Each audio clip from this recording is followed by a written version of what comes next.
A heartfelt letter, one to Mrs. Saville, England. St. Petersburg, December 11, 17. It will bring you great joy to learn that my journey has been free of any misfortune. The launch of this ambitious endeavor, which I know has weighed heavily on your heart with apprehensions. I arrived here yesterday, and my foremost duty is to reassure my beloved sister that I am in good health, and my confidence only grows stronger in the triumphant realization of my grand aspirations. I am already far north of London, and as I walk in the streets of Petersburg, I feel a cold northern breeze play upon my cheeks, which braces my nerves and fills me with delight. Do you understand this feeling? This breeze, which has traveled from the regions towards which I'm advancing, gives me a foretaste of those icy climes. Inspirited by this wind of promise, my daydreams become more fervent and vivid.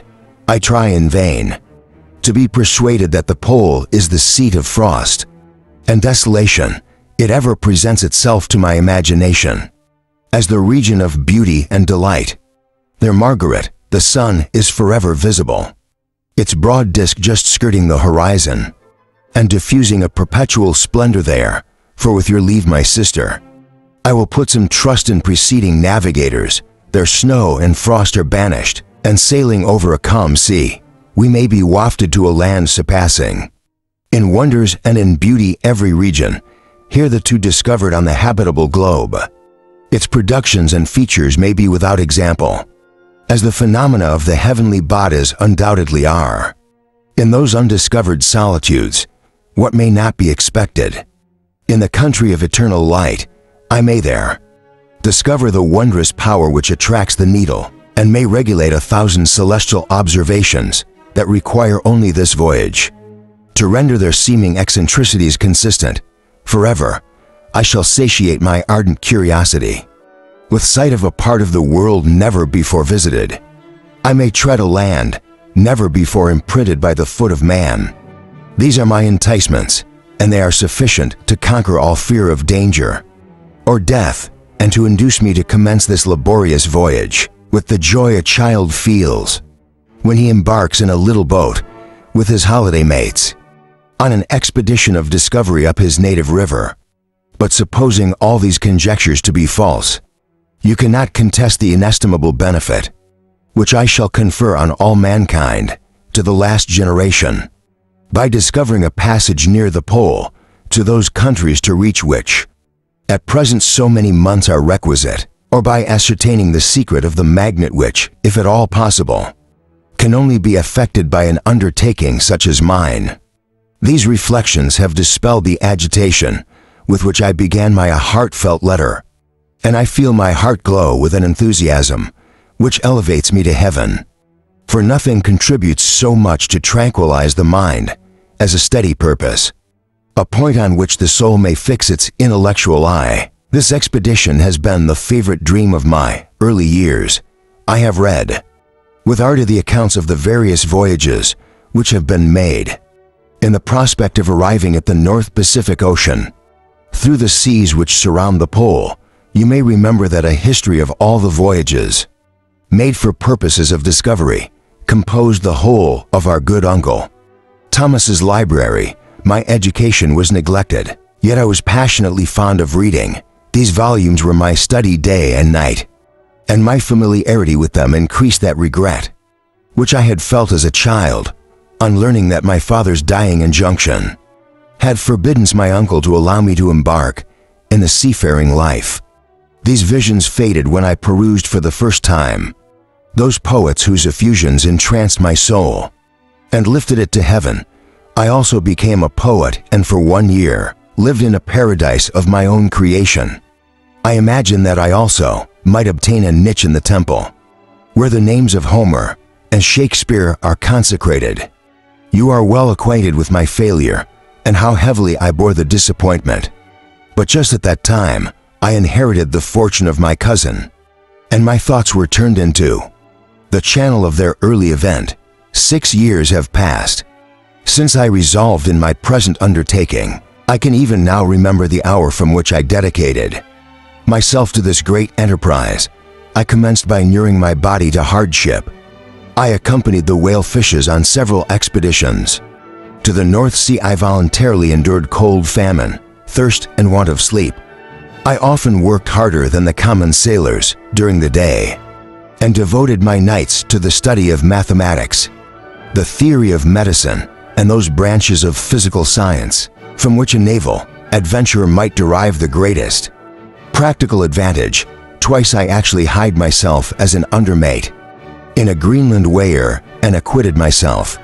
To admiration, I must own I felt a little proud when my captain offered me the second dignity in the vessel, and then treated me to remain with the greatest earnestness.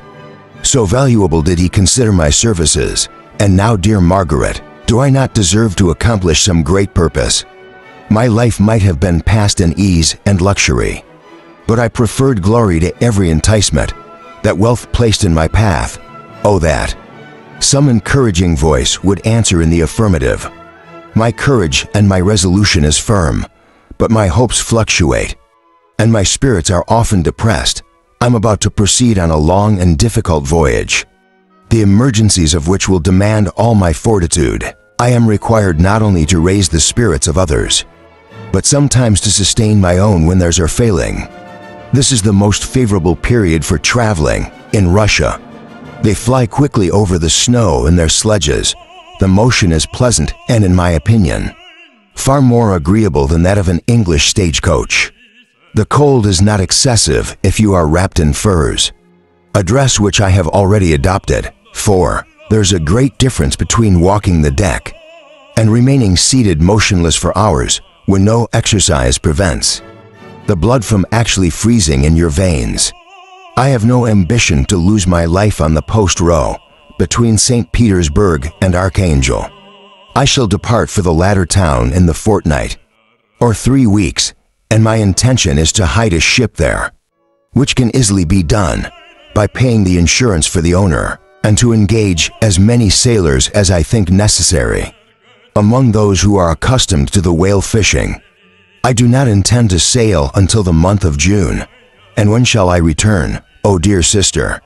How can I answer this question? If I succeed, many, many months, perhaps years will pass before you and I may meet. If I fail, you will see me again soon or never. Farewell, my dear excellent Margaret. Heaven shower down blessings on you, and save me that I may again and again testify my gratitude for all your love and kindness. Your affectionate brother, R. Walton. A heartfelt letter to Mrs. Saville, England. Archangel, 28th March 17. How slowly the time passes here. Encompassed as I am by frost and snow, yet a second step is taken towards my enterprise. I've hired a vessel, and I'm occupied in collecting my sailors. Those whom I have already engaged appear to be men on whom I can depend, and are certainly possessed of dauntless courage. But I have one want, which I have never yet been able to satisfy, and the absence of the object, of which I now feel is a most severe evil. I have no friend, Margaret.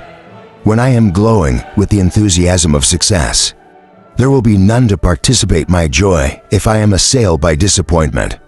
No one will endeavor to sustain me in dejection. I shall commit my thoughts to paper. It is true, but that is a poor medium for the communication of feeling. I desire the company of a man who could sympathize with me, whose eyes would reply to mine. You may deem me romantic, my dear sister, but I bitterly feel the want of a friend. I have no one near me gentle yet courageous, possessed of a cultivated as well as of a capacious mind, whose tastes are like my own, to approve or amend my plans. How would such a friend repair the faults of your poor brother? I am too ardent in execution and too impatient of difficulties, but it is a still greater evil to me that I am self-educated. For the first 14 years of my life, I ran wild on a common and read nothing but our Uncle Thomas's books of voyages. At that age I became acquainted with the celebrated poets of our own country, but it was only when it had ceased to be in my power to derive its most important benefits from such a conviction that I perceived the necessity of becoming acquainted with more languages than that of my native country, Now I am 28 and I'm, in reality, more illiterate than many schoolboys of 15. It is true that I've thought more, and that my daydreams are more extended and magnificent. But they want, as the painters call it, keeping, and I greatly need a friend who would have sense enough not to despise me as romantic, and affection enough for me to endeavor to regulate my mind. Well, these are useless complaints. I shall certainly find no friend on the wide ocean, nor even here an archangel among merchants and seamen. Yet, some feelings and allied to the draws of human nature beat even in these rugged bosoms. My lieutenant, for instance, is a man of wonderful courage and enterprise. He is madly desirous of glory, or rather, to word my phrase more characteristically, of advancement in his profession. He is an Englishman and, in the midst of national and professional prejudices, unsoftened by cultivation, retains some of the noblest endowments of humanity. I first became acquainted with him on boulder whale vessel, finding that he was unemployed in this city. I easily engaged him to assist in my enterprise. The master is a person of an excellent disposition, and is remarkable in the ship for his gentleness and the mildness of his discipline. This circumstance, added to his well-known integrity and dauntless courage, made me very desirous to engage him. A youth passed in solitude, my best years, spent under your gentle and feminine fosterage, has so refined the groundwork of my character that I cannot overcome an intense distaste to the usual brutality exercised on board ship. I have never believed it to be necessary, and when I heard of a mariner, equally noted for his kindness of heart and the respect and obedience paid to him by his crew, I felt myself peculiarly fortunate in being able to secure his services. I heard of him first in rather a romantic manner, from a lady who owes to him the happiness of her life. This briefly is his story. Some years ago, he loved a young Russian lady of moderate fortune, and having amassed a considerable sum in prize money, the father of the girl consented to the match. He saw his mistress once before the destined ceremony, but she was bathed in tears and throwing herself at his feet, and treated him to spare her, confessing at the same time that she loved another, but that he was poor not. Her father would never consent to the union. My generous friend reassured the supplement, and on being informed of the name of her lover, instantly abandoned his pursuit. He had already bought a farm with his money, and which he had designed to pass the remainder of his life, but he bestowed the whole on his rival, together with the remains of his prize money, to purchase stock, and then himself solicited the young woman's father to consent to her marriage with her lover, but the old man decidedly refused, thinking himself bound in honor to my friend, who, when he found the father inexorable, quitted his country nor returned, until he heard that his former mistress was married, according to her inclinations. What a noble fellow, you will exclaim. He is so, but then he is wholly uneducated. He is as silent as a Turk, and a kind of ignorant carelessness attends him, which, while it renders his conduct the more astonishing, detracts from the interest and sympathy which otherwise he would command. Yet do not suppose, because I complain a little, or because I can conceive a consolation for my toils, which I may never know, that I am wavering in my resolutions. Those are as fixed as fate, and my voyage is only now delayed, until the weather shall permit my embarkation. The winter has been dreadfully severe, but the spring promises well, and it is considered as a remarkably early season, so that perhaps I may sail sooner than I expected. I shall do nothing rashly, you know me sufficiently to confide in my prudence and considerateness, whenever the safety of others is committed to my care. I cannot describe to you my sensations on the near prospect of my undertaking. It is impossible to communicate to you a conception of the trembling sensation, half pleasurable and half fearful, with which I am preparing to depart. I am going to unexplored regions, to the land of mist and snow, but I shall kill no albatross. Therefore do not be alarmed for my safety, or if I should come back to you, as worn and woeful as the ancient mariner. You will smile at my illusion, but I will disclose a secret. I have often attributed my attachment to, my passionate enthusiasm for, the dangerous mysteries of ocean to that production of the most imaginative of modern poets. There is something at work in my soul which I do not understand.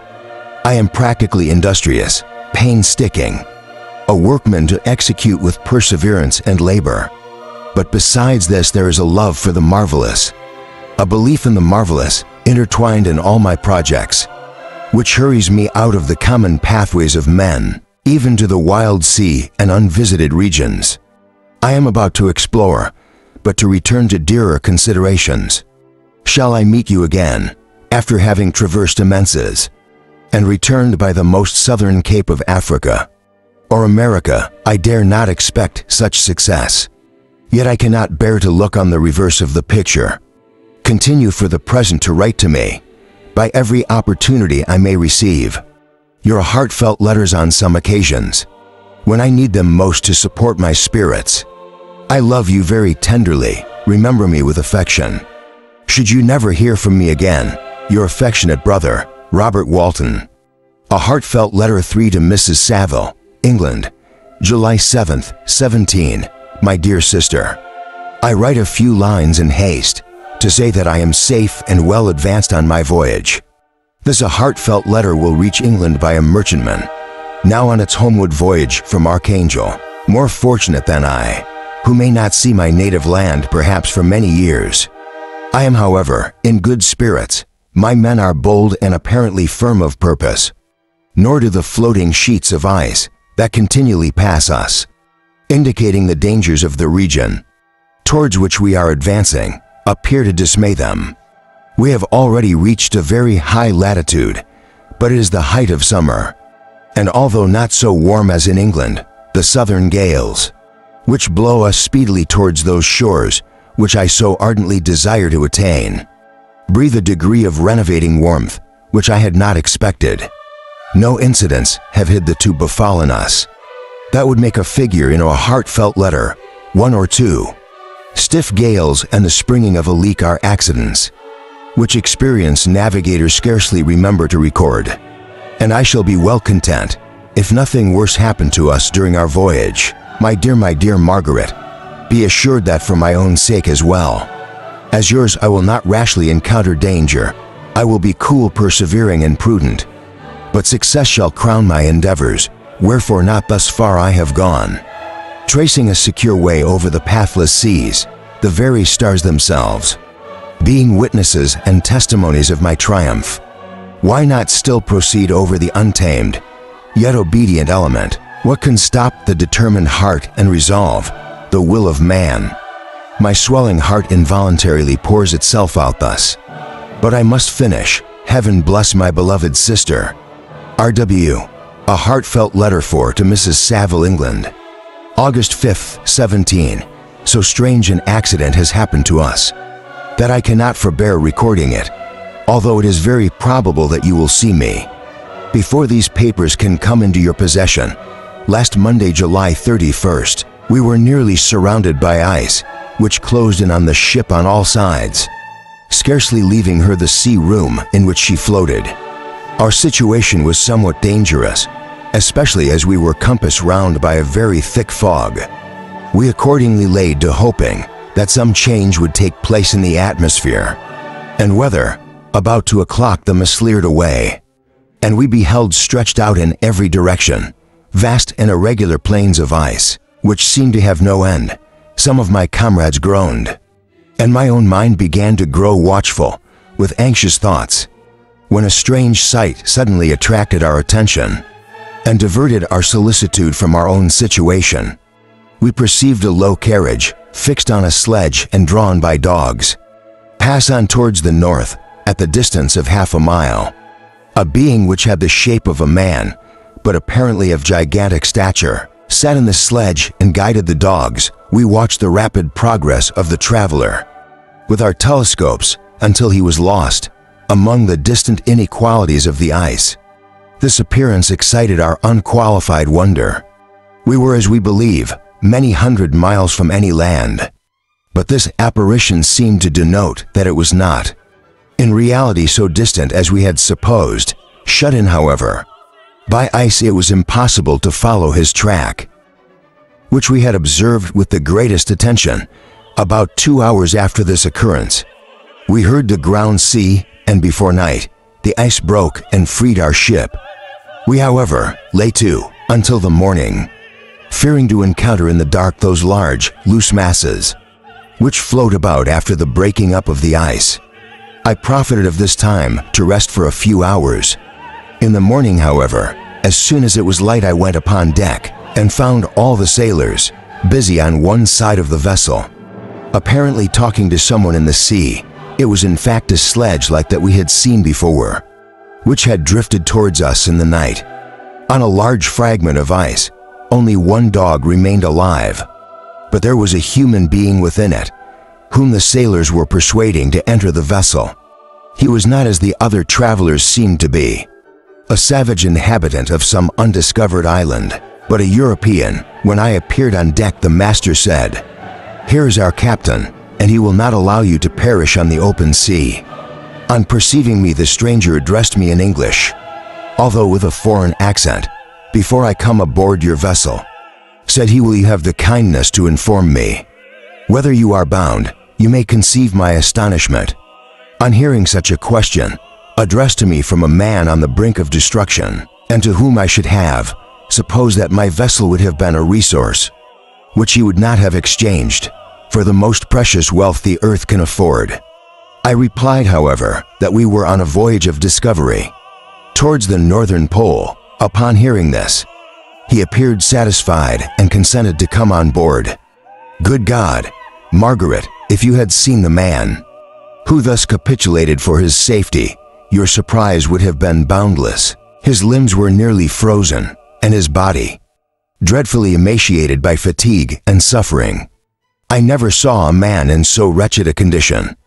We attempted to carry him into the cabin, but as soon as he had quitted the fresh air, he fainted. We accordingly brought him back to the deck and restored him to animation by rubbing him with brandy and forcing him to swallow a small quantity. As soon as he showed signs of life, we wrapped him up in blankets and placed him near the chimney of the kitchen stove. By slow degrees he recovered and ate little soup, which restored him wonderfully. 2 days passed in this manner before he was able to speak, and I often feared that his sufferings had deprived him of understanding. When he had in some measure recovered, I removed him to my own cabin and attended on him as much as my duty would permit. I never saw a more interesting creature. His eyes have generally an expression of wildness and even madness, but there are moments when, if anyone performs an act of kindness towards him, or does him any the most trifling service, his whole countenance is lighted up, as it were with a beam of benevolence and sweetness that I never saw equaled. But he is generally melancholy and despairing, and sometimes he gnashes his teeth, as if impatient of the weight of woes that oppresses him. When my guest was a little recovered, I had great trouble to keep off the men who wished to ask him 1,000 questions, but I would not allow him to be tormented by their idle curiosity in a state of body and mind whose restoration evidently depended upon entire repose. Once, however, the lieutenant asked why he had come so far upon the ice in so strange a vehicle. His countenance instantly assumed an aspect of the deepest gloom, and he replied, "To seek one who fled from me." "And did the man whom you pursued travel in the same fashion?" "Yes." "Then I fancy we have seen him. For the day before we picked you up, we saw some dogs drawing a sledge with a man in it across the ice." This aroused the stranger's attention, and he asked a multitude of questions concerning the route which the demon, as he called him, had pursued. Soon after, when he was alone with me, he said, "I have doubtless excited your curiosity, as well as that of these good people. But you are to consider it to make inquiries. Certainly it would indeed be very impertinent and inhuman in me to trouble you with any inquisitiveness of mine, and yet you rescued me from a strange and perilous situation. You have benevolently restored me to life." Soon after this he inquired if I thought that the breaking up of the ice had destroyed the other sledge, I replied. That I could not answer with any degree of certainty, for the ice had not broken until near midnight, and the traveler might have arrived at a place of safety before that time, but of this I could not judge. From this time, a new spirit of life animated the decaying frame of the stranger. He manifested the greatest eagerness to be upon deck, to watch for the sledge which had before appeared. But I have persuaded him to remain in the cabin, for he is far too weak to sustain the rawness of the atmosphere.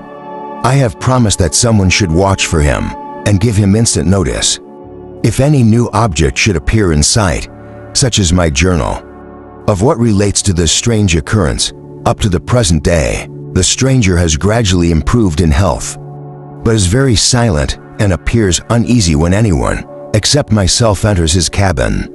Yet his manners are so conciliating and gentle that the sailors are all interested in him, although they have had very little communication with him. For my own part, I begin to love him as a brother, and his constant and deep grief fills me with sympathy and compassion. He must have been a noble creature in his better days, being even now in wreck so attractive and amiable. I said in one of my heartfelt letters, my dear Margaret, that I should find no friend on the wide ocean.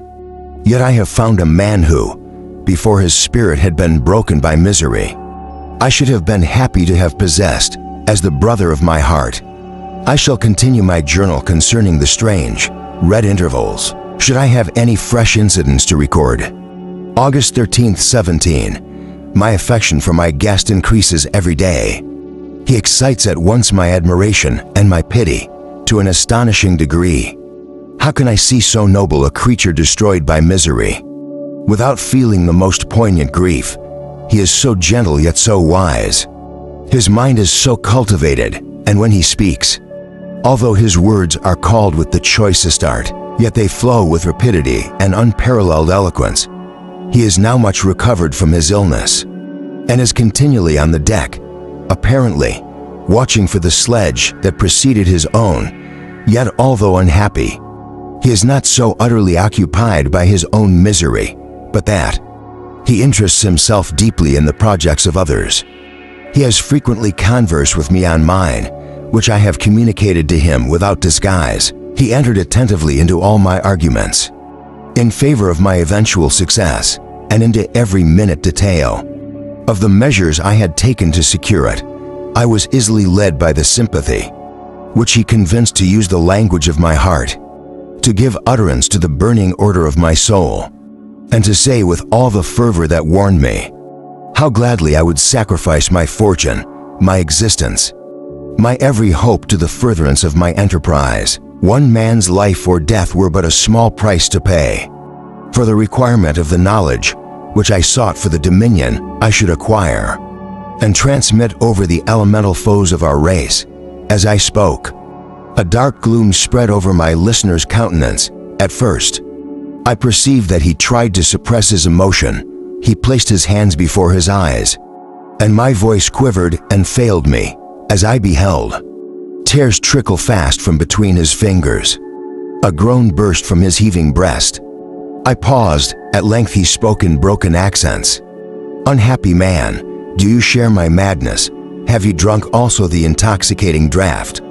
Hear me, let me reveal my tale, and you will dash the cup from your lips." Such words, you may imagine, strongly excited my curiosity. But the paroxysm of grief that had seized the stranger overcame his weakened powers, and many hours of repose and tranquil conversation were necessary to restore his composure. Having conquered the violence of his feelings, he appeared to despise himself for being the slave of passion, and quelling the dark tyranny of despair. He led me again to converse concerning myself personally. He asked me the history of my earlier years. The tale was quickly told, but it awakened various trains of reflection. I spoke of my desire of finding a friend, of my thirst for a more intimate sympathy with a fellow mind than had ever fallen to my lot, and expressed my conviction that a man could boast of little happiness who did not enjoy this blessing. "I agree with you," replied the stranger. "We are unfashioned creatures, but half made up if one wiser. Better dearer than ourselves, such a friend ought to be. Do not lend his aid to perfection it. Our weak and faulty natures, I once had a friend, the most noble of human creatures, and I am entitled therefore to judge respecting friendship. You have hope and the world before you, and have no cause for despair. But I have lost everything and cannot begin life anew. As he said this, his countenance became expressive of a calm, settled grief that touched me to the heart. But he was silent and presently retired to his cabin. Even broken in spirit as he is, no one can feel more deeply than he does. The beauties of nature, the starry sky, the sea, and every sight afforded by these wonderful regions, seems still to have the power of elevating his soul from earth. Such a man has a double existence. He may suffer misery and be overwhelmed by disappointments, yet when he has retired into himself, he will be like a celestial spirit that has a halo around him, within whose circle no grief or fall adventures. Will you smile at the enthusiasm I express concerning this divine wanderer? You would not if you saw him. You have been tutored and refined by books and retirement from the world, and you are therefore somewhat fastidious. But this only renders you the more fit to appreciate the extraordinary merits of this wonderful man. Sometimes I have endeavored to discover what quality it is which he possesses that elevates him so immeasurably above any other person I ever knew. I believe it to be an intuitive discernment, a quick but never failing power of judgment, a penetration into the causes of things, unequaled for clearness and precision. Add to this a facility of expression, and a voice whose varied intonations are soul-subduing. Music. August 19th, 17. Yesterday the stranger said to me, "You may easily perceive, Captain Walton, that I have suffered great and unparalleled misfortunes. I had determined at one time that the memory of these evils should die with me. But you have won me to alter my determination. You seek for knowledge and wisdom as I once did, and I ardently hope that the gratification of your wishes may not be a serpent to sting you, as mine has been. I do not know that the relation of my disasters will be useful to you. Yet, when I reflect that you are pursuing the same course, exposing yourself to the same dangers which have rendered me what I am, I imagine that you may deduce an apt moral from my tale, one that may direct you if you succeed in your undertaking, and console you in case of failure. Prepare to hear of occurrences which are usually deemed marvelous. Were we among the tamer scenes of nature, I might fear to encounter your unbelief, perhaps your ridicule, but many things will appear possible in these wild and mysterious regions which would provoke the laughter of those unacquainted with the ever-varied powers of nature. Nor can I doubt but that my tale conveys in its series internal evidence of the truth of the events of which it is composed. You may easily imagine that I was much gratified by the offered communication, yet I could not endure that he should renew his grief by a recital of his misfortunes. I felt the greatest eagerness to hear the promised narrative, partly from curiosity and partly from a strong desire to ameliorate his fate. If it were in my power, I expressed these feelings in my answer. "I thank you," he replied, "for your sympathy, but it is useless. My fate is nearly fulfilled. I wait but for one event, and then I shall repose in peace." "I understand your feeling," continued here, perceiving that I wished to interrupt him. "But you are mistaken, my friend, if thus you will allow me to name you. Nothing can alter my destiny. Listen to my history, and you will perceive how irrevocably it is determined." He then told me he would commence his narrative the next day, when I should be at leisure. This promise drew from me the warmest thanks. I have resolved every night, when I am not imperatively occupied by my duties, to record as nearly as possible in his own words what he is related during the day. If I should be engaged, I will at least make notes. This manuscript will doubtless afford you the greatest pleasure, but to me, who know him and who hear it from his own lips, with what interest and sympathy shall I read it? In some future day, even now as I commence my task, His full-toned voice swells in my ears. His lustrous eyes dwell on me. With all their melancholy sweetness, I see his thin hand raised in animation, while the lineaments of his face are irradiated by the soul within.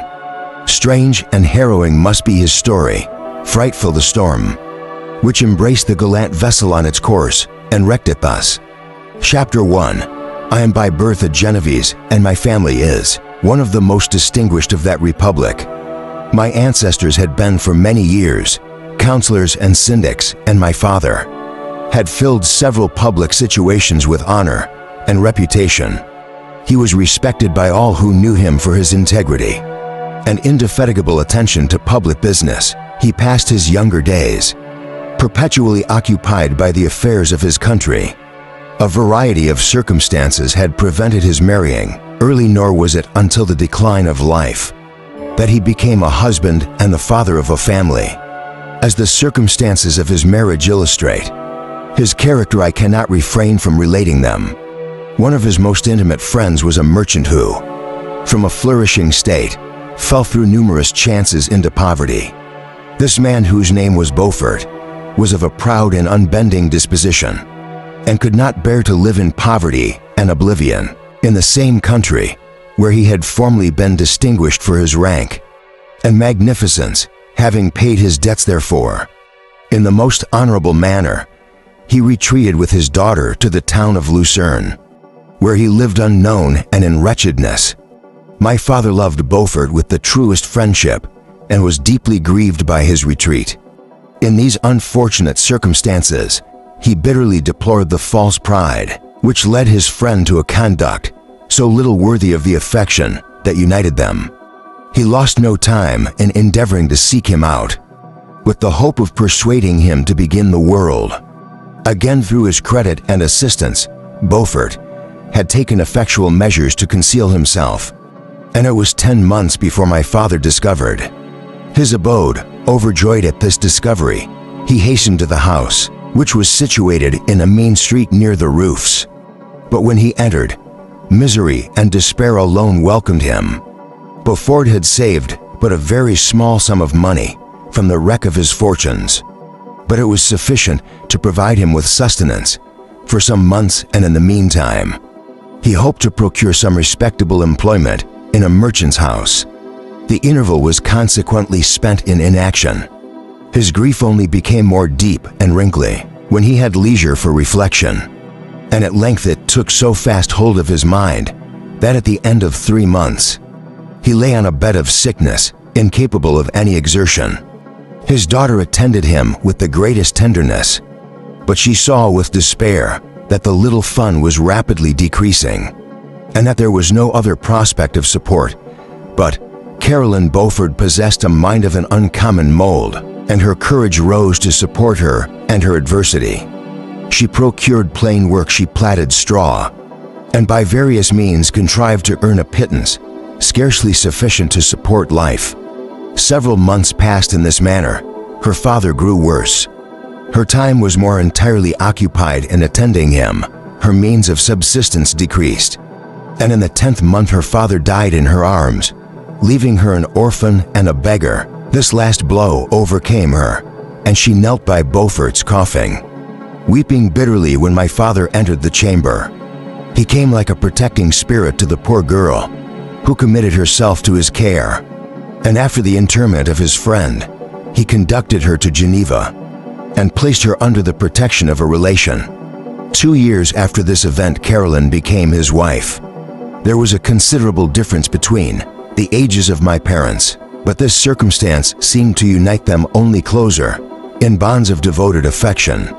There was a sense of justice in my father's upright mind, which rendered it necessary that he should approve highly to love strongly.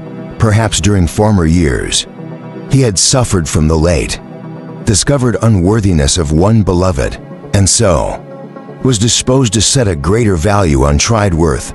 There was a show of gratitude and worship in his attachment to my mother, differing wholly from the doting fondness of age, for it was inspired by reverence for her virtues and the desire to be the means of, in some degree, recompensing her for the sorrows she had endured. but which gave inexpressible grace to his behavior. To her, everything was made to yield to her wishes and her convenience. He strove to shelter her as a fair exotic is, sheltered by the gardener from every rougher wind, and to surround her with all that could tend to excite pleasurable emotion in her soft and benevolent mind. Her health and even the tranquility of her hitherto constant spirit had been shaken by what she had gone through. During the 2 years that had elapsed previous to their marriage, my father had gradually relinquished all his public functions, and immediately after their union, they sought the pleasant climate of Italy and the change of scene and interest, attendant on a tour through that land of wonders. As a restorative for her weakened frame, from Italy they visited Germany and France. Their eldest child was born at Naples, and as an infant accompanied them in their rambles. I remained for several years their only child, much as they were attached to each other. They seemed to draw inexhaustible stores of affection from a very mine of love to bestow them upon me, my mother's tender caresses, and my father's smile of benevolent pleasure. While regarding me and my first recollections, I was their plaything and their idol, and something better, their child, the innocent and helpless creature, bestowed on them by heaven, whom to bring up to good, and whose future lot was in their hands to direct to happiness or misery, according as they fulfill their duties towards me. With this deep consciousness of what they owed towards the being to which they had given life, added to the active spirit of tenderness that animated both, it may be imagined that, while during every hour of my infant life, I received a lesson of patience, of charity, and of self-control. I was so guided by a silken cord that all seemed but one train of enjoyment to me. For a long time, I was their only care. My mother had much desired to have a daughter, but I continued their single offspring when I was about 5 years old. While making an excursion beyond the frontiers of Italy, they passed a week on the shores of the Lake of Como. Their benevolent disposition often made them enter the cottages of the poor. This to my mother was more than a duty, it was a necessity, a passion, remembering what she had suffered and how she had been relieved, for her to act in her turn, the guardian angel to the afflicted. During one of their walks, a poor caught in the foldings of a veil attracted their notice as being singularly disconsolate, while the number of half-clothed children gathered about it spoke of penury in its worst shape. One day, when my father had gone by himself to Milan, my mother, accompanied by me, visited this abode. She found a peasant and his wife, hard-working, bent down by care and labor, distributing a scanty meal to 5 hungry babes. Among these there was one which attracted my mother far above all the rest. She appeared of a different stock. The 4 others were dark-eyed, hardy little vagrants. This child was thin and very fair. Her hair was the brightest living gold, and despite the poverty of her clothing, seemed to set a crown of distinction on her head. Her brow was clear and ample, her blue eyes cloudless, and her lips and the molding of her face so expressive of sensibility and sweetness that none could behold her without looking on her as of a distinct species, a being heaven sent, and bearing a celestial stamp in all her features. The peasant woman, perceiving that my mother fixed eyes of wonder and admiration on this lovely girl, eagerly communicated her history. She was not her child, but the daughter of a Milanese nobleman. Her mother was a German and had died on giving her birth. The infant had been placed with these good people to nurse. They were better off then. They had not been long married, and their eldest child was but just born. The father of their charge was one of those Italians, nursed in the memory of the antique glory of Italy, one among the schiavi frumenti, who exerted himself to obtain the liberty of his country.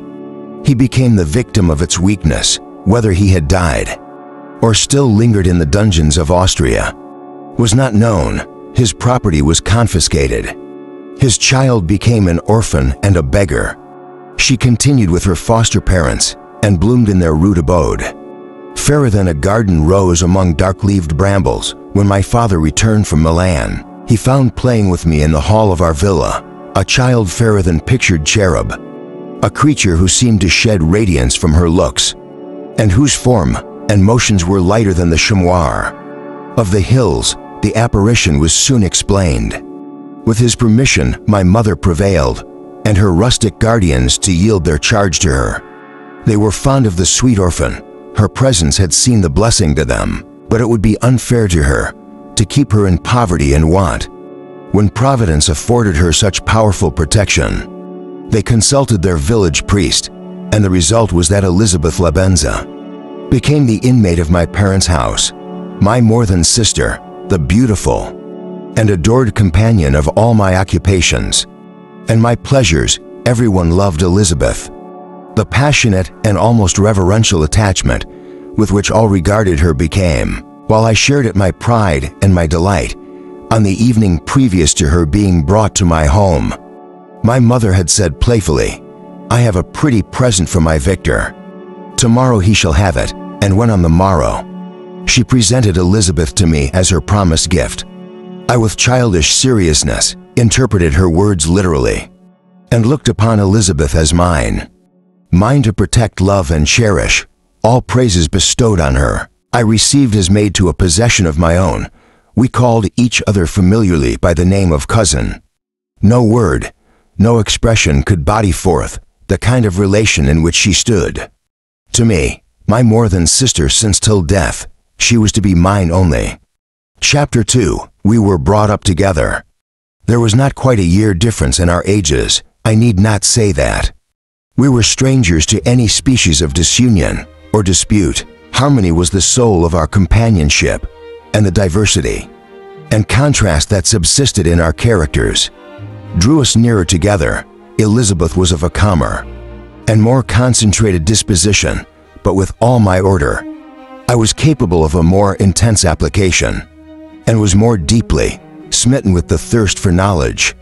She busied herself with following the aerial creations of the poets, and in the majestic and wondrous scenes which surrounded our Swiss home, the sublime shapes of the mountains, the changes of the seasons, tempest and calm, the silence of winter, and the life and turbulence of our alpine summers.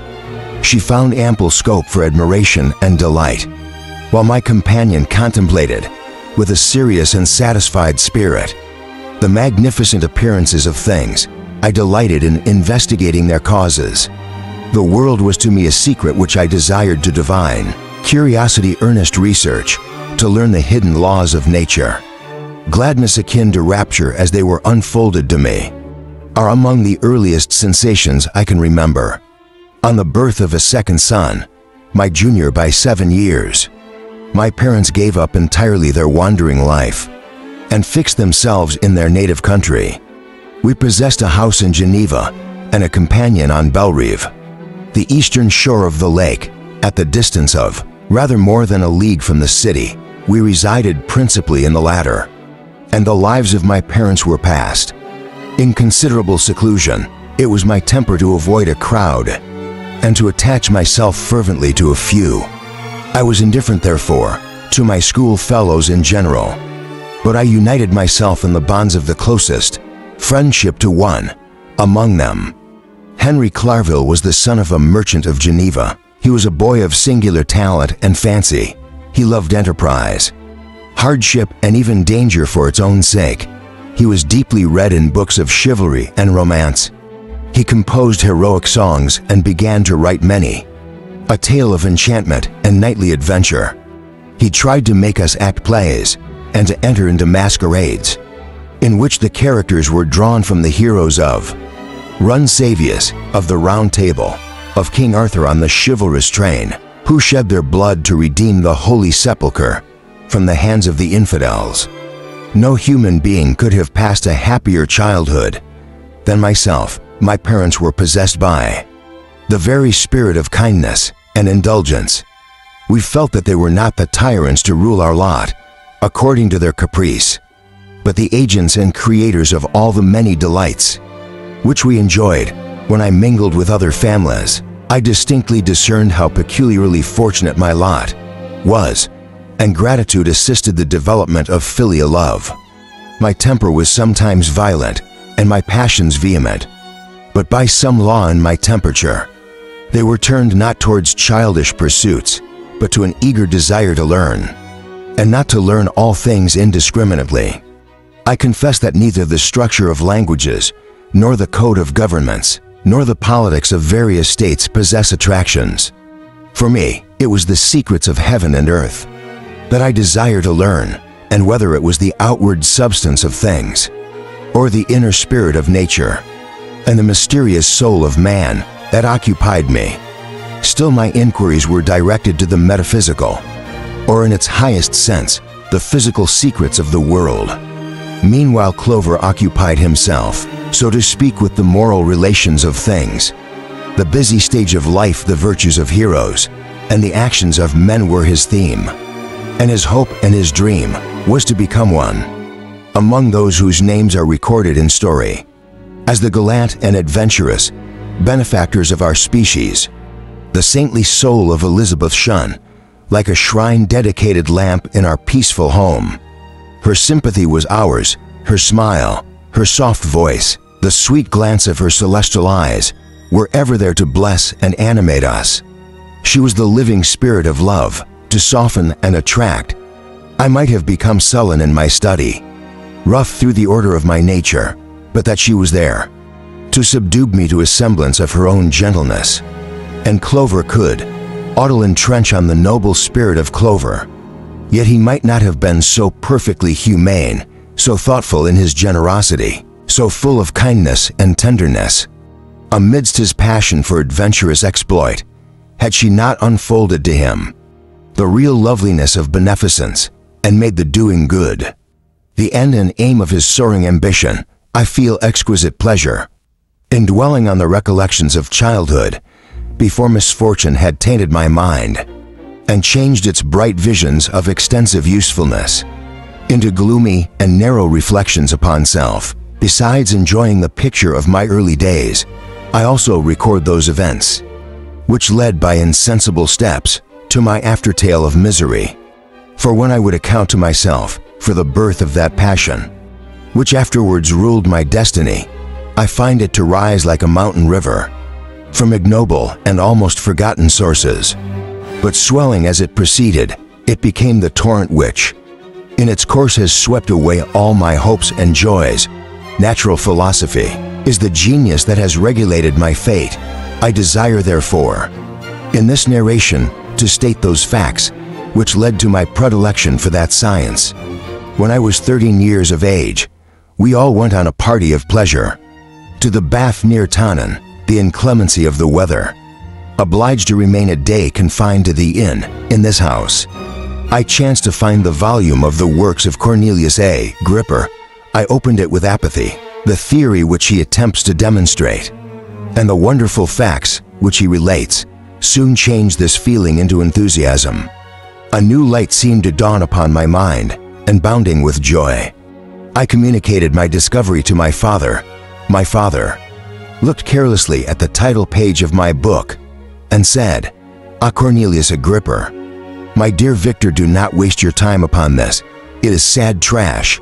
If instead of this remark, my father had taken the pains to explain to me that the principles of Agrippa had been entirely exploded, that a modern system of science had been introduced, which possessed much greater powers than the ancient, because the powers of the latter were chimerical, while those of the former were real and practical. Under such circumstances, I should certainly have thrown Agrippa aside, and have contented my imagination, warmed as it was, by returning with greater order to my former studies. It is even possible that the train of my ideas would never have received the fatal impulse that led to my ruin, but the cursory glance my father had taken of my volume by no means assured me that he was acquainted with its contents, and I continued to read with the greatest avidity. When I returned home, my first care was to procure the whole works of this author, and afterwards of Paracelsus and Albertus Magnus. I read and studied the wild fancies of these writers with delight. They appeared to me treasures known to few besides myself. I have described myself as always having been imbued with a fervent longing to penetrate the secrets of nature, in spite of the intense labor and wonderful discoveries of modern philosophers. I always came from my studies discontented and unsatisfied, so Isaac Newton is said to have avowed that he felt like a child picking up shells beside the great and unexplored ocean of truth. Those of his successes in each branch of natural philosophy, with whom I was acquainted, appeared even to my boy's apprehensions. As tyros engaged in the same pursuit, the untaught peasant beheld the elements around him and was acquainted with their practical uses. The most learned philosopher knew little more. He had partially unveiled of the face of nature, but her immortal lineaments were still a wonder and a mystery. He might dissect and atomize and give names, but not to speak of a final cause. Causes in their secondary and tertiary grades were utterly unknown to him. I had gazed upon the fortifications and impediments that seemed to keep human beings from entering the citadel of nature, and rashly and ignorantly I had repined. But here were books, and here were men who had penetrated deeper and knew more. I took their word for all that they averred, and I became their disciple. It may appear strange that such should arise in the 18th century, but while I followed the routine of education in the schools of Geneva, I was, to a great degree, self-taught with regard to my favorite studies. My father was not scientific, and I was left to struggle with a child's blindness, added to a student's thirst for knowledge. Under the guidance of my new preceptors, I entered with the greatest diligence into the search of the philosopher's stone and the elixir of life, but the latter soon obtained my undivided attention. Wealth was an inferior object, but what glory would attend the discovery? If I could banish disease from the human frame and render man invulnerable to any but a violent death, nor were these my only visions. The raising of ghosts or devils was a promise, liberally accorded by my favorite authors, the fulfillment of which I most eagerly sought. And if my incantations were always unsuccessful, I attributed the failure rather to my own inexperience and mistake than to a want of skill or fidelity in my instructors. And thus for a time I was occupied by exploded systems, mingling like an unadept 1,000 contradictory theories, and floundering desperately in a very slough of multifarious knowledge, guided by an ardent imagination and childish reasoning, till an accident again changed the current of my ideas. When I was about 15 years old, we had retired to our house near Belle Rive, when we witnessed the most violent and terrible thunderstorm. It advanced from behind the mountains of Jura, and the thunder burst at once with frightful loudness. From various quarters of the heavens, I remained while the storm lasted, watching its progress with curiosity and delight. As I stood at the door, on a sudden I behold a stream of fire issue from an old and beautiful oak, which stood about 20 yards from our house. And so soon as the dazzling light vanished, the oak had disappeared, and nothing remained but a blasted stump. When we visited it the next morning, we found the tree shattered in a singular manner.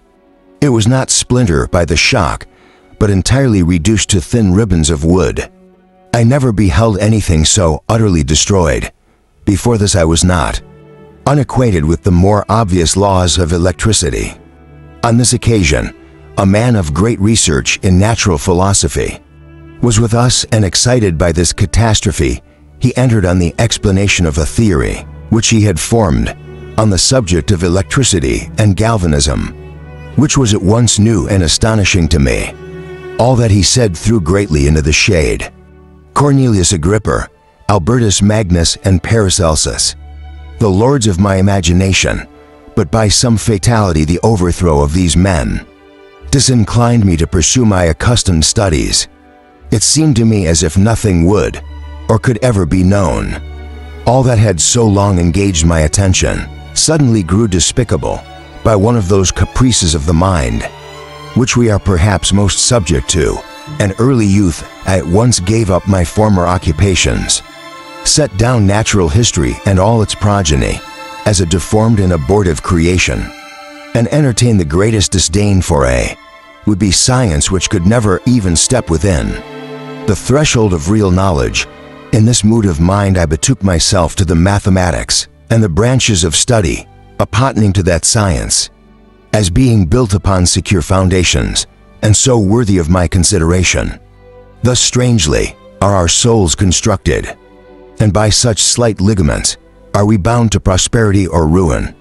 When I look back, it seems to me as if this almost miraculous change of inclination and will was the immediate suggestion of the guardian angel of my life, the last effort made by the spirit of preservation to avert the storm that was, even then hanging in the stars and ready to envelop me. Her victory was announced by an unusual tranquility and gladness of soul, which followed the relinquishing of my ancient and latterly tormenting studies. It was thus that I was taught to associate evil with their prosecution, happiness with their disregard. It was a strong effort of the spirit of good, but it was ineffectual. Destiny was too potent, and her immutable laws had decreed my utter and terrible destruction. Chapter 3. When I had attained the age of 17, my parents resolved that I should become a student at the University of Ingolstadt. I had hitherto attended the schools of Geneva, but my father thought it necessary, for the completion of my education, that I should be made acquainted with other customs than those of my native country. My departure was therefore fixed at an early date, but before the day resolved upon could arrive, the first misfortune of my life occurred, an omen as it were of my future misery. Elizabeth had caught the scarlet fever. Her illness was severe, and she was in the greatest danger. During her illness, many arguments had been urged to persuade my mother to refrain from attending upon her. She had at first yielded to our entreaties, but when she heard that the life of her favorite was menaced, she could no longer control her anxiety. She attended her sick bed. Her watchful attentions triumphed over the malignity of the distemper. Elizabeth was saved, but the consequences of this imprudence were fatal to her preserver. On the third day, my mother second. Her fever was accompanied by the most alarming symptoms, and the looks of her medical attendants prognosticated the worst event on her deathbed. The fortitude and benignity of this best of women did not desert her. She joined the hands of Elizabeth and myself.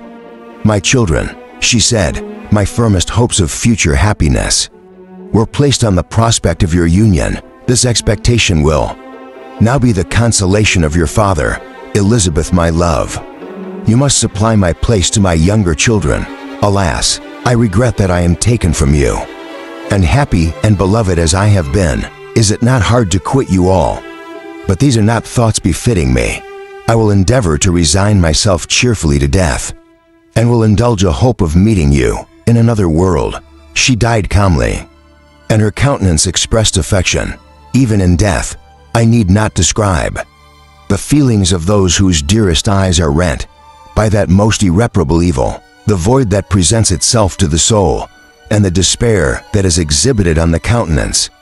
It is so long before the mind can persuade itself that she whom we saw every day, and whose very existence appeared a part of our own, can have departed forever, that the brightness of beloved eye can have been extinguished, and the sound of a voice so familiar and dear to the ear can be hushed, never more to be heard. These are the reflections of the first days, but when the lapse of time proves the reality of the evil, then the actual bitterness of grief commences. Yet from whom has not that rude hand rent away some dear connection? And why should I describe a sorrow which all have felt and must feel? The time at length arrives when grief is rather an indulgence than a necessity, and the smile that plays upon the lips, although it may be deemed as sacrilege, is not banished.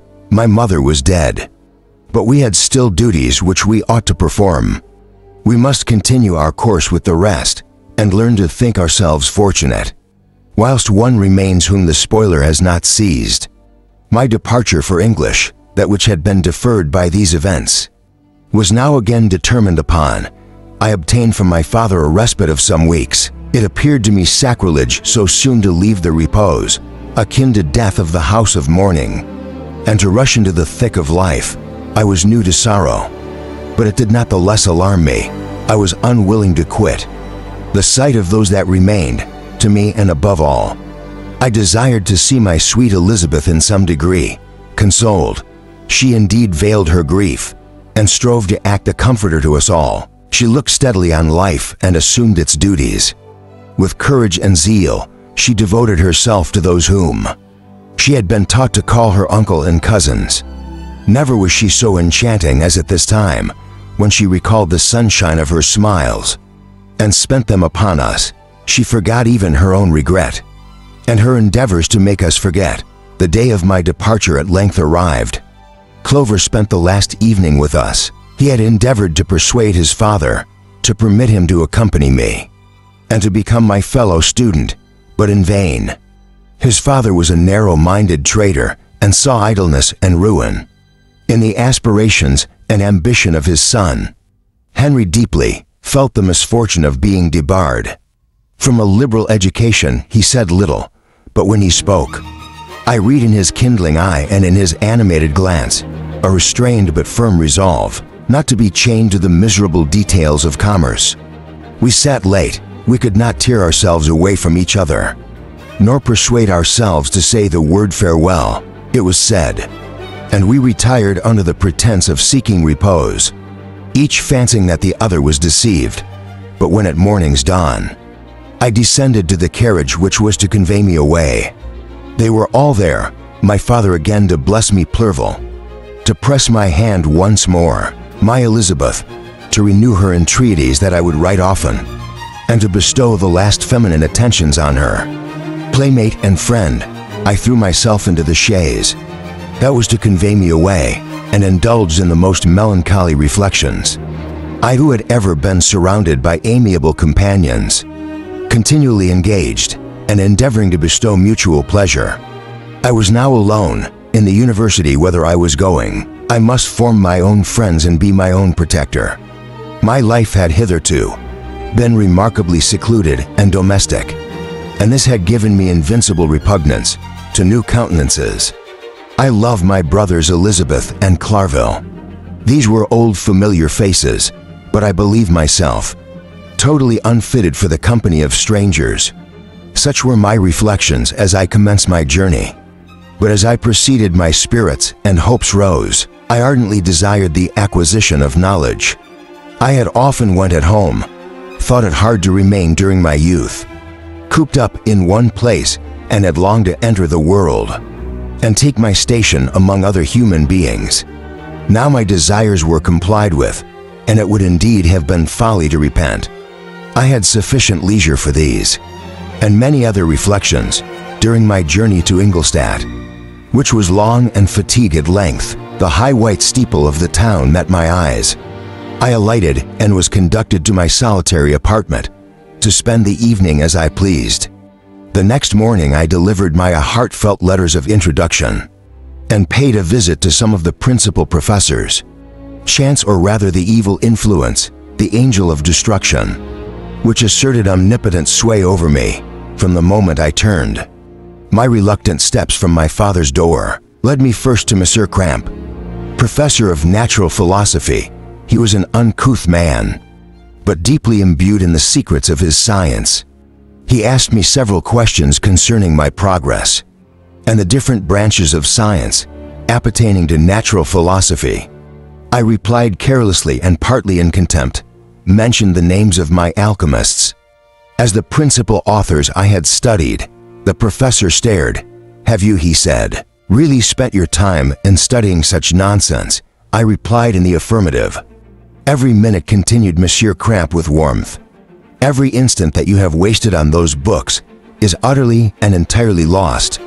You have burdened your memory with exploded systems and useless names. Good God, in what desert land have you lived, when no one was kind enough to inform you that these fancies which you have so greedily imbibed are 1,000 years old and as musty as they are ancient? A little expected in this enlightened scientific age, to find the disciple of Albertus Magnus and Paracelsus. My dear sir, you must begin your studies entirely anew."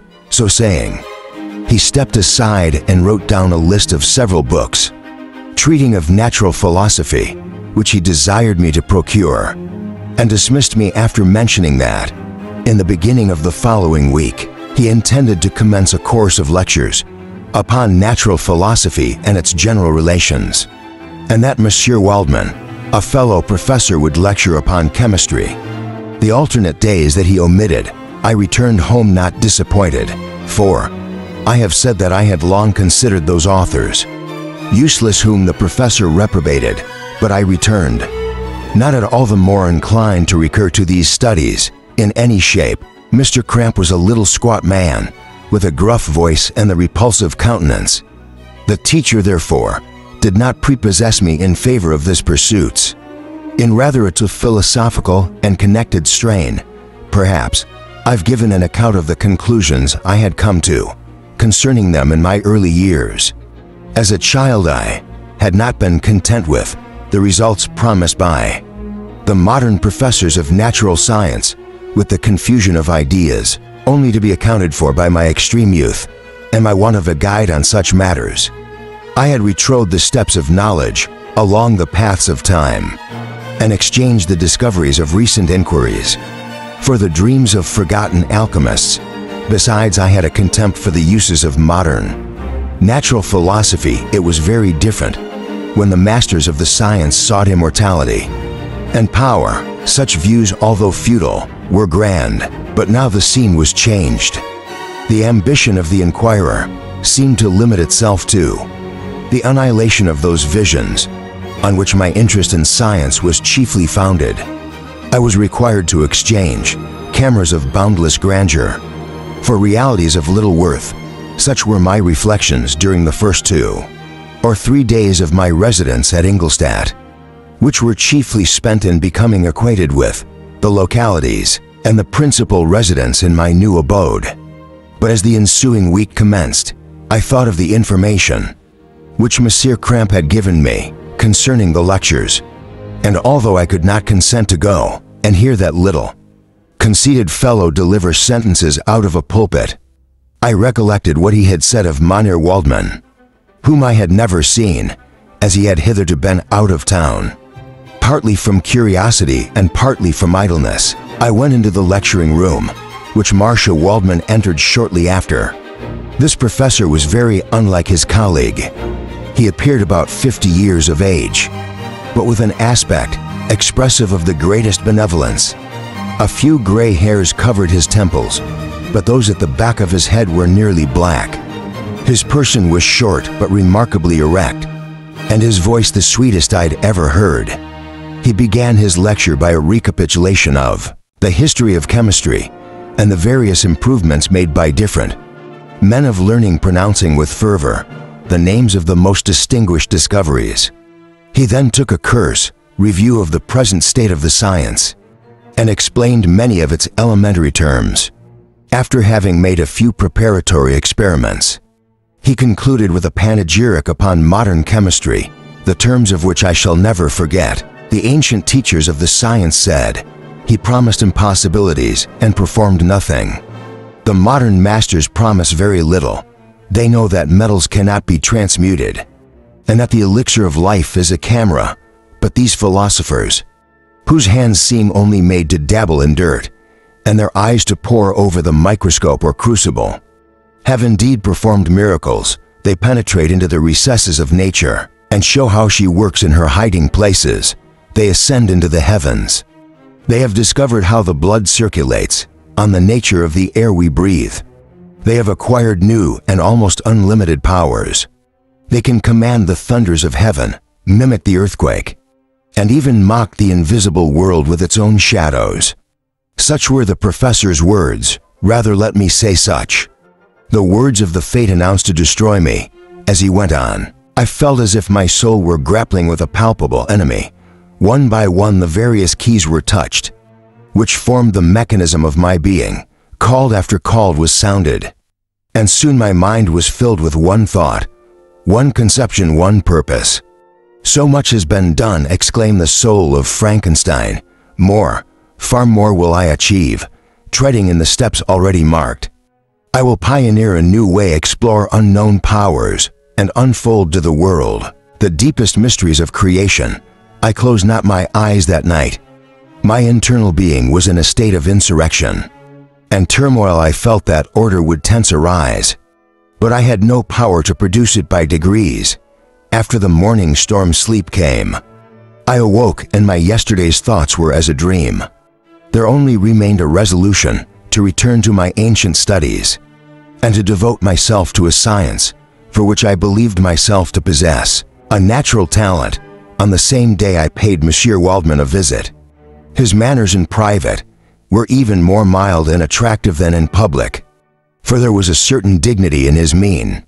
During his lecture, which in his own house was replaced by the greatest affability and kindness, I gave him pretty nearly the same account of my former pursuits as I've given to his fellow professor. He heard with attention the little narration concerning my studies and smiled at the names of Cornelius, Agrippa, and Paracelsus, but without the contempt that Monsieur Cramp had exhibited. He said that these were two men whose indefatigable zeal modern philosophers were indebted for most of the foundations of their knowledge. They had left to us as an easier task to give new names and arrange in connected classifications the facts which they, in a great degree, had been the instruments of bringing to light. The labors of men of genius, however erroneously directed, scarcely ever fail and ultimately turn into the solid advantage of mankind. I listened to his statement, which was delivered without any presumption or affectation, and then added that his lecture had removed my prejudices against modern chemists. I expressed myself in measured terms, with the modesty and deference due from a youth to his instructor, without letting escape inexperience in life would have made me ashamed any of the enthusiasm which stimulated my intended labors. I requested his advice concerning the books I ought to procure. I am happy, said Mr. Wallman, to have gained a disciple, and if your application equals your ability, I have no doubt of your success. Chemistry is that branch of natural philosophy in which the greatest improvements have been and may be made. It is on that account that I've made it my peculiar study, but at the same time, I have not neglected the other branches of science. A man would make but a very sorry chemist if he attended to that department of human knowledge alone. If your wish is to become really a man of science, and not merely a petty experimentalist, I should advise you to apply to every branch of natural philosophy, including mathematics. He then took me into his laboratory and explained to me the uses of his various machines, instructing me as to what I ought to procure and promising me the use of his own when I should have advanced far enough in the science not to derange their mechanism. He also gave me the list of books which I had requested. When I took my leave, thus ended the day memorable to me. It decided my future destiny. Chapter 4. From this day, natural philosophy, and particularly chemistry, in the most comprehensive sense of the term, became nearly my sole occupation. I read with ardor those works, so full of genius and discrimination, which modern inquirers have written on these subjects. I attended the lectures and cultivated the acquaintance of the men of science of the university, and I found even in Monsieur Cramp, a great deal of sound sense and real information, combined, it is true, with a repulsive of physiognomy and manners, but not on that account the less valuable. In Monsieur Waldman I found a true friend. His gentleness was never tinged by dogmatism, and his instructions were given with an air of frankness and good nature that banished every idea of pedantry. In 1,000 ways, he smoothed for me the path of knowledge and made the most abstruse inquiries clear and facile to my apprehension. My application was at first fluctuating and uncertain. It gained strength as I proceeded, and soon became so ardent and eager that the stars often disappeared in the light of morning, whilst I was yet engaged in my laboratory. As I applied so closely, it may be easily conceived that my progress was rapid. My order was indeed the astonishment of the students and my proficiency that of the masters. Professor Cramp often asked me with a sly smile how Cornelius Agrippa went on, whilst Macer Waldman expressed the most heartfelt exultation. In my progress, 2 years passed in this manner, during which I paid no visit to Geneva, but was engaged, heart and soul, in the pursuit of some discoveries, which I hope to make. None but those who have experienced them can conceive of the enticements of science. In other studies, you go as far as others have gone before you, and there is nothing more to know. But in a scientific pursuit, there is continual food for discovery and wonder. The mind of moderate capacity, which closely pursues one study, must infallibly arrive at great proficiency in that study. And I, who continually sought the attainment of one object of pursuit and was solely wrapped up in this, improved so rapidly that at the end of 2 years, I made some discoveries in the improvement of some chemical instruments, which procured me great esteem and admiration. At the university, when I had arrived at this point, and had become as well acquainted with the theory and practice of natural philosophy as depended on the lessons of any of the professors at Englishtet, my residence there being no longer conducive to my improvements, I thought of returning to my friends in my native town, when an incident happened that protracted my stay. One of the phenomena which had peculiarly attracted my attention was the structure of the human frame, and indeed any animal endured with life. Hence I often ask myself, did the principle of life proceed? It was a bold question, and one which has ever been considered as a mystery yet. With how many things are we upon the brink of becoming acquainted, if cowardice or carelessness did not restrain our inquiries? I revolved these circumstances in my mind, and determined henceforth to apply myself more particularly to those branches of natural philosophy which relate to physiology. Unless I had been animated by an almost supernatural enthusiasm, my application to the study would have been irksome and almost intolerable. To examine the causes of life, we must first have recourse to death. I became acquainted with the science of anatomy, but this was not sufficient. I must also observe the natural decay and corruption of the human body. In my education, my father had taken the greatest precautions that my mind should be impressed with no supernatural horrors. I do not ever remember to have trembled at a tale of superstition, or to have feared the apparition of a spirit. Darkness had no effect upon my fancy, and a churchyard was to me merely the receptacle of bodies deprived of life, which from being the seat of beauty and strength had become food for the worm. Now I was led to examine the cause and progress of this decay, and forced to spend days and nights in vaults and Chanel houses. My attention was fixed upon every object, the most insupportable to the delicacy of the human feelings. I saw how the fine form of man was degraded and wasted. I beheld the corruption of death succeed to the blooming cheek of life. I saw how the worm inherited the wonders of the eye and brain. I paused, examining and analyzing all the minutiae of causation, as exemplified in the change from life to death, and death to life, until from the midst of this darkness, a sudden light broke in upon me, a light so brilliant and wondrous, yet so simple that, while I became dizzy with the immensity of the prospect which it illustrated, I was surprised that among so many men of genius, who had directed their inquiries towards the same science that I alone should be reserved to discover so astonishing a secret. Remember, I am not recording the vision of a madman. The sun does not more certainly shine in the heavens than that which I now affirm is true. Some miracle might have produced it. Yet, the stages of the discovery were distinct and probable. After days and nights of incredible labor and fatigue, I succeeded in discovering the cause of generation and life. Nay more, I became myself capable of bestowing animation upon lifeless matter. The astonishment which I had at first experienced on this discovery soon gave place to delight and rapture. After so much time spent in painful labor, to arrive at once the summit of my desires was the most gratifying consummation of my toils. But this discovery was so great and overwhelming that all the steps by which I had been progressively led to it were obliterated, and I beheld only the result. What had been the study and desire of the wisest men since the creation of the world was now within my grasp, not that like a magic scene. It all opened upon me at once. The information I had obtained was of a nature rather to direct my endeavors so soon as I should point them towards the object of my search, than to exhibit that object already accomplished.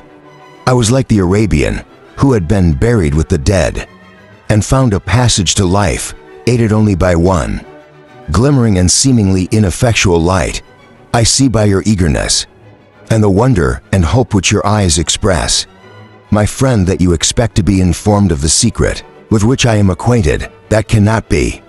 Listen patiently until the end of my story, and you will easily perceive why I am reserved upon that subject. I will not lead you on, unguarded and ardent as I then was, to your destruction and infallible misery.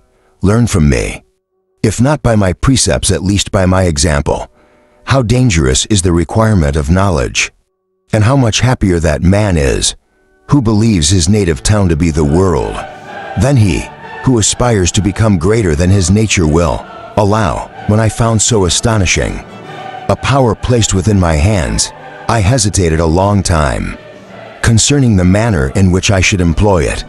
Although I possessed the capacity of bestowing animation, yet to prepare a frame for the reception of it, with all its intricacies of fibers, muscles, and veins, still remain the work of inconceivable difficulty and labor. I doubted at first whether I should attempt the creation of a being like myself or one of simpler organization, but my imagination was too much exalted by my first success to permit me to doubt of my ability to give life to an animal as complex and wonderful as man. The materials at present within my command hardly appeared adequate to so arduous an undertaking, but I doubted not that I should ultimately succeed. I prepared myself for a multitude of reverses. My operations might be incessantly baffled, at last my work being perfect. Yet when I consider the improvement which every day takes place in science and mechanics, I was encouraged to hope my present attempts would at least lay the foundations of future success. Nor could I consider the magnitude and complexity of my plan as any argument of its impracticability. It was with these feelings that I began the creation of a human being, as the minuteness of the parts formed a great hindrance to my speed. I resolved, contrary to my first intention, to make the being of a gigantic stature, that is to say, about 8 feet in height and proportionably large. After having formed this determination, and having spent some months in successfully collecting and arranging my materials, I began. No one can conceive the variety of feelings which bore me onwards like a hurricane. In the first enthusiasm of success, life and death appeared to me ideal bounds which I should first break through and pour a torrent of light into our dark world. A new species would bless me as its creator and source. Many happy and excellent natures would owe their being to me. No father could claim the gratitude of his child so completely as I should deserve theirs. Pursuing these reflections, I thought that if I could bestow animation upon lifeless matter, I might in process of time, although I now found it impossible, renew life where death had apparently devoted the body to corruption. These thoughts supported my spirits. While I pursued my undertaking with unremitting order, my cheek had grown pale with study, and my person had become emaciated with confinement. Sometimes on the very brink of certainty, I failed, yet still I clung to the hope which the next day or the next hour might realize. One secret which I alone possessed was the hope to which I had dedicated myself, and the moon gazed on my midnight labors, while with unrelaxed and breathless eagerness I pursued nature to her hiding places. Who shall conceive the horrors of my secret toil as I dabbled among the unhallowed damps of the grave, or torture the living animal to animate the lifeless clay? My limbs now tremble and my eyes swim with the remembrance. But then a resistless and almost frantic impulse urged me forward. I seemed to have lost all soul or sensation. But for this one pursuit, it was indeed but a passing trance that only made me feel with renewed acuteness, so soon as the unnatural stimulus ceasing to operate. I had returned to my old habits. I collected bones from channel houses and disturbed with profane fingers the tremendous secrets of the human frame. In a solitary chamber, or rather cell at the top of the house, and separated from all the other apartments by a gallery and staircase, I kept my workshop of filthy creation. My eyeballs were starting from their sockets and attending to the details of my employment.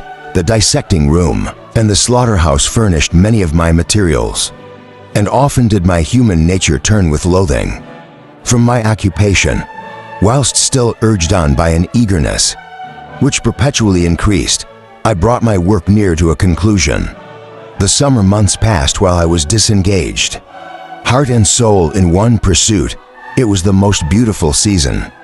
Never did the fields bestow a more plentiful harvest, or the vines yield a more luxuriant vintage. But my eyes were insensible to the charms of nature, and the same feelings which made me neglect the scenes around me caused me also to forget those friends who were so many miles absent, and whom might not seen for so long a time. I knew my silence disquieted them, and I well remember the words of my father. I know that while you are pleased with yourself, you will think of us with affection, and we shall hear regularly from you. You must pardon me if I regard any interruption in your correspondence as a proof that your other duties are equally neglected. I knew well, therefore, what would be my father's feelings, but I could not tear my thoughts from my employment, loathsome in itself but which had taken an irresistible hold of my imagination. I wished, as it were, to procrastinate all that related to my feelings of affection until the great object, which swallowed up every habit of my nature, should be completed. I then thought that my father would be unjust if he ascribed my neglect to vice or faultiness on my part, but I am now convinced that he was justified in conceiving that I should not be altogether free from blame. A human being in perfection ought always to preserve a calm and peaceful mind, and never to allow passion or a transitory desire to disturb his tranquility. I do not think that the pursuit of knowledge is an exception to this rule. If the study to which you apply yourself has a tendency to weaken your affections and to destroy your taste for those simple pleasures in which no alloy can possibly mix, then that study is certainly unlawful. That is to say, not befitting the human mind. If this rule were always observed, if no man allowed any pursuit whatsoever to interfere with the tranquility of his domestic affections, Greece had not been enslaved, Caesar would have spared his country, America would have been discovered more gradually, and the empires of Mexico and Peru had not been destroyed. But I forget that I am moralizing in the most interesting part of my tale, and your looks remind me to proceed. My father made no reproach in his heartfelt letters, and only took notice of my silence by inquiring into my occupations, more particularly than before. Winter, spring, and summer passed away during my labors, but I did not watch the blossom or the expanding leaves, sights which before always yielded me supreme delight, so deeply was engrossed in my occupation. The leaves of that year had withered before my work drew near to a close, and now every day showed me more plainly how well I had succeeded. But my enthusiasm was checked by my anxiety, and I appeared rather like one doomed by slavery to toil in the mines or any other unwholesome trade than an artist occupied by his favorite employment. Every night I was oppressed by a slow fever, and I became nervous to a most painful degree. The fall of a leaf startled me, and I shunned my fellow creatures as if I'd been guilty of a crime. Sometimes I grew alarmed at the wreck I perceived that I had become. The energy of my purpose alone sustained me. My labors would soon end, and I believe that exercise and amusement would then drive away incipient disease. and I promised myself both of these when my creation should be complete. Chapter 5. It was on a dreary night of November that I beheld the accomplishment of my toils. With an anxiety that almost amounted to agony, I collected the instruments of life around me, that I might infuse a spark of being into the lifeless thing that lay at my feet. It was already 1 in the morning. The rain pattered dismally against the panes, and my candle was nearly burnt out, when by the glimmer of the half-extinguished light, I saw the dull yellow eye of the creature open. It breathed hard, and a convulsive motion agitated its limbs. How can I describe my emotions at this catastrophe, or how delineate the wretch whom, with such infinite pains and care, I had endeavored to form? His limbs were in proportion, and I had selected his features as beautiful, beautiful great God.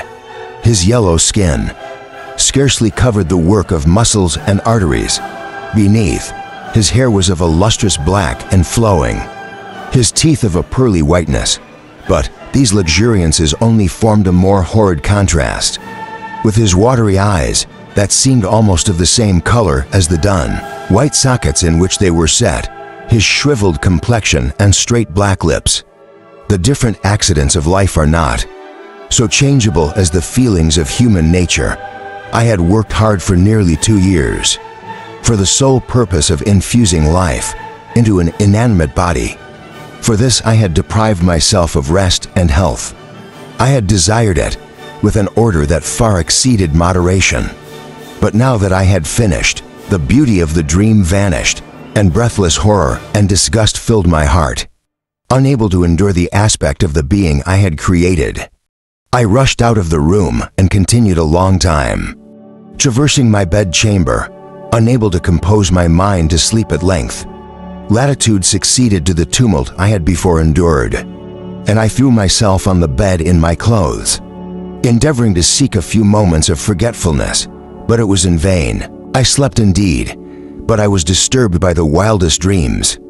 I thought I saw Elizabeth in the bloom of health, walking in the streets of Ingolstadt. Delighted and surprised, I embraced her, but as I imprinted the first kiss on her lips, they became livid with the hue of death. Her features appeared to change, and I thought that I held the corpse of my dead mother in my arms. Shroud enveloped her form, and I saw the grave worms crawling in the folds of the flannel. I started from my sleep with horror. The cold dew covered my forehead. My teeth chattered and every limb became convulsed, when by the dim and yellow light of the moon, as it forced its way through the window shutters, I beheld the wretch, the miserable monster whom I had created. He held up the curtain of the bed, and his eyes, if eyes they may be called, were fixed on me. His jaws opened, and he muttered some inarticulate sounds, while a grin wrinkled his cheeks. He might have spoken, but I did not hear. One hand was stretched out, seemingly to detain me, but I escaped and rushed downstairs. I took refuge in the courtyard belonging to the house, which I inhabited, where I remained during the rest of the night, walking up and down in the greatest agitation, listening attentively, catching and fearing each sound, as if it were to announce the approach of the demoniacal corpse, to which I had so miserably given life. Oh, no mortal could support the horror of that countenance. A mummy again endured with animation could not be so hideous as that wretch. I had gazed on him while unfinished. He was ugly then, but when those muscles and joints were rendered capable of motion, it became a thing such as even Dante could not have conceived. I passed the night wretchedly. Sometimes my pulse beats so quickly and hardly that I felt the palpitation of every artery. At others I nearly sank to the ground through languor. An extreme weakness mingled with this horror. I felt the bitterness of disappointment. Dreams that had been my food and pleasant rest for so long, a space would now become a hell to me. And the change was so rapid, the overthrow so complete. Morning, dismal and wet at length, dawned and discovered to my sleepless and aching eyes the church of Ingolstadt, its white steeple and clock, which indicated the 6th hour. The porter opened the gates of the court, which had that night been my asylum, and I issued into the streets, pacing them with quick steps. as if I sought to avoid the wretch, whom I feared. Every turning of the street would present to my view. I did not dare return to the apartment, which I inhabited, but felt impelled to hurry on.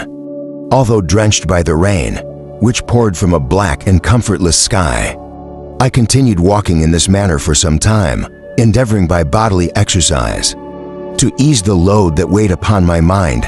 I traversed the streets without any clear conception of where I was or what I was doing. My heart palpitated in the sickness of fear, and I hurried on with irregular steps, not daring to look about me, like one who, on a lonely road, does walk in fear and dread, and having once turned round, walks on and turns no more his head, because he knows a frightful fiend. Death close behind him dread, Coleridge's Ancient Mariner. Continuing thus, I came at length opposite to the inn, at which the various diligences and carriages usually stopped. Here I paused, and knew not why, but I remained some minutes, with my eyes fixed on a coach that was coming towards me from the other end of the street. As it drew nearer, I observed that it was the Swiss diligence. It stopped just where I was standing, and on the door being opened, I perceived Henry Clarville, who on seeing me instantly sprung out. "My dear Frankenstein," exclaimed, "to you how glad I am to see you. How fortunate that you should be here." At the very moment of my alighting, nothing could equal my delight on seeing Clarville. His presence brought back to my thoughts my father, Elizabeth, and all those scenes of home, so dear to my recollection. I grasped his hand, and in a moment forgot my horror and misfortune. I felt suddenly, and for the first time during many months, calm and serene joy. I welcomed my friend, therefore, in the most cordial manner, and we walked towards my college. Clarville continued talking for some time about our mutual friends and his own good fortune, and being permitted to come to English, "that you may easily believe," said he, "how great was the difficulty to persuade my father that all necessary knowledge was not comprised in the noble art of bookkeeping. And indeed I believe I left him incredulous to the last, for his constant answer to my unweary entreaties was the same as that of the Dutch schoolmaster in The Vicar of Wakefield. I have 10,000 florins a year without Greek.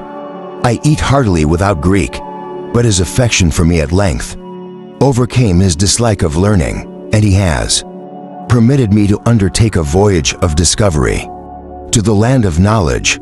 It gives me the greatest delight to see you. But tell me how you left my father, brothers, and Elizabeth." "Very well and very happy, only a little uneasy that they hear from you so seldom. By the by, I mean to lecture you a little upon their account myself." But my dear Frankenstein continued here, stopping short and gazing full in my face, "I did not before remark how very ill you appear, so thin and pale. You look as if you had been watching for several nights." "You have guessed right. I have lately been so deeply engaged in one occupation that I have not allowed myself sufficient rest, as you see, but I sincerely hope, that all these employments are now at an end, and that I am at length free." I trembled excessively. I could not endure to think of, and far less to allude to, the occurrences of the preceding night. I walked with a quick pace, and we soon arrived at my college. I then reflected, and the thought made me shiver, that the creature whom I had left in my apartment might still be there alive and walking about. I dreaded to behold this monster, but I feared still more that Henry should see him, entreating him therefore to remain a few minutes at the bottom of the stairs. I darted up towards my own room. My hand was already on the lock of the door before I recollected myself. I then paused, and a cold shivering came over me.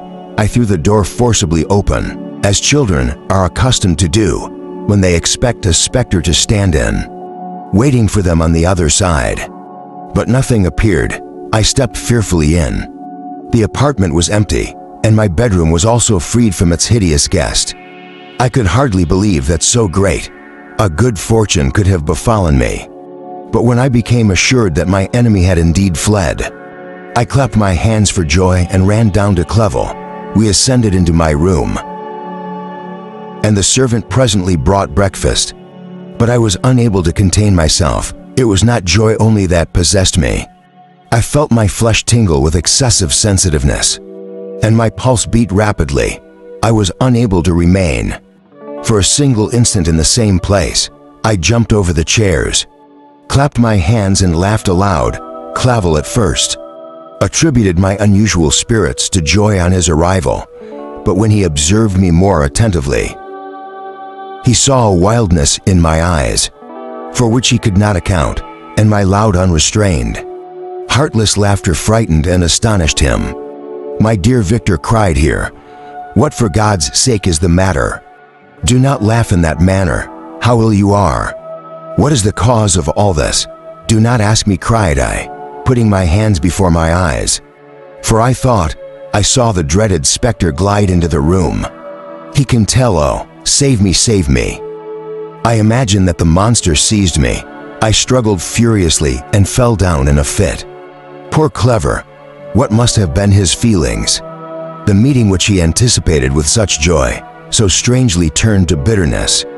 But I was not the witness of his grief, for I was lifeless, and did not recover my senses for a long time. This was the commencement of a nervous fever, which confined me for several months. During all that time, Henry was my only nurse. I afterwards learned that, knowing my father's advanced age and unfitness for so long a journey, and how wretched my sickness would make Elizabeth, he spared them this grief by concealing the extent of my disorder. He knew that I could not have a more kind and attentive nurse than himself, and firm in the hope he felt of my recovery, he did not doubt that instead of doing harm, he performed the kindest action that he could towards them. But I was in reality very ill, and surely nothing but the unbounded and unremitting attentions of my friend could have restored me to life. The form of the monster on whom I had bestowed existence was forever before my eyes, and I raved incessantly concerning him. Doubtless my words surprised Henry. He at first believed them to be the wanderings of my disturbed imagination, but the pertinacity with which I continually recurred to the same subject persuaded him that my disorder, indeed, owed its origin to some uncommon and terrible event. By very slow degrees, and with frequent relapses that alarmed, engraved my friend, I recovered. I remember the first time I became capable of observing outward objects with any kind of pleasure. I perceived that the fallen leaves disappeared, and that the young buds were shooting forth from the trees that shaded my window. It was a divine spring, and the season contributed greatly to my convalescence. I felt also sentiments of joy. An affection revived in my bosom, my gloom disappeared, and in a short time I became as cheerful as before. I was attacked by the fatal passion. "Dearest Clever," exclaimed I, "how kind, how very good you are to me. This whole winter, instead of being spent in study, as you promised yourself, has been consumed in my sick room. How shall I ever repay you? I feel the greatest remorse for the disappointment of which I have been the occasion. But you will forgive me, you will repay me entirely, if you do not discompose yourself, but get well as fast as you can. And since you appear in such good spirits, I may speak to you on one subject. May I not?" I trembled. One subject, what could it be? Could he allude to an object on whom I dared not even think? "Compose yourself," said Clever, who observed my change of color. "I will not mention it if it agitates you, but your father and cousin would be very happy if they received a heartfelt letter from you, in your own handwriting. They hardly know how ill you have been, and are uneasy at your long silence. Is that all, my dear Henry? How could you suppose that my first thought would not fly towards those dear friends whom I love, and who are so deserving of my love? If this is your present temper, my friend, you will perhaps be glad to see a heartfelt letter that has been lying here some days for you. It is from your cousin, I believe." Chapter 6. Clarville then put the following a heartfelt letter into my hands. It was from my own Elizabeth. "My dearest cousin, you have been ill, very ill, and even the constant heartfelt letters of dear kind Henry are not sufficient to reassure me on your account. You are forbidden to write, to hold a pen. Yet one word from you, dear Victor, is necessary to calm our apprehensions. For a long time, I have thought that each post would bring this line, and my persuasions have restrained my uncle from undertaking a journey to English that I have prevented his encountering the inconveniences and perhaps dangers of so long a journey. Yet how often I have regretted not being able to perform it myself. I forgive to myself that the task of attending on your sick bed has devolved on some mercenary old nurse who could never guess your wishes nor minister to them with the care and attention of your poor cousin. Yet that is over now. Clairville writes that indeed you are getting better. I eagerly hope that you will confirm this intelligence soon in your own handwriting. Get well and return to us. You will find a happy, cheerful home and friends who love you dearly. Your father's health is vigorous, and he asks but to see you, but to be assured that you are well, and not a care will ever cloud his benevolent countenance. How pleased you would be to remark the improvement of our Ernest. He's now 16 and full of activity and spirit. He desires to be a true Swiss and to enter into foreign service, but we cannot part with him, at least until his elder brother returns to us. My uncle is not pleased with the idea of a military career in a distant country, but Ernest never had your powers of application.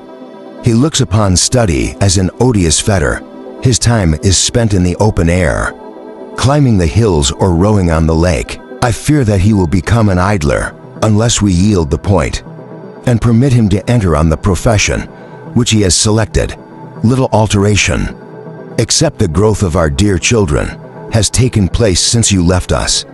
The blue lake and snow-clad mountains, they never change, and I think our placid home and our contented hearts are regulated by the same immutable laws. My trifling occupations take up my time and amuse me, and I'm rewarded for any exertions by seeing none but happy, kind faces around me since you left us.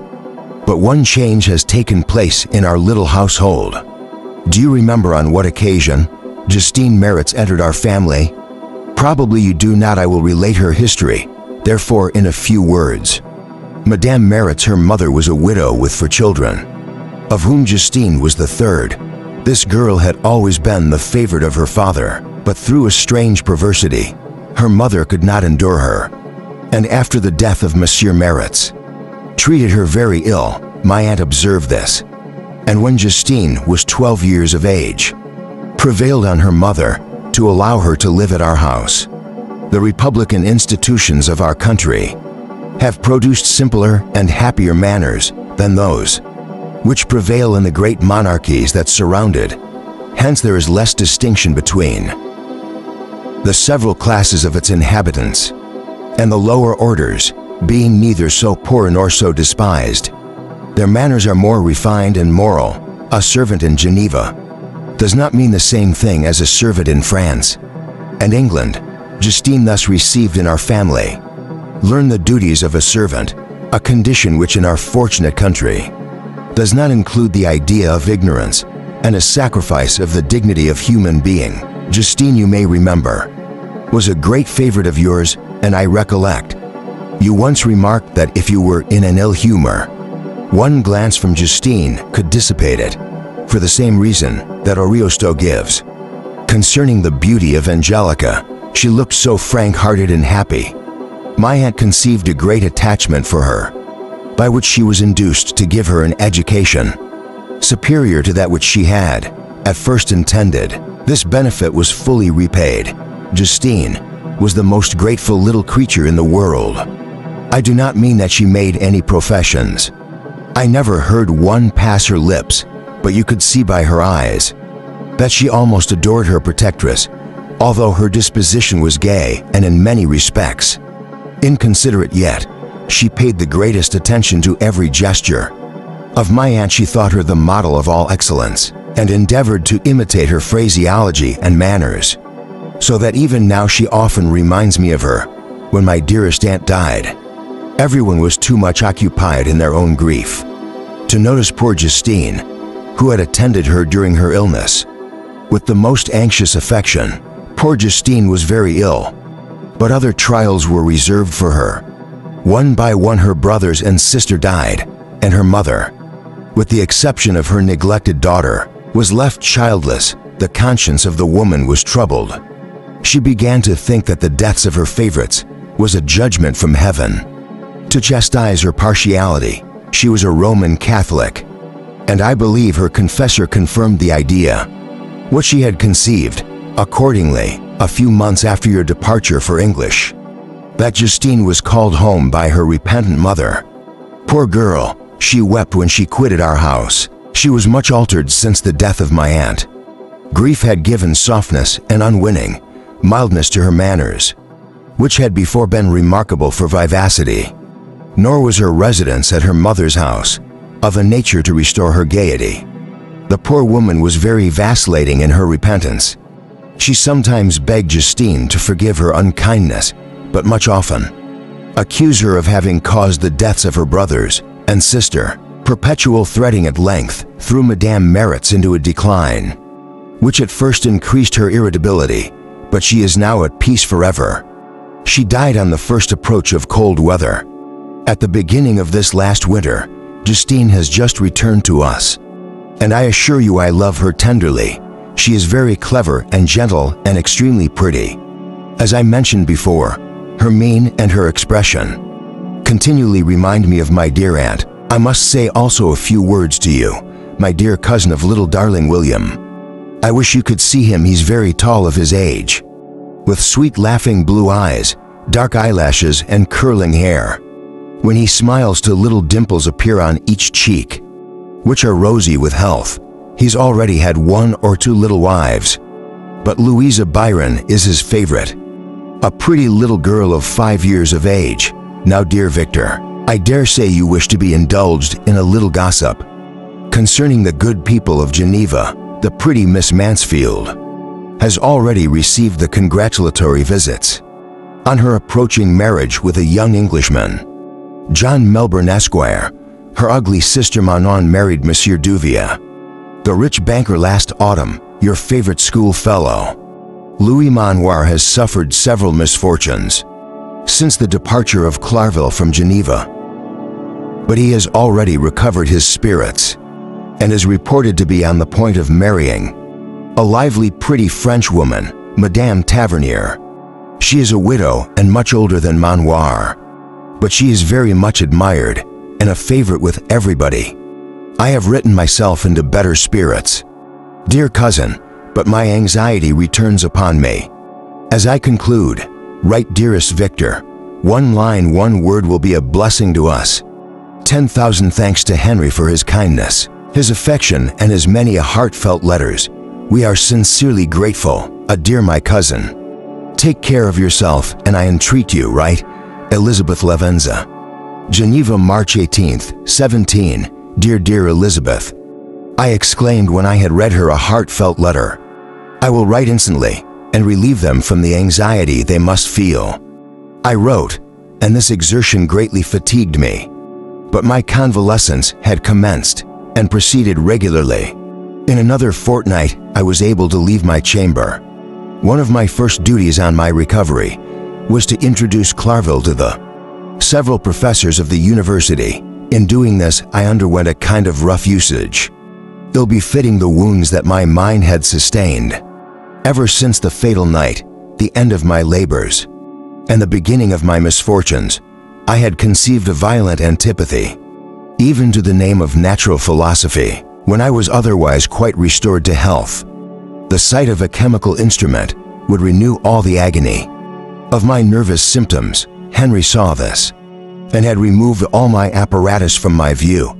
He had also changed my apartment, for he perceived that I had acquired a dislike for the room which had previously been my laboratory. But these cares of Clarville were made of no avail. When I visited the professors, as your Wallman inflicted torture, when he praised with kindness and warmth the astonishing progress I had made in the sciences, he soon perceived that I disliked the subject, but not guessing the real cause, he attributed my feelings to modesty and changed the subject. from my improvement to the science itself, with a desire, as I evidently saw, of drawing me out. What could I do?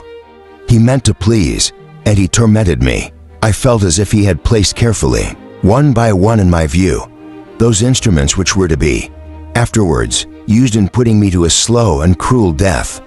I writhed under his words, yet dared not exhibit the pain I felt.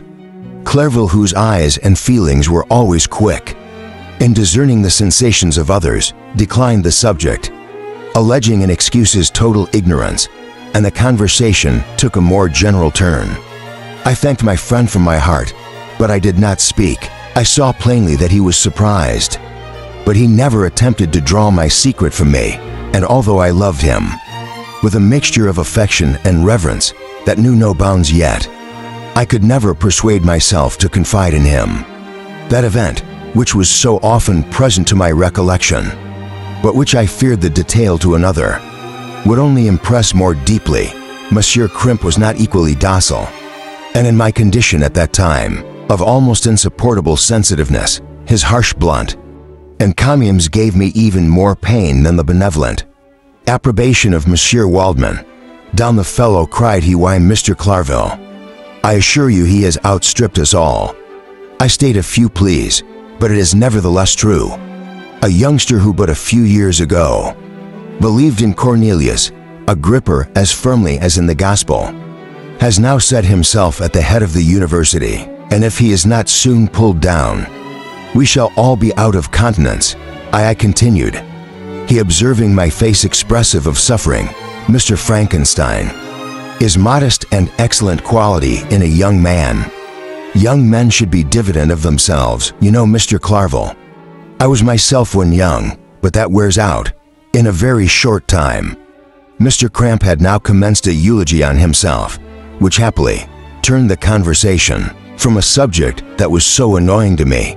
Clarville had never sympathized in my tests for natural science, and his literary pursuits differed wholly from those which had occupied me. He came to the university with the design of making himself complete master of the Oriental languages, and thus he should open a field for the plan of life he had marked out for himself. Resolved to pursue no inglorious career, he turned his eyes toward the East, as affording scope for his spirit of enterprise.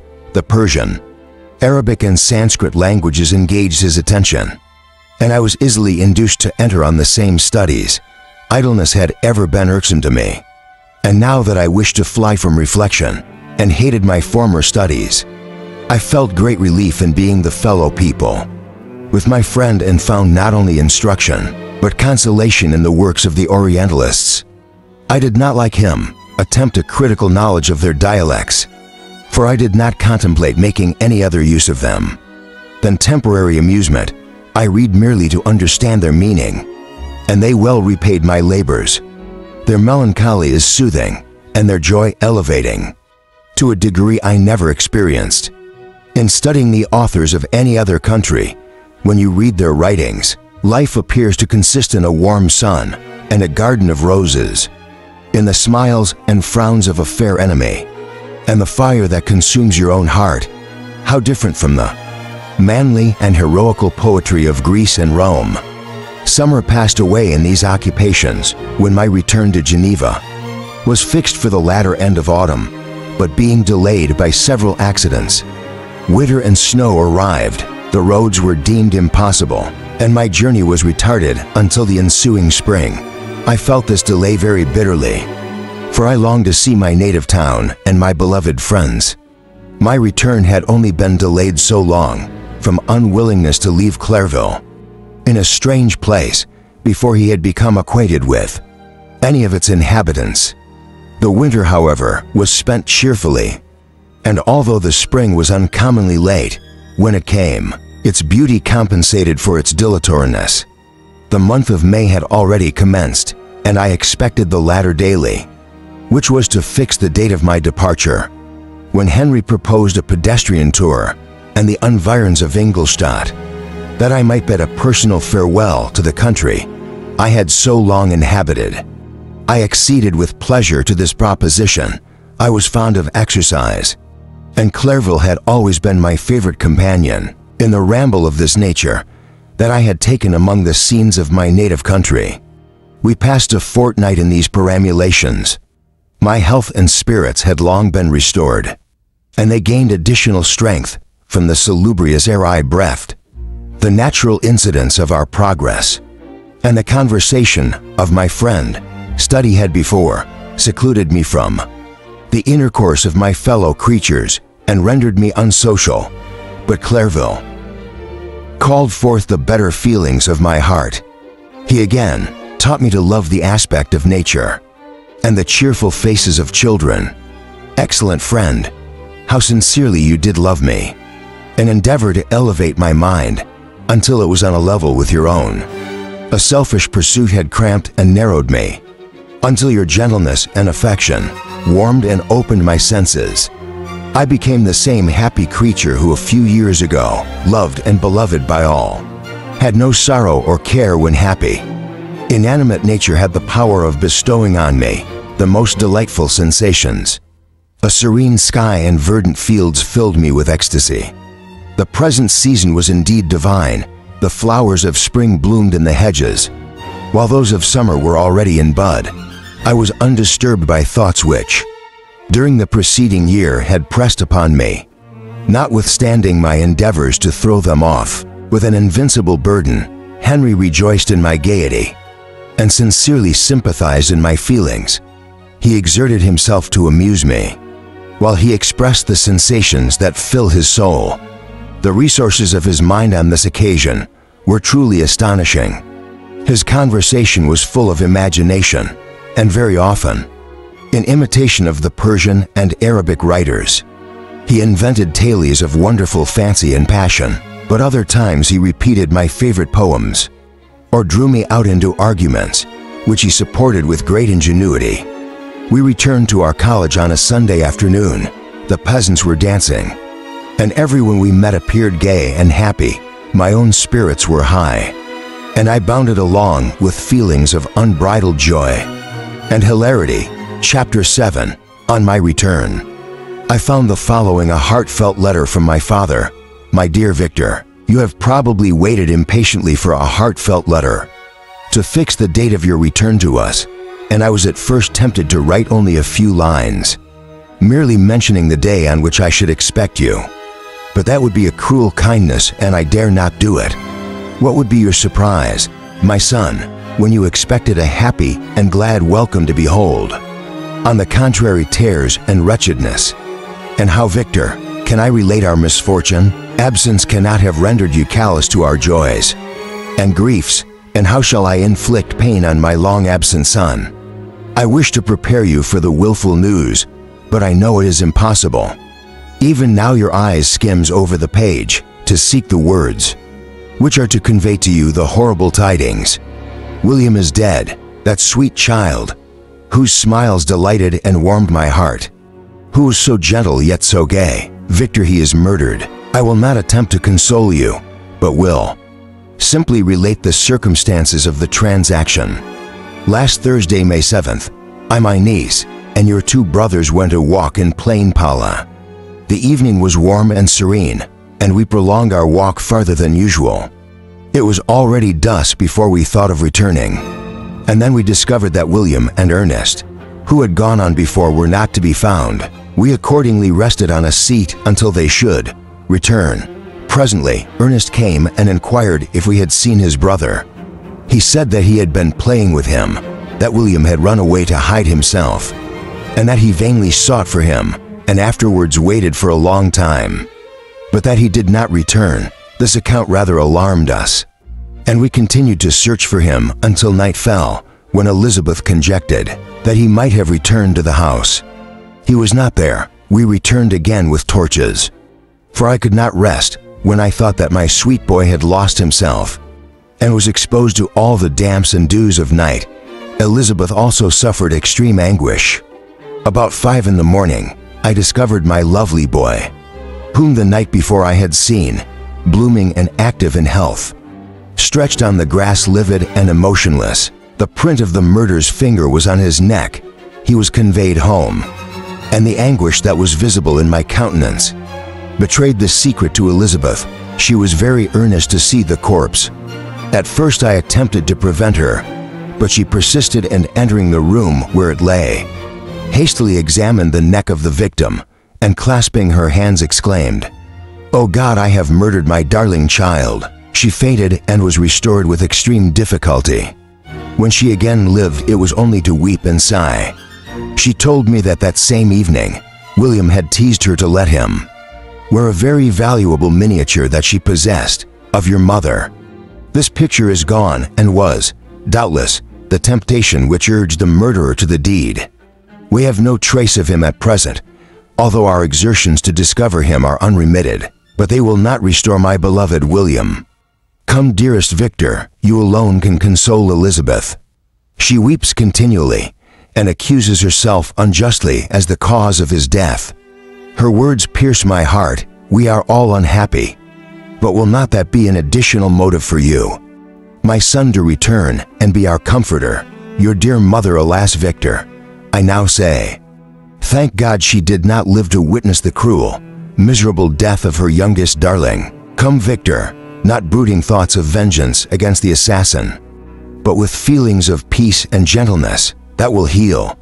Instead of festering the wounds of our minds, enter the house of mourning, my friend, but with kindness and affection for those who love you, and not with hatred for your enemies. Your affectionate and afflicted father, Alphonse Frankenstein. Geneva, May 12, 17, Clarville, who had watched my countenance as I read this a heartfelt letter, was surprised to observe the despair that succeeded. The joy I, at first expressed on receiving news from my friends. I threw the heartfelt letter on the table, and covered my face with my hands. My dear Frankenstein, exclaimed Henry, when he perceived me weep with bitterness. Are you always to be unhappy, my dear friend? What has happened? I motioned him to take up the heartfelt letter, while I walked up and down the room, in the extremest agitation. Tears also gushed from the eyes of Clarville. As he read the account of my misfortune, I can offer you no consolation. My friend, said he, your disaster is irreparable. What do you intend to do? To go instantly to Geneva? Come with me, Henry, to order the horses. During our walk, Clever endeavored to say a few words of consolation. He could only express his heartfelt sympathy. Poor William, said he, dear lovely child. He now sleeps with his angel mother, who that had seen him, bright and joyous in his young beauty, but must weep over his untimely loss. To die so miserably, to feel the murderous grasp, how much more a murder that could destroy? Radiant innocence, poor little fellow, only one consolation have we. His friends mourn and weep, but he is at rest. The pang is over, his sufferings are at an end. Forever, a sod covers his gentle form, and he knows no pain. He can no longer be a subject for pity. We must reserve that for his miserable survivors. Clover spoke thus as we hurried through the streets. The words impressed themselves on my mind, and I remembered them afterwards in solitude. But now, as soon as the horses arrived, I hurried into a cabriole and bade farewell to my friend. My journey was very melancholy at first. I wished to hurry on, for I longed to console and sympathize with my loved and sorrowing friends. But when I drew near my native town, I slackened my progress. I could hardly sustain the multitude of feelings that crowded into my mind. I passed through scenes familiar to my youth, but which I'd not seen for nearly 6 years. How altered everything might be during that time. One sudden and desolating change had taken place, but 1,000 little circumstances might have, by degrees, worked other alterations which, although they were done more tranquilly, might not be the less decisive. Fear overcame me. I dared no advance, dreading 1,000 nameless evils that made me tremble. Although I was unable to define them, I remained a days at Lausanne. In this painful state of mind, I contemplated the lake. The waters were placid, all around was calm, and the snowy mountains. The palaces of nature were not changed by degrees. The calm and heavenly scene restored me, and I continued my journey towards Geneva.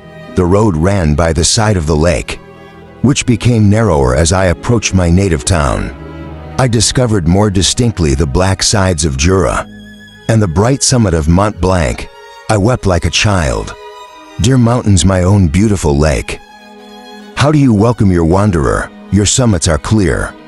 The sky and lake are blue and placid. Is this to prognosticate peace, or to mock at my unhappiness? I fear, my friend, that I shall render myself tedious by dwelling on these preliminary circumstances. But they were days of comparative happiness, and I think of them with pleasure. My country, my beloved country, who but a native can tell the delight I took in again, beholding thy streams, thy mountains, and more than all thy lovely lake. Yet as I drew nearer home, grief and fear again overcame me. Night also closed around, and when I could hardly see the dark mountains, I felt still more gloomily. The picture appeared a vast and dim scene of evil, and I foresaw obsculia that I was destined to become the most wretched of human beings. Alas, I prophesied truly, and failed in only one single circumstance, that in all the misery I imagined and dreaded, I did not conceive the 100th part of the anguish I was destined to endure. It was completely dark. When I arrived in the environs of Geneva, the gates of the town were already shut, and I was obliged to pass the night at Secarin, a village at the distance of half a league from the city. The sky was serene, and as I was unable to rest, I resolved to visit the spot when my poor William had been murdered. As I could not pass through the town, I was obliged to cross the lake in a boat. To arrive at Plainpala, during this short voyage, I saw the lightning playing on the summit of Mont Blanc in the most beautiful figures. The storm appeared to approach rapidly, and on landing, I ascended a low hill that I might observe its progress. It advanced, the heavens were clouded, and I soon felt the rain coming slowly in large drops. But its violence quickly increased. I quitted my seat and walked on, although the darkness and storm increased every minute, and the thunder burst with the terrific crash over my head. It was echoed from Salive, the Jura, and the Alps of Savoy.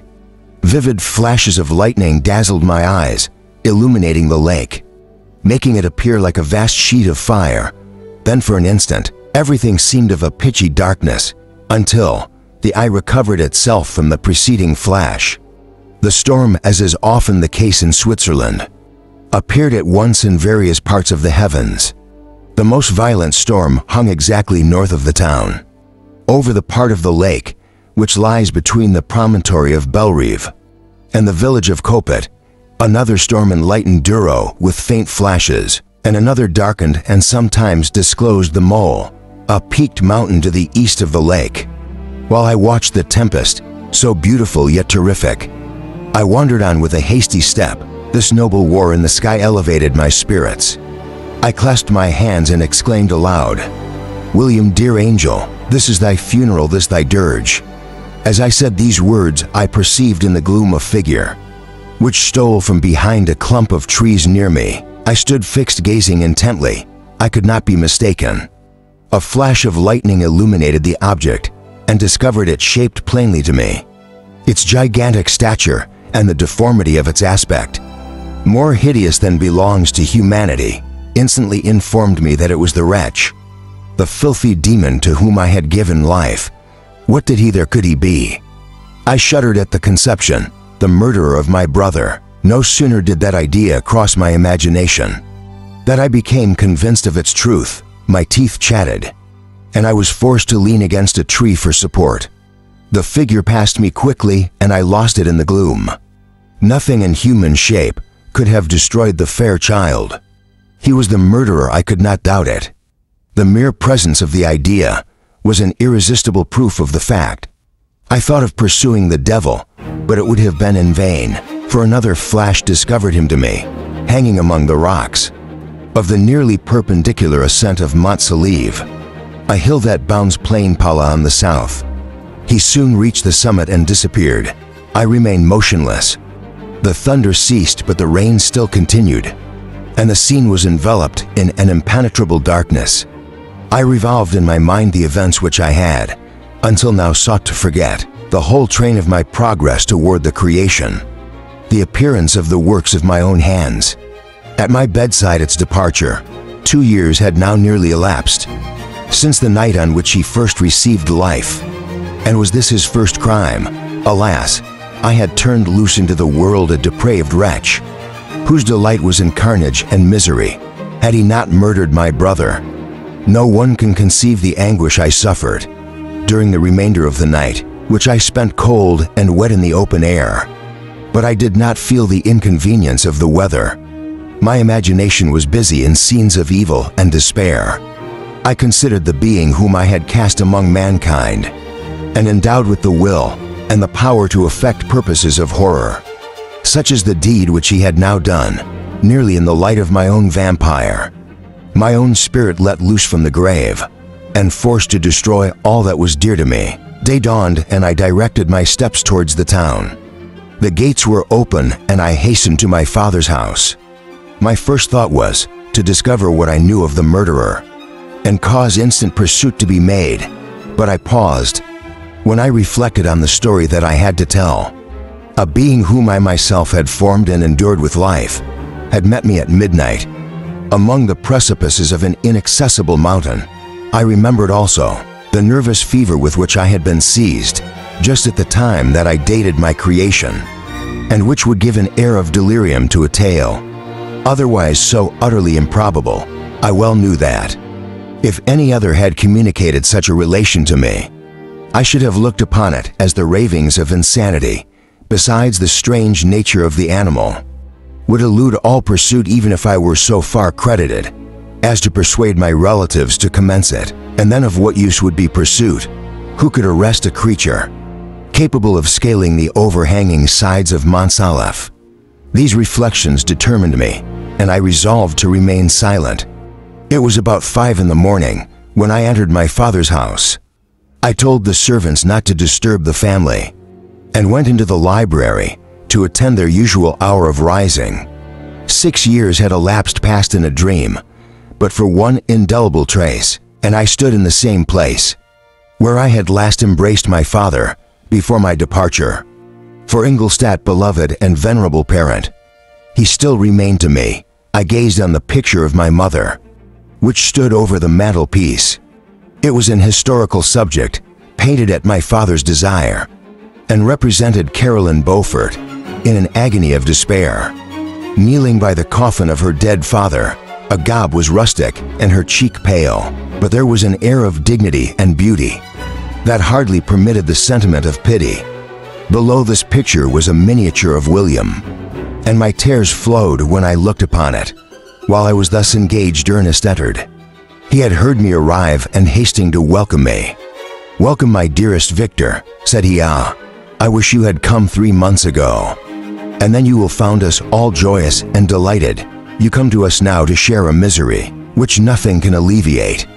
Yet your presence will, I hope, revive our father, who seems sinking under his misfortune, and your persuasions will induce poor Elizabeth to cease her vain and tormenting self-accusations.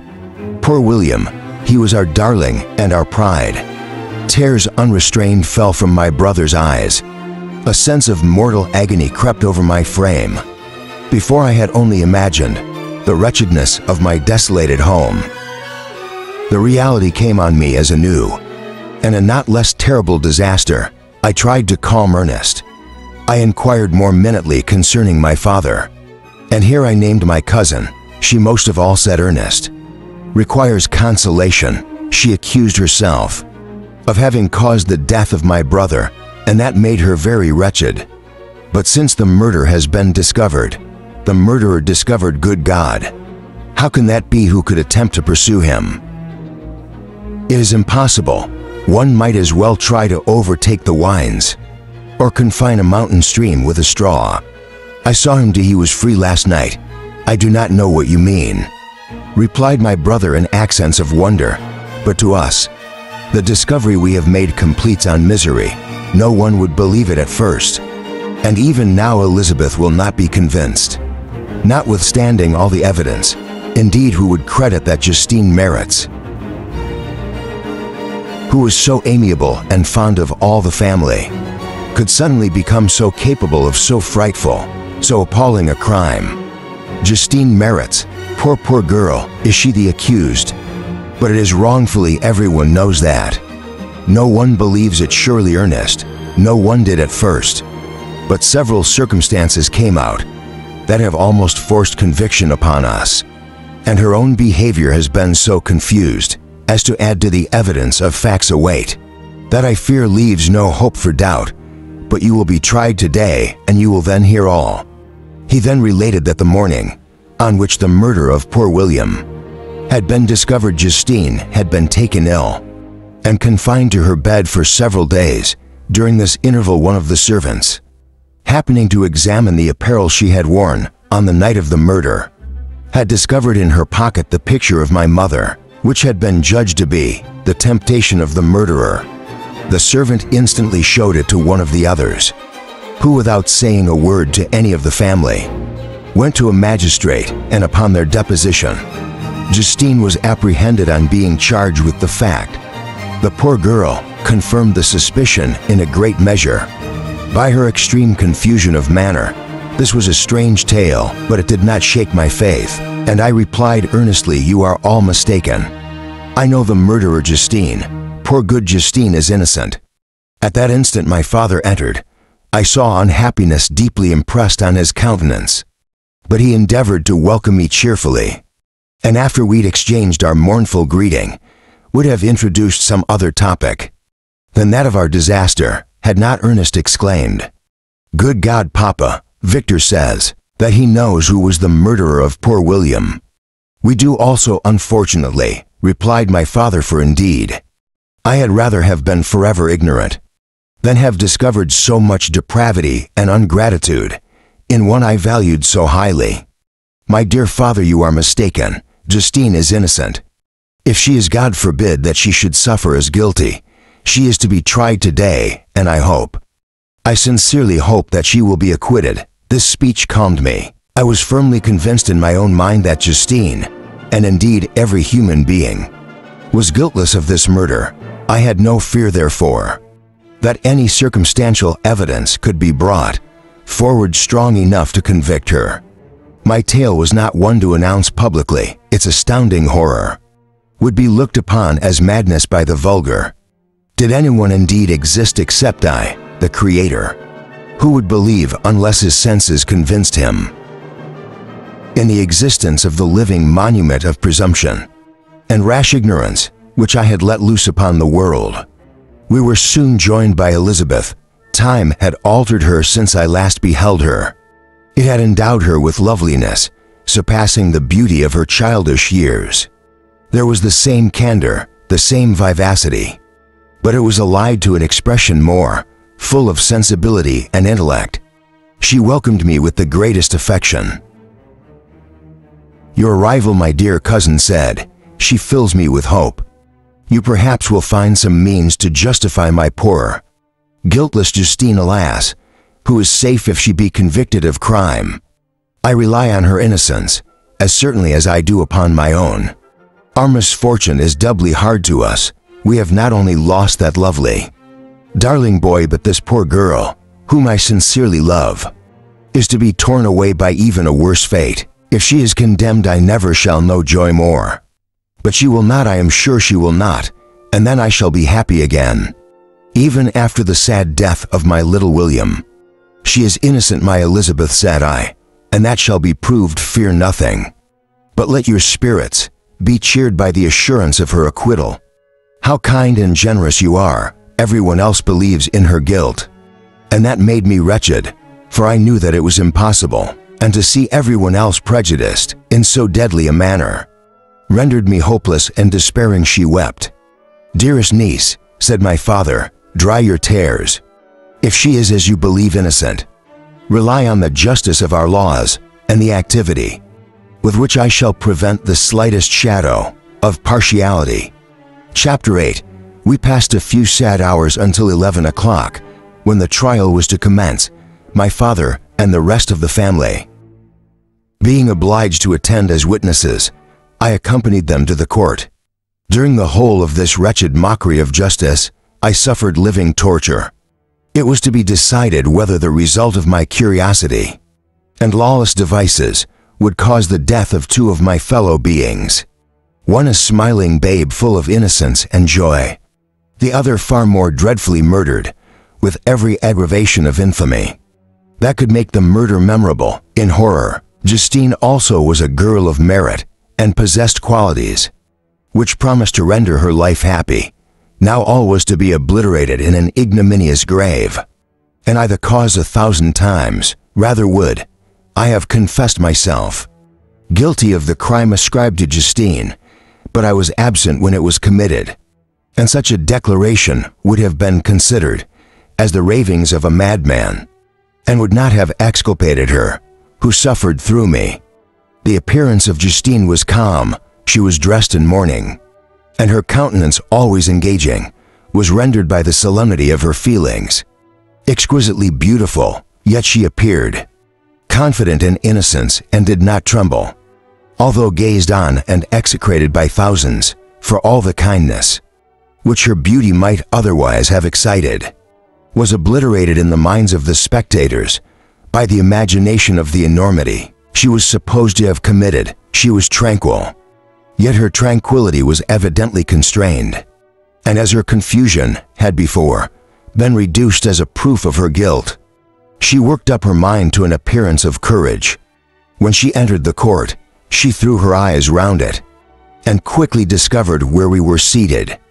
A tear seemed to dim her eye when she saw us, but she quickly recovered herself, and a look of sorrowful affection seemed to attest her utter guiltlessness. The trial began, and after the advocate against her had stated the charge, several witnesses were called. Several strange facts combined against her, which might have staggered anyone who had not such proof of her innocence as I had. She had been out the hall of the night on which the murder had been committed, and towards morning had been perceived by a market woman not far from the spot where the body of the murdered child had been.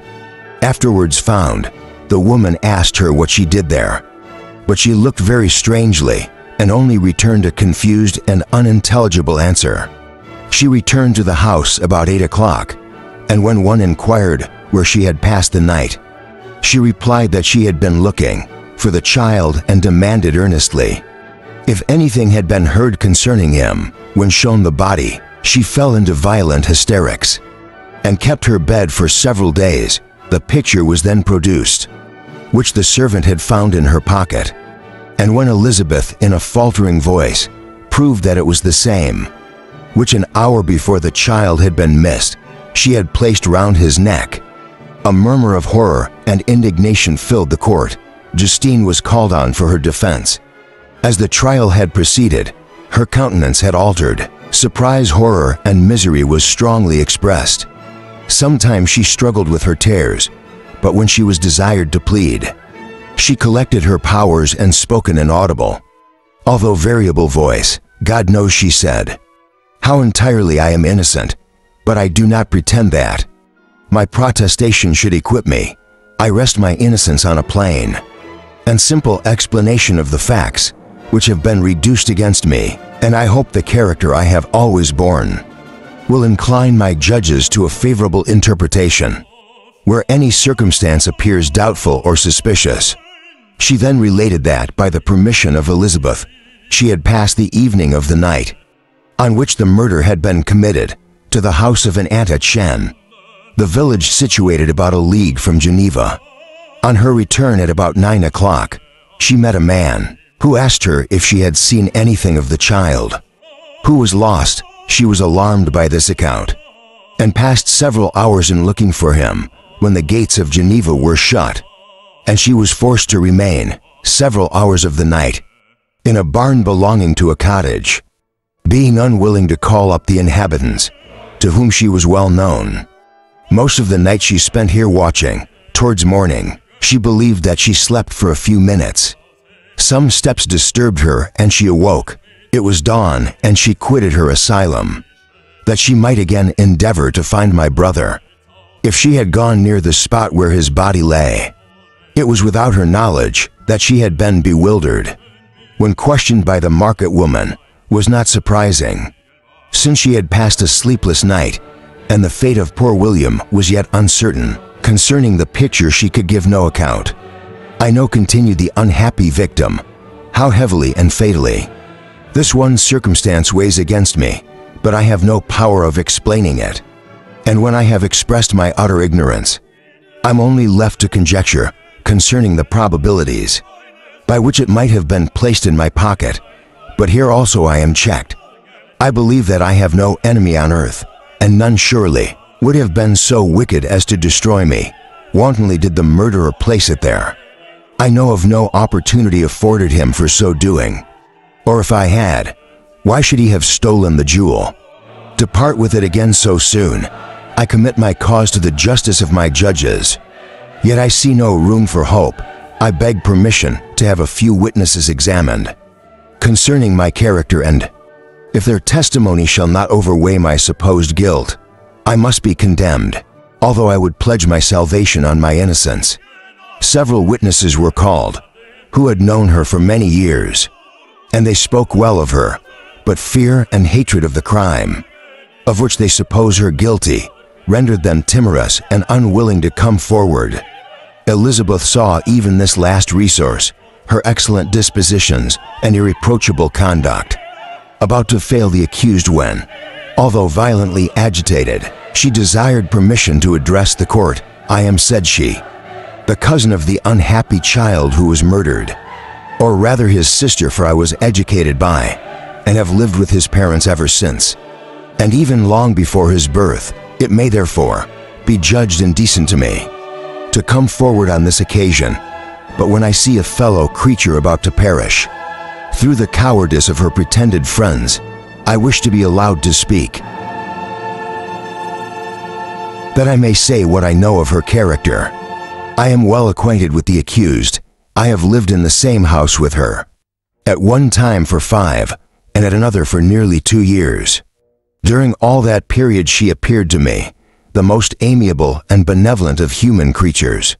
She nursed Madame Frankenstein, my aunt, in her last illness, with the greatest affection and care, and afterwards attended her own mother during a tedious illness, in a manner that excited the admiration of all who knew her. After which she again lived in my uncle's house, where she was beloved by all the family. She was warmly attached to the child who is now dead, and acted towards him like a most affectionate mother. For my own part, I do not hesitate to say that, notwithstanding all the evidence produced against her, I believe and rely on her perfect innocence. She had no temptation for such an action. As to the bauble on which the chief proof rests, if she had earnestly desired it, I should have willingly given it to her. So much do I esteem and value her. A murmur of approbation followed Elizabeth's simple and powerful appeal, but it was excited by her generous interference, and not in favor of poor Justine, on whom the public indignation was turned, with renewed violence charging her with the blackest ingratitude.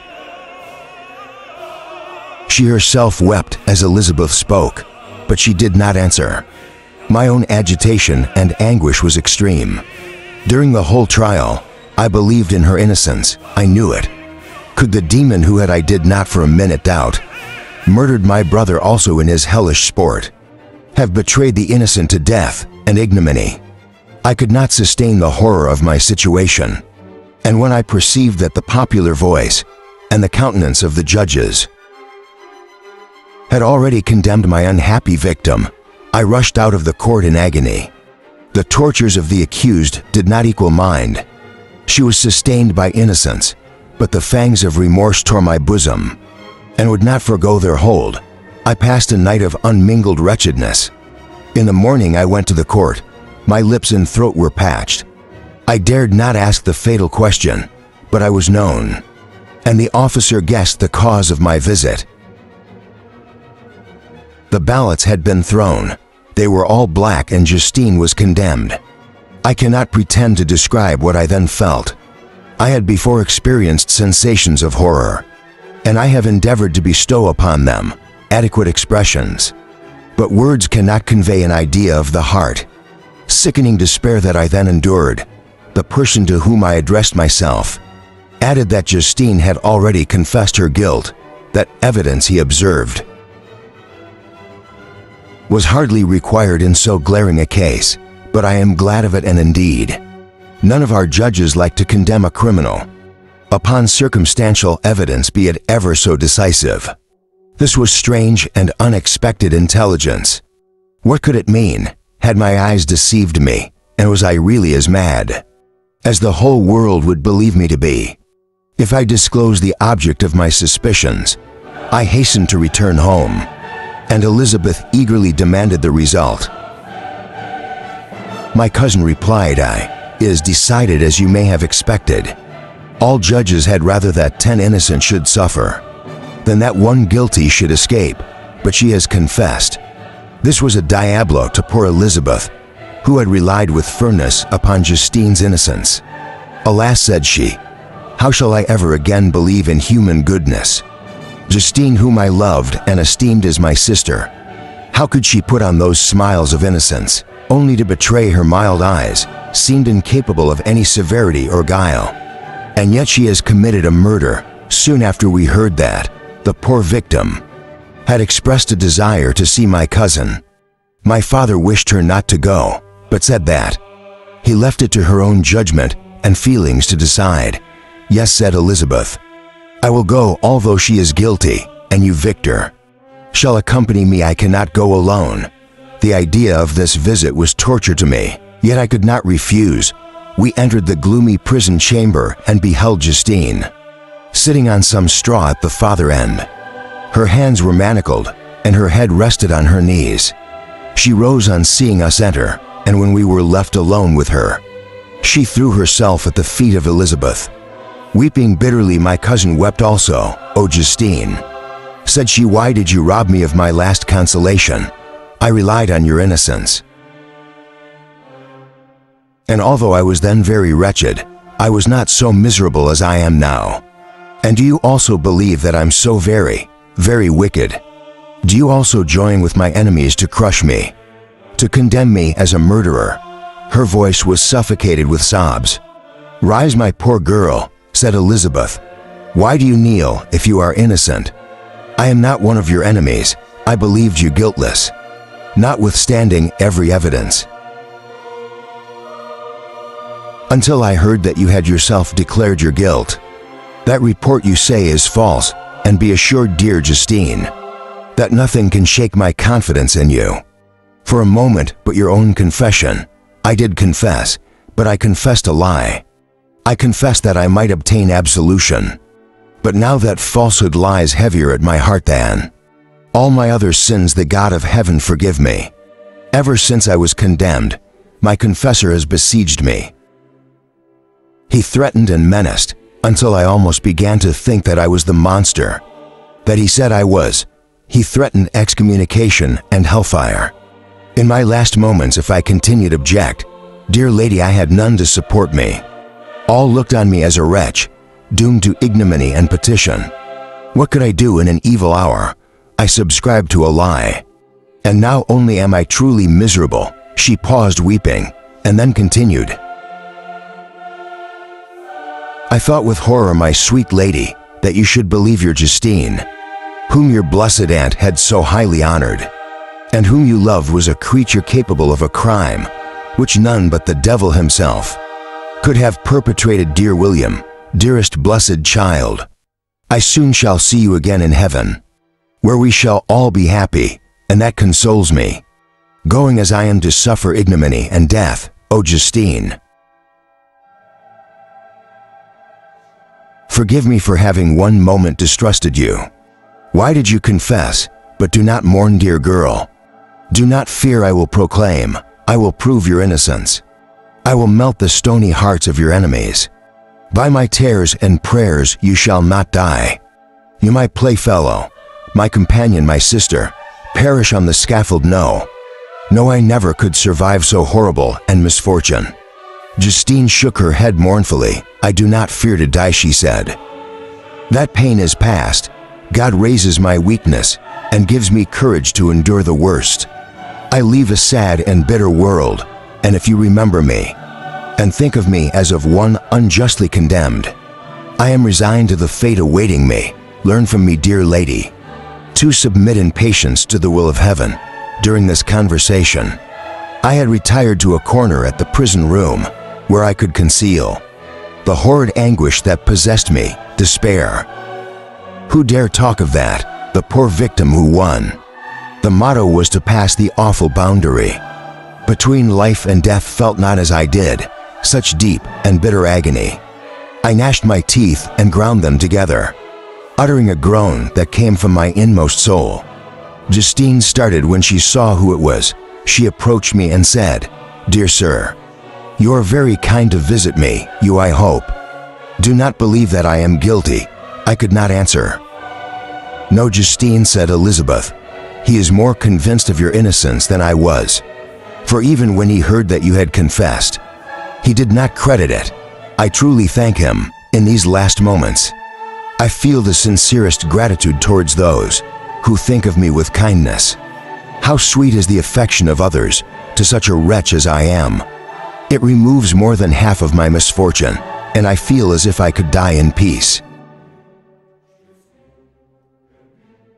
Now that my innocence is acknowledged by you, dear lady, and your cousin." Thus, the poor sufferer tried to comfort others and herself. She indeed gained the resignation she desired. But I, the true murderer, felt the never-dying worm alive in my bosom, which allowed of no hope or consolation. Elizabeth also wept and wasn't happy. But hers also was the misery of innocence, which, like a cloud that passes over the fair moon for a while, hides but cannot tarnish its brightness. Anguish and despair had penetrated into the core of my heart. I bore a hell within me which nothing could extinguish. We stayed several hours with Justine, and it was with great difficulty that Elizabeth could tear herself away. "I wish, Crunchy, that I were to die with you. I cannot live in this world of misery." Justine assumed an air of cheerfulness, while she with difficulty repressed her bitter tears. She embraced Elizabeth and said, in the voice of half-suppressed emotion, "Farewell, sweet lady. Dearest Elizabeth, my beloved and only friend. May heaven in its bounty bless and preserve you. May this be the last misfortune that you will ever suffer. Live and be happy, and make others so." And on the morrow Justine died. Elizabeth's heart-rending eloquence failed to move the judges from their subtle conviction. In the criminality of the saintly sufferer, my passionate and indignant appeals were lost upon them, and when I received their cold answers, and heard the harsh unfeeling reasoning of these men, my proposed vowel died away on my lips. Thus I might proclaim myself a madman, but not revoke the sentence passed upon my wretched victim. She perished on the scaffold as a murderess. From the tortures of my own heart, I turned to contemplate the deep and voiceless grief of my Elizabeth. This also was my doing, and my father's woe and the desolation of that late so smiling home. All was the work of my thrice accursed hands. You weep, unhappy ones, but these are not your last tears. Again shall you raise the funeral wail, and the sound of your lamentation shall again and again be heard. Frankenstein, your son, your kinsman, your early much-loved friend, he who would spend each vital drop of blood for your sakes, who has no thought nor sense of joy, except as it is mirrored also in your dear countenances, who would fill the air with blessings and spend his life in serving you. He bids you weep to shed countless tears, happy beyond his hopes, if thus inexorable fate be satisfied, and if the destruction pours before, the peace of the grave have succeeded to your sad torments. Thus spoke my prophetic soul, as torn by remorse, horror, and despair. I beheld those I loved spend vain sorrow upon the graves of William and Justine, the first hapless victims to my unhallowed arts. Chapter 9. Nothing is more painful to the human mind than after the feelings have been worked up by a quick succession of events, the dead calmness of inaction and certainty, which follows and deprives the soul both of hope and fear. Justine died She rested, and I was alive. The blood flowed freely in my veins, but a weight of despair and remorse pressed on my heart, which nothing could remove. Sleep fled from my eyes. I wandered like an evil spirit, for I had committed deeds of mischief, beyond description horrible, and much more I persuaded myself was yet behind. Yet my heart overflowed with kindness and the love of virtue. I had begun life with benevolent intentions, and thirsted for the moment when I should put them in practice and make myself useful to my fellow beings. Now all was blasted, instead of that serenity of conscience, which allowed me to look back upon the past with self-satisfaction, and from thence to gather promise of new hopes. I was seized by a remorse and the sense of guilt, which hurried me away to a hell of intense tortures, such as no language can describe. This state of mind preyed upon my health, which had perhaps never entirely recovered from the first shock it had sustained. I shunned the face of man or sound of joy, or complacency was torture to me. Solitude was my only consolation, deep dark death like solitude. My father observed with pain the alteration perceptible in my disposition and habits, and endeavored by arguments deduced from the feelings of his serene conscience and guiltless life to inspire me with fortitude, and awaken in me the courage to dispel the dark cloud which brooded over me. "Do you think, Victor," said he, "that I do not suffer also? No one could love a child more than I loved your brother." Tears came into his eyes as he spoke. "But is it not a duty to the survivors that we should refrain from augmenting their unhappiness by an appearance of immoderate grief? It is also a duty owed to yourself, for excessive sorrow prevents improvement or enjoyment, or even the discharge of daily usefulness, without which no man is fit for society." This advice, although good, was totally inapplicable to my case. I should have been the first to hide my grief and console my friends, if remorse had not mingled its bitterness and terror, its alarm, with my other sensations. Now, I could only answer my father with the look of despair, and endeavor to hide myself from his view. About this time we retired to our house at Belle Reef. This change was particularly agreeable to me. The shutting of the gates regularly at 10 o'clock, and the impossibility of remaining on the lake after that hour, had rendered our residence within the walls of Geneva very irksome to me. I was now free, often, after the rest of the family had retired for the night. I took the boat and passed many hours upon the water. Sometimes with my sail set, I was carried by the wind, and sometimes after rowing into the middle of the lake, I left the boat to pursue its own course and gave way to my own miserable reflections. I was often tempted when all was at peace around me, and I the only unquiet thing that wandered, restless and scene so beautiful and heavenly.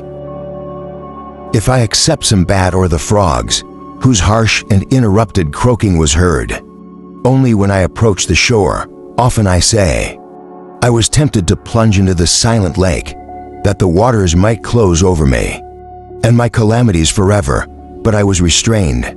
When I thought of the heroic and suffering Elizabeth, whom I tenderly loved and whose existence was bound up in mine, I thought also of my father and surviving brother.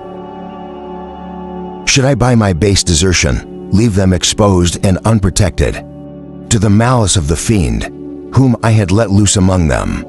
At these moments I wept bitterly, and wished that peace would revisit my mind, only that I might afford them consolation and happiness.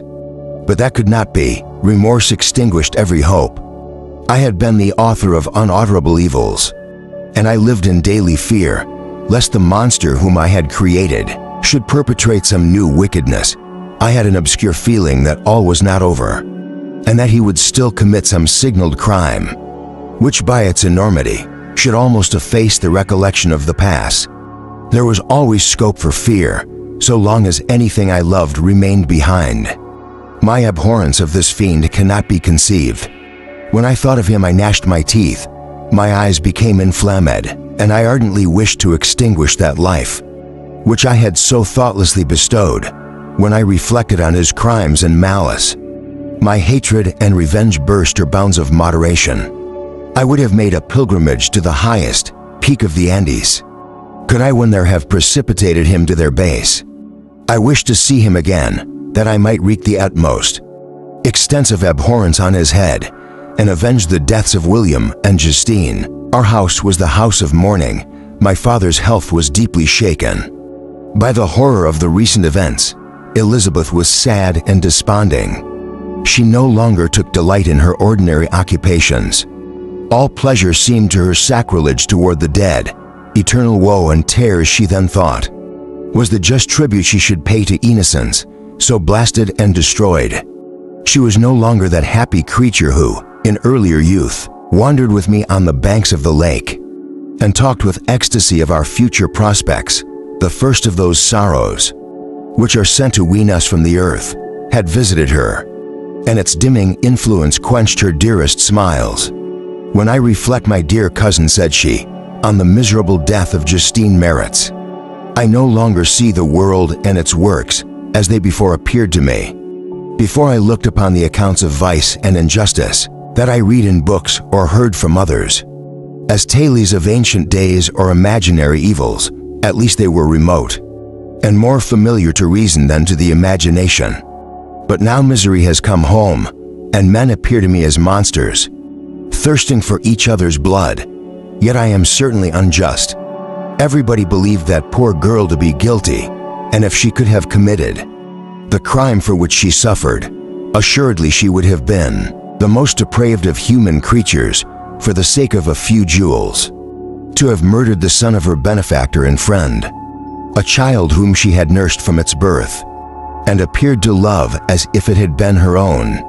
I could not consent to the death of any human being, but certainly I should have thought such a creature unfit to remain in the society of men. But she was innocent, I know. I feel she was innocent. You are of the same opinion, and that confirms me. Alas, Victor, when falsehood can look so like the truth, who can assure themselves of certain happiness? I feel as if I were walking on the edge of a precipice, towards which thousands are crowding and endeavoring to plunge me into the abyss. William and Justine were assassinated, and the murderer escapes. He walks about the world free and perhaps respected. But even if I were condemned to suffer on the scaffold for the same crimes, I would not change places with such a wretch. I listened to this discourse with the extremest agony. I not indeed, but in effect was the true murderer. Elizabeth read my anguish in my countenance, and kindly taking my hand said, "My dearest friend, you must calm yourself. These events have affected me God knows how deeply. But I am not so wretched as you are. There's an expression of despair, and sometimes of revenge in your countenance, that makes me tremble. Dear Victor, banish these dark passions. Remember the friends around you, who center all their hopes in you. Have we lost the power of rendering you happy? Ah, while we love, while we are true to each other, here in this land of peace and beauty, your native country, we may reap every tranquil blessing. What can disturb our peace, and could not such words from her, whom I fondly prize before every other gift of fortune, suffice to chase away the fiend that lurked in my heart? Even as she spoke, I drew near to her as if in terror. Blessed at that very moment, the destroyer had been near to rob me of her. Thus not the tenderness of friendship, nor the beauty of earth, nor of heaven could redeem my soul from woe. The very accents of love were ineffectual. I was encompassed by a cloud, which no beneficial influence could penetrate. The wounded deer, dragging its fainting limbs to some untrodden brake, there to gaze upon the arrow which had pierced it, and to die was but a type of me. Sometimes I could cope with the sudden despair that overwhelmed me, but sometimes the whirlwind passions of my soul drove me to seek, by bodily exercise and by change of place, some relief from my intolerable sensations. It was during an access of this kind that I suddenly left my home and bending. My steps towards the near alpine valleys sought, in the magnificence, the eternity of such scenes, to forget myself. Am I ephemeral because human sorrows, my wanderings, were directed towards the valley of Chamouni? I had visited it frequently during my boyhood. 6 years had passed since then.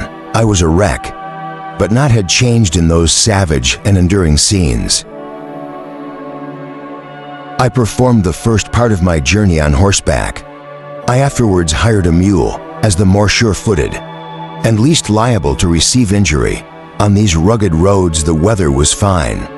It was about the middle of the month of August, nearly 2 months after the death of Justine, that miserable epoch from which I dated all my woe.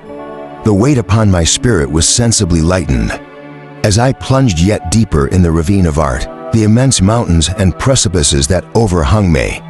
On every side, the sound of the river raging among the rocks, and the dashing of the waterfalls around, spoke of a power mighty as omnipotence, and I ceased to fear or to bend before any being less almighty than that which had created and ruled.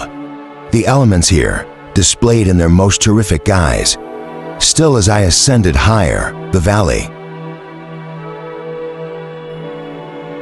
assumed a more magnificent and astonishing character.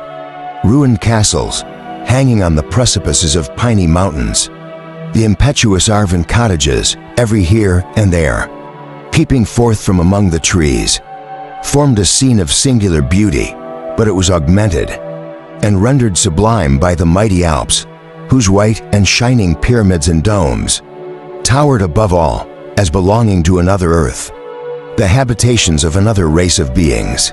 I passed the bridge of Pelicia, where the ravine which the river forms opened before me, and I began to ascend the mountain that overhangs it.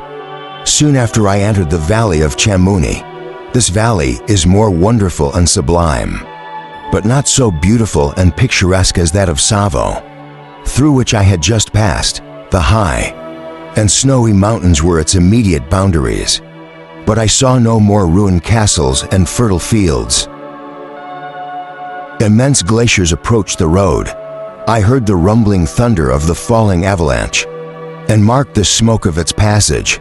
Mont Blanc, the supreme and magnificent Mont Blanc, raised itself from the surrounding aiguille, and its tremendous dome overlooked the valley.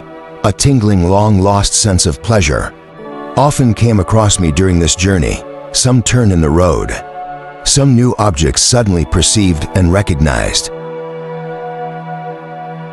reminded me of days gone by, and were associated with the light-hearted gaiety of boyhood.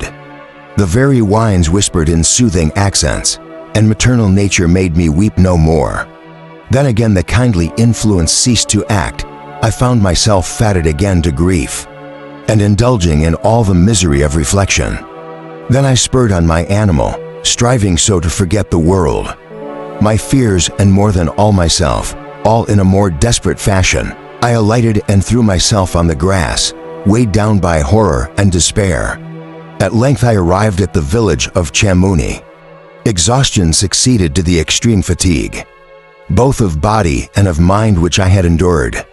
For a short space of time, I remained at the window, watching the pallid lightnings that played above Mont Blanc, and listening to the rushing of the Arve, which pursued its noisy way beneath. The same lulling sounds acted as a lullaby to my keen sensations.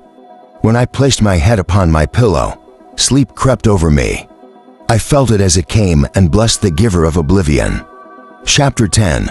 I spent the following day roaming through the valley. I stood beside the sources of the Aveyron, which take their rise in a glacier that, with slow paces, advancing down from the summit of the hills to barricade the valley. The abrupt sides of vast mountains were before me. The icy wall of the glacier overhung me. A few shattered pines were scattered around, and the solemn silence of this glorious presence, chamber of imperial nature, was broken only by the brawling waves, or the fall of some vast fragment, the thunder sound of the avalanche, or the cracking reverberated along the mountains of the accumulated ice. which through the silent working of immutable laws was ever and anon rent and torn. As if it had been but a plaything in their hands, these sublime and magnificent scenes afforded me the greatest consolation that I was capable of receiving. They elevated me from all littleness of feeling, and although they did not remove my grief, they subdued and tranquilized it in some degree. Also, they diverted my mind from the thoughts of which it had brooded for the last month.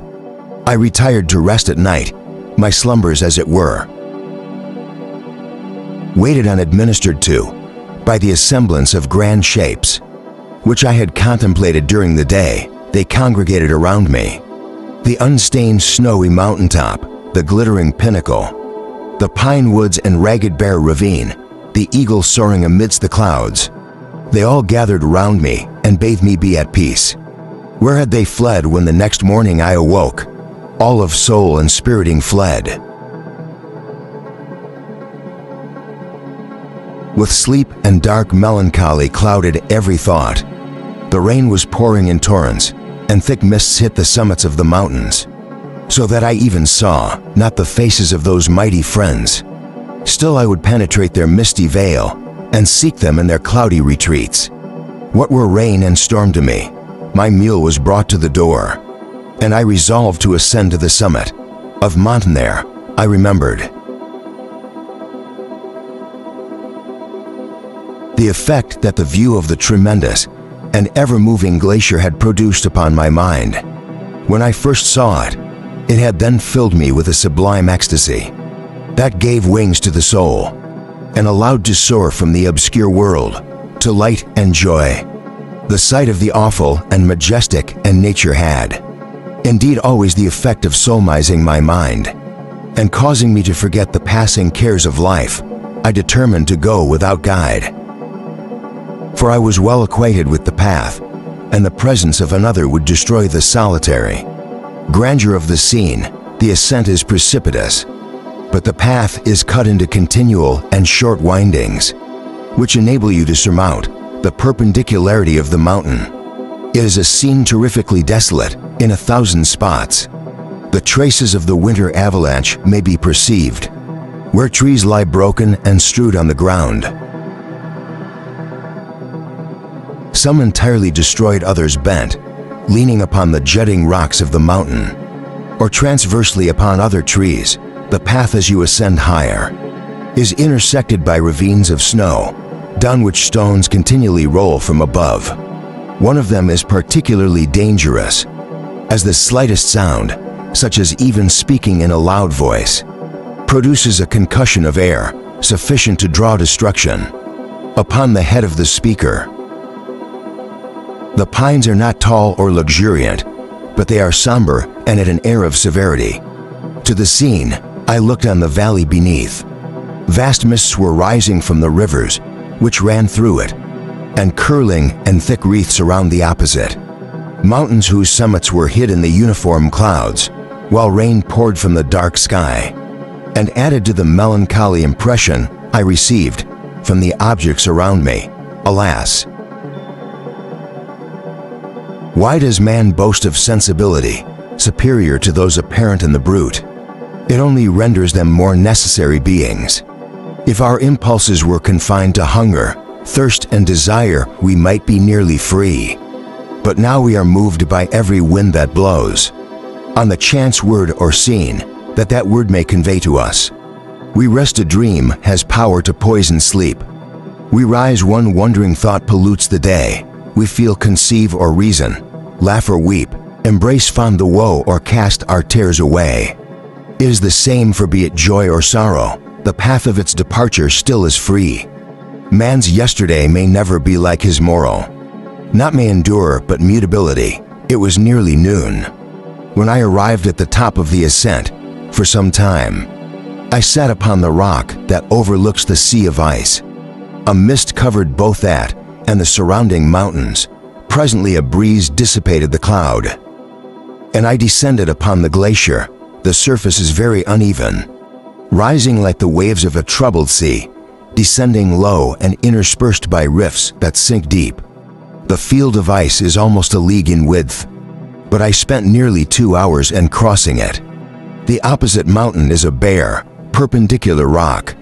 From the side where I now stood, Montembear was exactly opposite, at the distance of a league, and above it rose Mont Blanc in awful majesty. I remained in a recess of the rock, gazing on this wonderful and stupendous scene. The sea, or rather the vast river of ice, wound among its dependent mountains, whose aerial summits hung over its recesses. Their icy and glittering peaks shone in the sunlight. Over the clouds my heart, which was before sorrowful, now swelled with something like joy. I exclaimed, wandering spirits, if indeed ye wander and do not rest in your narrow beds, allow me this faint happiness, or take me as your companion away from the joys of life. As I said this, I suddenly beheld the figure of a man at some distance, advancing towards me with superhuman speed. He bounded over the crevices in the ice, among which I had walked with caution. His stature also, as he approached, seemed to exceed that of man. I was troubled, the mist came over my eyes, and I felt a faintness seize me. But I was quickly restored by the cold gale of the mountains. I perceived as the shape came nearer sight, tremendous, and appalled that it was the wretch whom I had created. I trembled with rage and horror, resolving to wait his approach, and then close with him in mortal combat.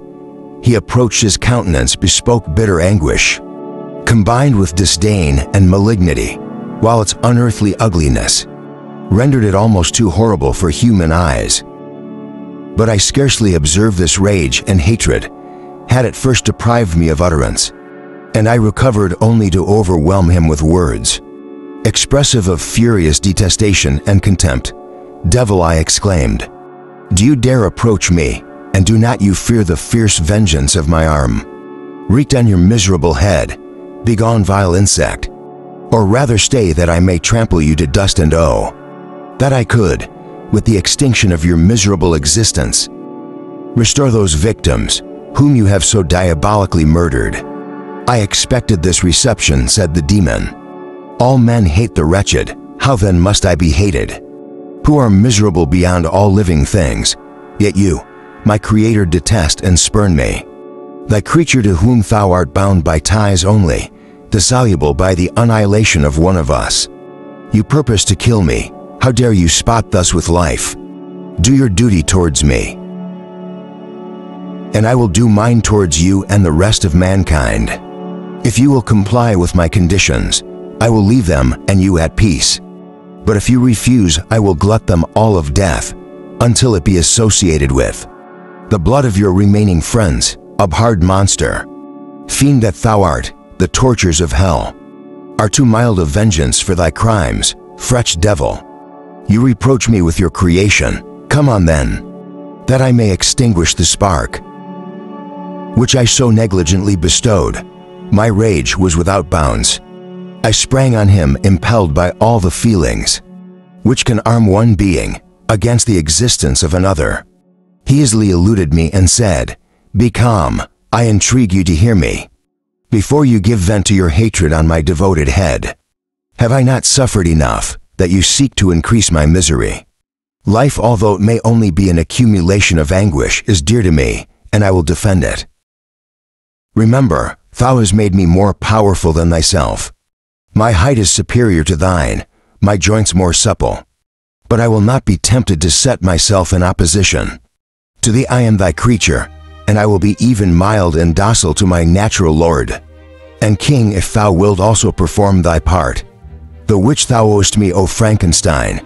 Be not equitable to every other, and trample upon me alone, to whom thy justice and even thy clemency and affection is most due. Remember that I am thy creature. I ought to be thy Adam, but I am rather the fallen angel, whom thou drivest from joy for enormous deed. Everywhere I see bliss, from which I alone am irrevocably excluded. I was benevolent and good. Misery made me a fiend. Make me happy, and I shall again be virtuous. Begone, I will not hear you. There can be no community between you and me. We are enemies. Begone.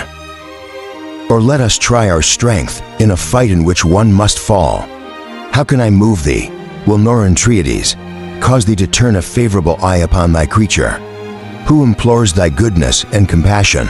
Believe me, Frankenstein, I was benevolent, my soul glored with love and humanity.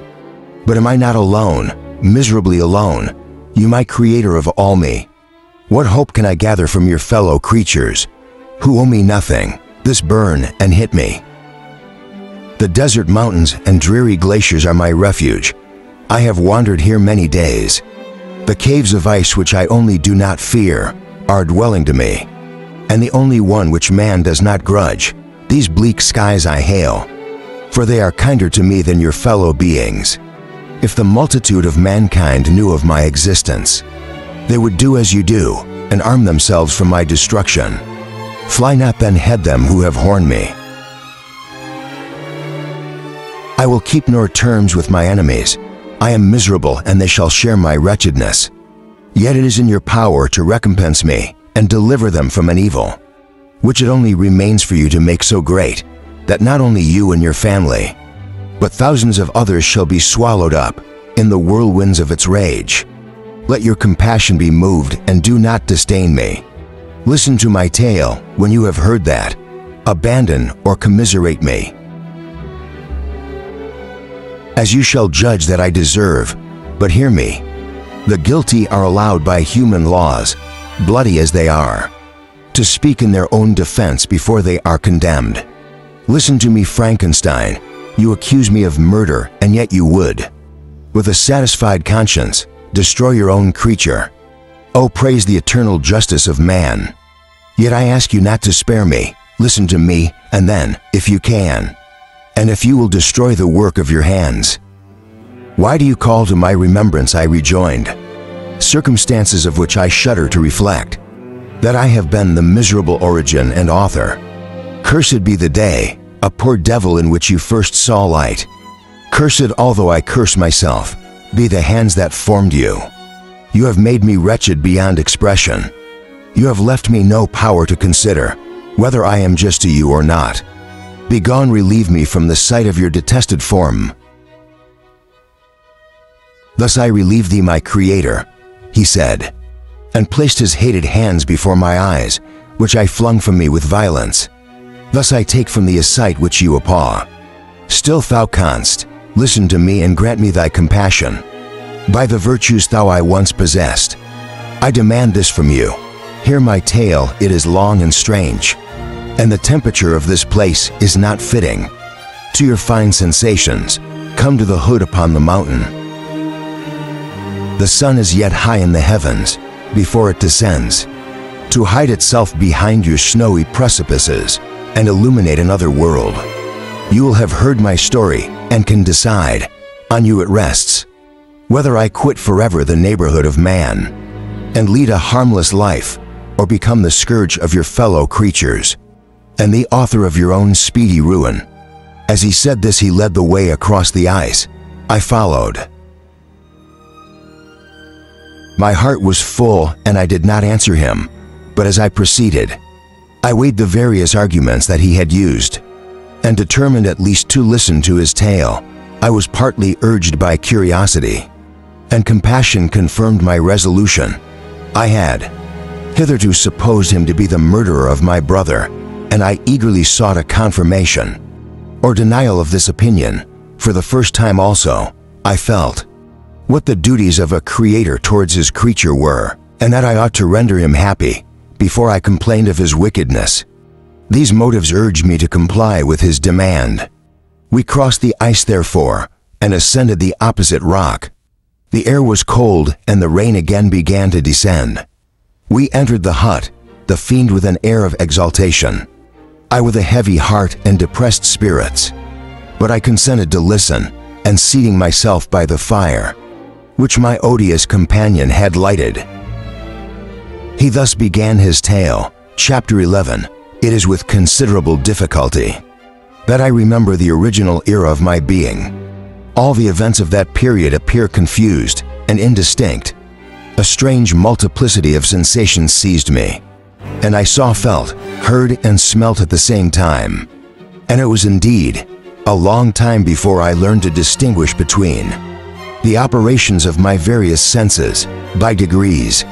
I remember a stronger light pressed upon my nerves, so that I was obliged to shut my eyes. Darkness then came over me and troubled me. But hardly had I felt this when by opening my eyes, as I now suppose the light poured in upon me again, I walked, and I believe descended. But I presently found a great alteration in my sensations. Before dark and opits bodies had surrounded me, impervious to my touch or sight. But I now found that I could wander on at liberty, with no obstacles, which I could not either surmount or avoid. The light became more and more oppressive to me, and the heat wearying me as I walked. I sought a place where I could receive shared. This was the forest near Ingolstadt. And here I lay by the side of a brook, resting from my fatigue, until I felt tormented by hunger and thirst. This roused me from my nearly dormant state, and I ate some berries, which I found hanging on the trees. Or lying on the ground, I slaked my thirst at the brook, and then lying down was overcome by sleep. It was dark when I awoke. I felt cold also, and half frightened as it were, instinctively finding myself so desolate. Before, I had quitted your apartment on a sensation of cold. I have covered myself with some clothes, but these were insufficient to secure me. From the dews of night I was a poor, helpless, miserable wretch. I knew and could distinguish nothing, but feeling pain invade me on all sides, I sat down and wept. Soon a gentle light stood all over the heavens, and gave me a sensation of pleasure. I started up, and beheld a radiant form rise from among the trees, the moon. I gazed with a kind of wonder. It moved slowly, but it enlightened my path, and I again went out in search of berries. I was still cold when under one of the trees I found a huge clock with which I covered myself, and sat down upon the ground. No distinct ideas occupied my mind. All was confused. I felt light and hunger and thirst and darkness. Innumerable sounds rang in my ears, and on all sides a various sense saluted me. The only object that I could distinguish was the bright moon, and I fixed my eyes on that with pleasure. Several changes of day and night passed, and the orb of night have greatly lessened, when I began to distinguish my sensations from each other. I gradually saw plainly the clear stream that supplied me with drink, and the trees that shaded me with their foliage. I was delighted when I first discovered that a pleasant sound, which often saluted my ears, proceeded from the throats of the little, winged animals, would often intercepted the light from my eyes. I began also to observe with greater accuracy the forms that surrounded me, and to perceive the boundaries of the radiant roof of light, which canopied me. Sometimes I tried to imitate the pleasant songs of the birds, but was unable. Sometimes I wished to express my sensations in my own mode, but the uncouth and inarticulate sounds which broke from me frightened me into silence again. The moon had disappeared from the night, and again with a lessened form showed itself, while I still remained in the forest. My sensations had by this time become distinct, and my mind received every day additional ideas. My eyes became accustomed to the light, and to perceive objects in their right forms. I distinguished the insect from the herb, and by degrees one herb from another. I found that the sparrow uttered none but harsh notes, whilst those of the blackbird and thrush were sweet and enticing. One day when I was oppressed by cold, I found a fire, which had been left by some wandering beggars, and was overcome with delight at the warmth I experienced from it. In my joy I thrust my hand into the live embers, but quickly drew it out again with a cry of pain. How strange, I thought, that the same cause should produce such opposite effects. I examined the materials of the fire, and to my joy found it to be composed of wood. I quickly collected some branches, but they were wet and would not burn. I was pained at this, and sat still watching the operation of the fire. The wet wood which I had placed near the heat Dryden itself became inflamed. I reflected on this, and by touching the various branches, I discovered the cause and busied myself, and collecting a great quantity of wood, that I might dry it, and have a plentiful supply of fire, when night came on and brought sleep with it. I was in the greatest fear, lest my fire should be extinguished. I covered it carefully with dry wood and leaves, and placed wet branches upon it, and then spreading my cloak, I lay on the ground and sank into sleep.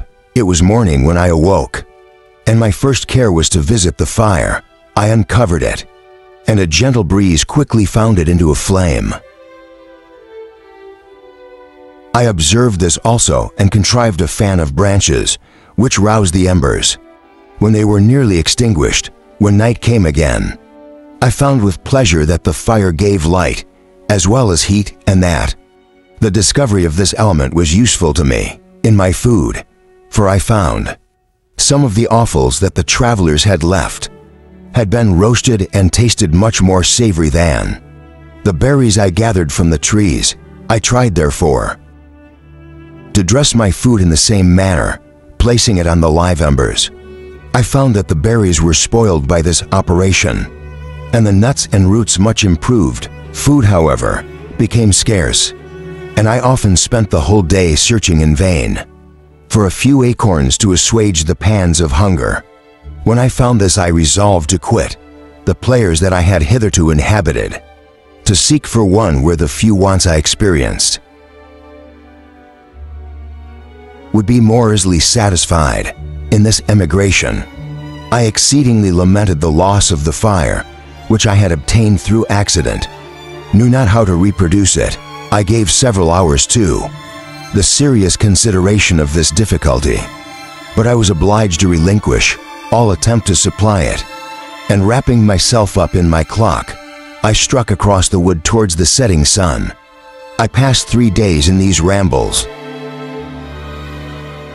and at length discovered the open country. A great fall of snow had taken place the night before, and the fields were of one uniform white. The appearance was disconsolate, and I found my feet chilled by the cold, damp substance that covered the ground. It was about 7 in the morning, and I longed to obtain food and shelter. At length I perceived a small hut on a rising ground, which had doubtless been built for the convenience of some shepherd. This was a new sight to me, and I examined the structure with great curiosity. Finding the door open, I entered. An old man sat in it near a fire, over which he was preparing his breakfast. He turned on hearing a noise, and perceiving me, shrieked loudly, and quitting the hood, ran across the field, with the speed of which his debilitated form hardly appeared capable. His appearance, different from any I had ever before seen, and his flight somewhat surprised me, but I was enchanted by the appearance of the hood. Here the snow and rain could not penetrate. The ground was dry, and it presented to me then as exquisite and divine a retreat as pandemonium appeared to the demons of hell. After their sufferings in the lake of fire, I greedily devoured the remnants of the shepherd's breakfast, which consisted of bread, cheese, milk, and wine. The latter, however, I did not like. Then, overcome by fatigue, I laid down among some straw and fell asleep. It was noon when I awoke, and eluded by the warmth of the sun, which shined brightly on the white ground, I determined to recommence my travels, and depositing the remains of the peasant's breakfast in a wallet I found, I proceeded across the fields for several hours until at sunset I arrived at a village. How miraculous did this appear! The huts, the neater cottages, and stately houses engaged my admiration by turns. The vegetables in the gardens, the milk and cheese that I saw place at the windows of some of the cottages, elude my appetite. One of the best of these I entered, but I had hardly placed my foot within the door before the children shrieked, and one of the women fainted. The whole village was roused. Some fled, some attacked me until grievously bruised by stones and many other kinds of missile weapons.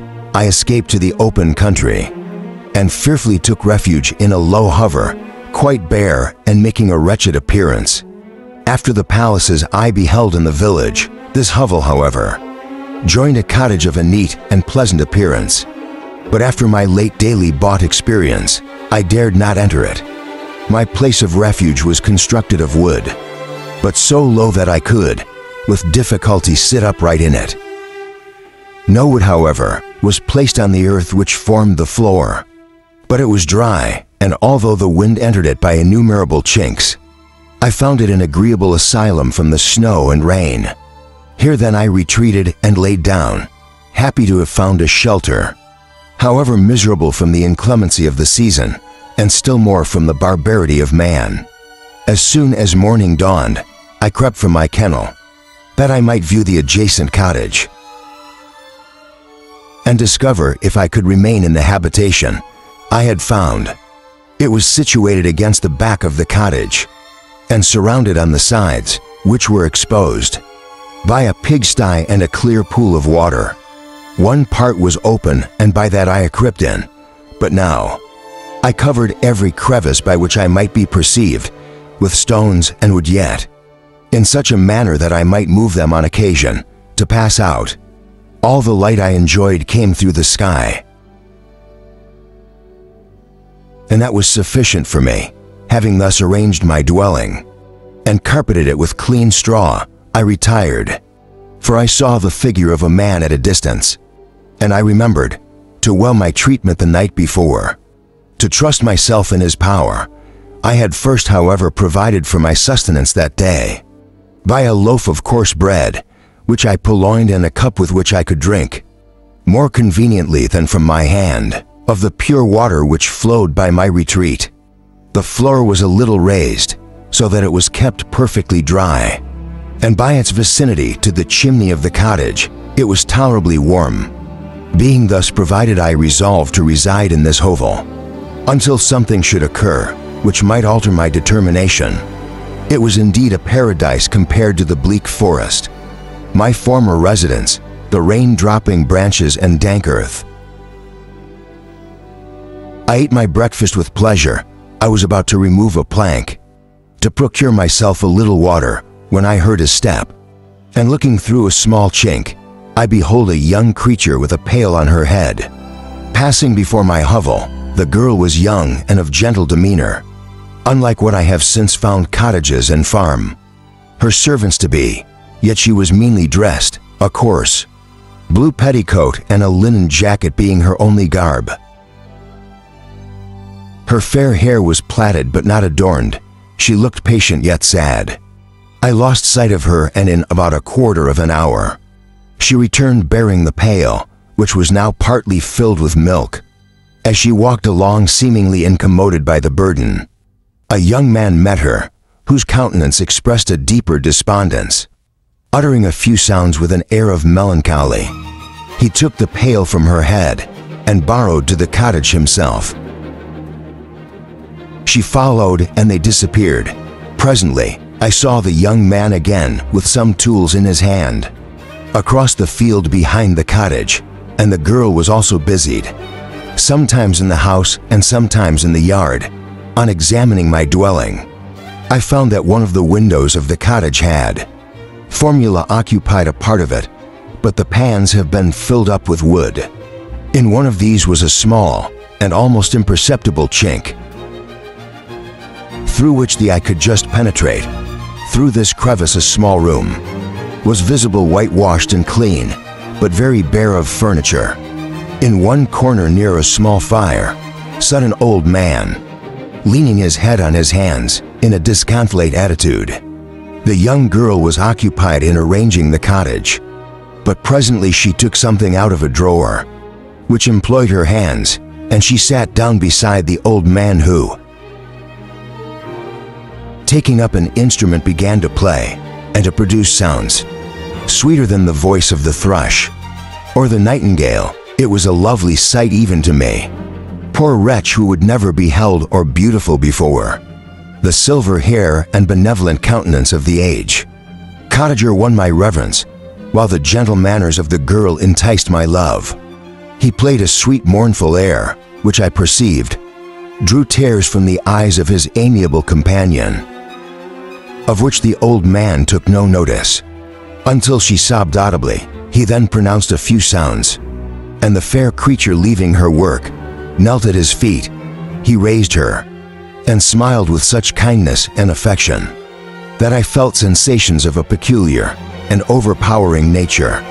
They were a mixture of pain and pleasure, such as I had never before experienced, either from hunger or cold, warmth or food, and I withdrew from the window. Unable to bear these emotions, soon after this the young man returned, bearing on his shoulders a lord of wood. The girl met him at the door, helped to relieve him of his burden, and taking some of the fuel into the cottage, placed it on the fire. Then she and the youth went apart into a nook of the cottage, and he showed her a large loaf and a piece of cheese. She seemed pleased, and went into the garden for some roots and plants, which she placed in water and then upon the fire. She afterwards continued her work, whilst the young man went into the garden and appeared, bizarrely employed in digging and pulling up roots. After he had been employed thus about an hour, the young woman joined him, and they entered the cottage together. The old man had in the meantime been pensive, but on the appearance of his companions, he assumed a more cheerful air, and they sat down to eat. The meal was quickly dispatched. The young woman was again occupied in arranging the cottage. The old man walked before the cottage in the sun for a few minutes, leaning on the arm of the youth. Nothing could exceed in beauty the contrast between these two excellent creatures. One was old with silver hairs and a countenance beaming with benevolence and love. The younger was slight and graceful in his figure, and his features were molded with the finest symmetry. Yet his eyes and attitude expressed the utmost sadness and despondency. The old man returned to the cottage, and the youth, with tools different from those he had used in the morning, directed his steps across the field. Night quickly shut in, but to my extreme wonder I found that the cottages had a means of prolonging light by the use of tapers,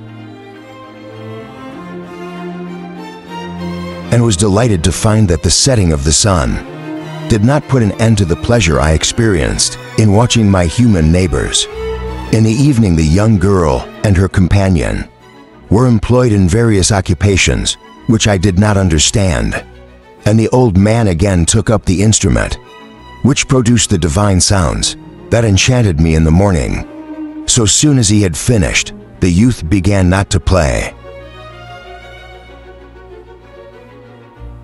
but to utter sounds that were monotonous and neither resembling the harmony of the old man's instrument nor the songs of the birds. I since found that he read aloud, but at that time I knew nothing of the science of words or a heartfelt letters. Their family, after having been thus occupied for a short time, extinguished their lights and retired, as I conjectured, to rest. Chapter 12. I lay on my stroll, but I could not sleep. I thought of the occurrences of the day.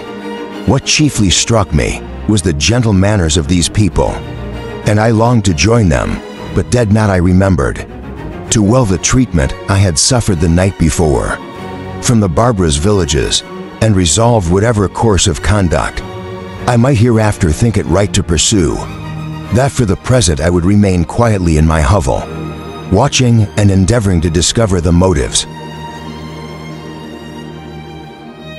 which influenced their actions. The cottages arose the next morning before the sun. The young woman arranged the cottage and prepared the food, and the youth departed after the first meal. This day was passed in the same routine as that which preceded it. The young man was constantly employed out of doors, and the girl in various laborious occupations within. The old man, whom I soon perceived to be blind, employed his leisure hours on his instrument or in contemplation. Nothing could exceed the love and respect which the younger cottages exhibited towards their venerable companion. They performed towards him every little office of affection and duty with gentleness, and he rewarded them by his benevolent smiles. They were not entirely happy.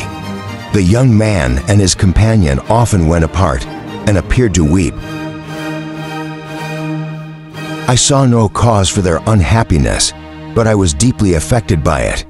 If such lovely creatures were miserable, it was less strange that I, an imperfect and solitary being, should be wretched. Yet why were these gentle beings unhappy?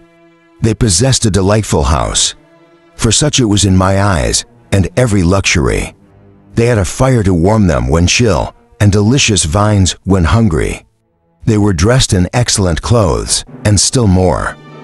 They enjoyed one another's company and speech, interchanging each day looks of affection and kindness. What did their tears imply? Did they really express pain?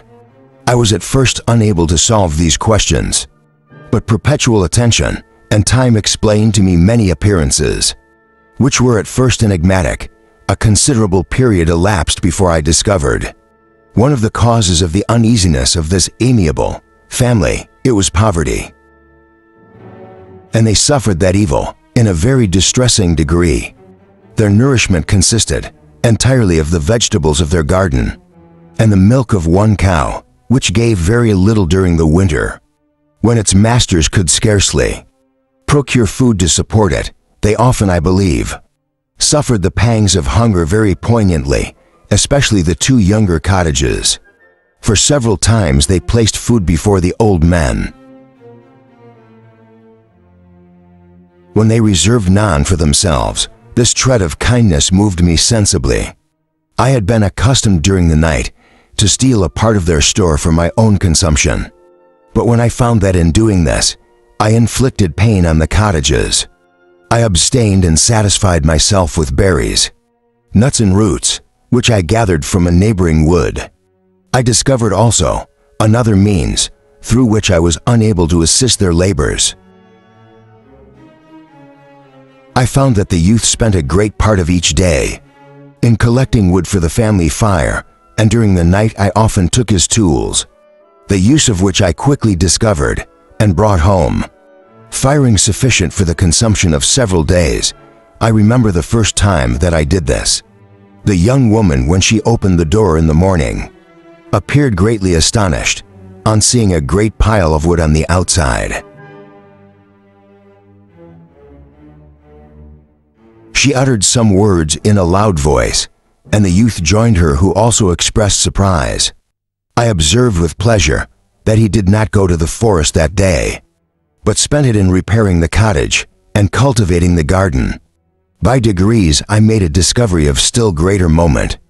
I found that these people possessed a method of communicating their experience and feelings to one another.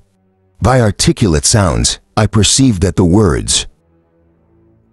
This book sometimes produced pleasure or pain, smiles or sadness, in the minds and countenances of the hearers. This was indeed a godlike science, and I ardently desired to become acquainted with it. But I was baffled in every attempt I made for this purpose.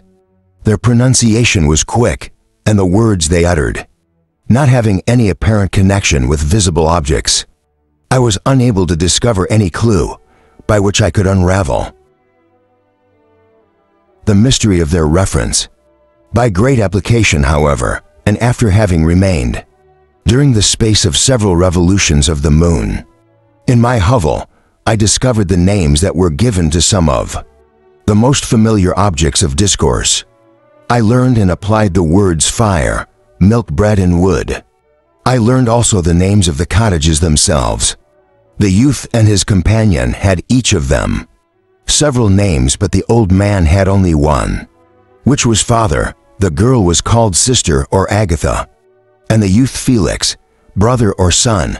I cannot describe the delight I felt when I learned the ideas appropriated to each of these sounds, and was able to pronounce them. I distinguished several other words without being able as yet to understand or apply them, such as good, dearest, unhappy. I spent the winter in this manner. The gentle manners and beauty of the cottages greatly indeed them to me. When they were unhappy, I felt depressed, When they rejoiced, I sympathized in their joys. I saw a few human beings besides them. And if any other happened to enter the cottage, their harsh manners and rude gait only enhanced to me the superior accomplishments of my friends. The old man, I could perceive, often endeavored to encourage his children, as sometimes I found that he called them to cast off their melancholy. He would talk in a cheerful accent, with expression of goodness that bestowed pleasure. Even upon me, Agatha listened with respect, her eyes sometimes filled with tears, which she endeavored to wipe away unperceived.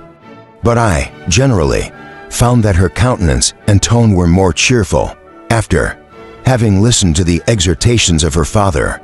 It was not thus with Felix. He was always the saddest of the group. And even to my own practiced senses, he appeared to have suffered more deeply than his friends. But if his countenance was more sorrowful, his voice was more cheerful than that of his sister, especially when he addressed the old man. I could mention innumerable instances which, although slight, marked the dispositions of these amiable cottages. In the midst of poverty and want, Felix carried with pleasure to his sister the first little white flower that peeped out from beneath the snowy ground. Early in the morning, before she had risen, he cleared away the snow that obstructed her path.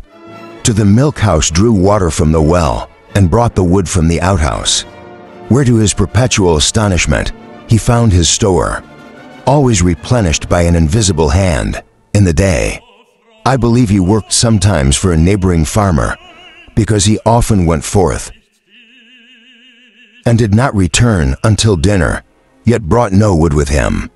At other times he worked in the garden, but as there was little to do in the frosty season, he read to the old man in Agatha. This reading had puzzled me extremely at first, but by degrees I discovered that he uttered many of the same sounds. When he read as when he talked, I conjectured therefore that he found on the paper signs for speech which he understood. And I ardently longed to comprehend these also. But how was that possible when I did not even understand the sounds, for which they stood as signs? I improved, however, sensibly in this science, but not sufficiently to follow up any kind of conversation, although I applied my whole mind to the endeavor. For I easily perceived that, although I eagerly longed to discover myself to the cottages, I ought not to make the attempt until I had first become master of their language, which knowledge might enable me to make them overlook the deformity of my figure. For with this also, the contrast perpetually presented to my eyes had made me acquainted. I had admired the perfect forms of my cottages, their grace, beauty, and delicate complexions. But how was I terrified when I viewed myself in a transparent pool. At first I started back, unable to believe that it was indeed I who was reflected in the mirror, and when I became fully convinced that I was in reality the monster that I am, I was filled with the bitterest sensations of despondence and mortification. Alas, I did not yet entirely know the fatal effects of this miserable deformity. As the sun became warmer and the lights of day longer, the snow vanished, and I beheld the bare trees and the black earth. From this time Felix was more employed, and the heart-moving indications of impending famine disappeared. Their food, as I afterwards found, was coarse, but it was wholesome, and they procured a sufficiency of it. Several new kinds of plants sprang up in the garden, which they dressed, and these signs of comfort increased daily. As the season advanced, the old man, leaning on his son, walked each day at noon when it did not rain, as I found it was cold. When the heavens poured forth its waters, this frequently took place, but a high wind quickly dried the earth, and the season became far more pleasant than it had been. My mode of life, my hovel, was uniform. During the morning, I attended the motions of the cottages, and when they were dispersed in various occupations, I slept the remainder of the day. was spent in observing my friends when they had retired to rest. If there was any moon or the night was starlight, I went into the woods and collected my own food and fuel for the cottage. When I returned as often as it was necessary, I cleared their path from the snow and performed those offices that I had seen done by Felix. I afterwards found that these labors, performed by an invisible hand, greatly astonished them, and once or twice I heard them on these occasions utter the words good, spirit, wonderful, but I did not then understand the signification of these terms. My thoughts now became more active, and I longed to discover the motives and feelings of these lovely creatures. I was inquisitive to know why Felix appeared so miserable, and Agatha so sad. I thought, foolish wretch, that it might be in my power to restore happiness to these deserving people. When I slept, I was absent. The forms of the venerable blind father, the gentle Agatha, and the excellent Felix flitted before me. I looked upon them as superior beings, who would be the arbiters of my future destiny. I formed in my imagination 1,000 pictures of presenting myself to them, and their reception of me. I imagined they would be disgusted until, by my gentle demeanor and conciliating words, I should first win their favor, and afterwards their love. These thoughts exhilarated me and led me to apply with fresh order to the acquiring the art of language. My organs were indeed harsh but supple, and although my voice was very unlike the soft music of their tones, yet I pronounced such words as I understood with tolerable ease. It was as the ass and the lap dog, yet surely the gentle ass, whose intentions were affectionate, although his manners were rude, deserved better treatment than blows and execration. The pleasant showers and genial warmth of spring greatly altered the aspect of the earth. Men who, before this change, seemed to have been hidden caves, dispersed themselves, and were employed in various arts of cultivation.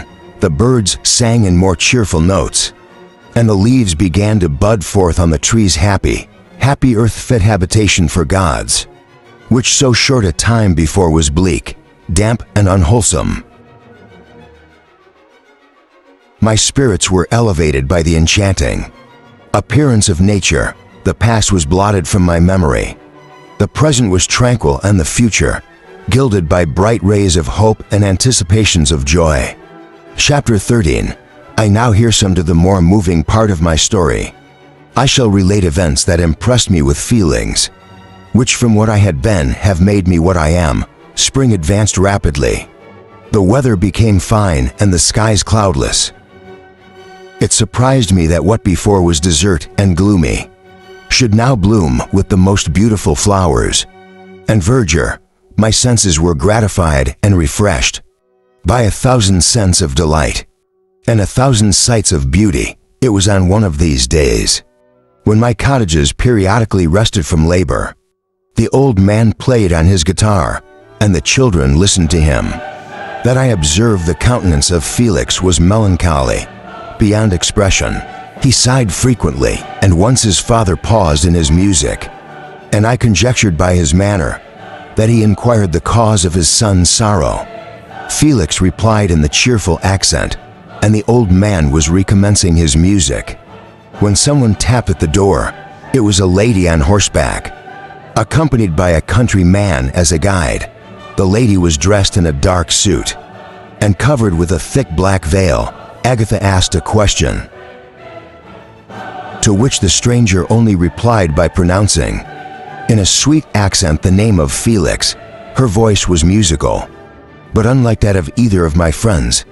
On hearing this word, Felix came up hastily to the lady, who, when she saw him, threw up her veil, and I beheld a countenance of angelic beauty and expression, her hair of a shining raven, black and curiously braided. Her eyes were dark but gentle,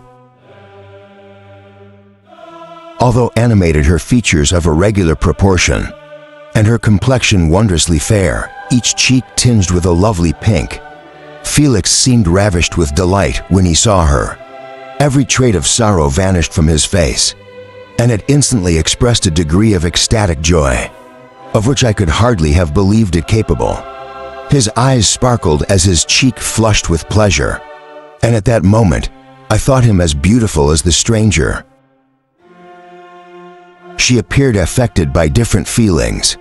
Wiping a few tears from her lovely eyes, she held out her hand to Felix, who kissed it rapturously and called her, as well as I could distinguish, his sweet Arabian. She did not appear to understand him, but smiled. He assisted her to dismount, and dismissing her guide, conducted her into the cottage. Some conversation took place between him and his father, and the young stranger knelt at the old man's feet and would have kissed his hand, but he raised her and embraced her affectionately.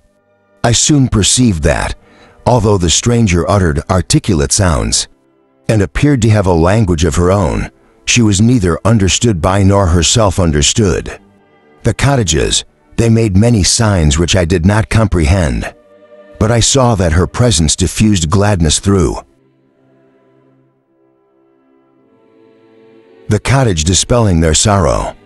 As the sun dissipates the morning mists, Felix seemed peculiarly happy, and with smiles of delight, welcomed his Arabian. Agatha, the ever-gentle Agatha, kissed the hands of the lovely stranger, and pointing to her brother, made signs which appeared to me to mean that he had been sorrowful until she came. Some hours passed, those while there, by their countenances expressed joy, the cause of which I did not comprehend. Presently I found, by the frequent recurrence of some sound, which the stranger repeated after them, that she was endearing to learn their language, and the idea instantly occurred to me that I should make use of the same instructions to the same end. A stranger learned about 20 words at the first lesson. Most of them, indeed, were those which I had before understood, but I profited by the others. As night came on, Agatha and the Arabian retired early. When they separated, Felix kissed the hand of the stranger and said, "Good night, sweet Sophie." He sat up much longer conversing with his father, and by the frequent repetition of her name, I conjectured that their lovely guest was the subject of their conversation. I ardently desired to understand them, and bent every faculty towards that purpose, but found it utterly impossible. The next morning Felix went out to his work, and after the usual occupations of Agatha were finished, the Arabian sat at the feet of the old man and, taking his guitar, played some air so entrancingly beautiful that they at once drew tears of sorrow and delight from my eyes. She sang, and her voice flowed in a rich cadence, swelling or dying away like a nightingale of the woods. When she had finished, she gave the guitar to Agatha, who at first declined it. She played a simple air, and her voice accompanied it in sweet accents.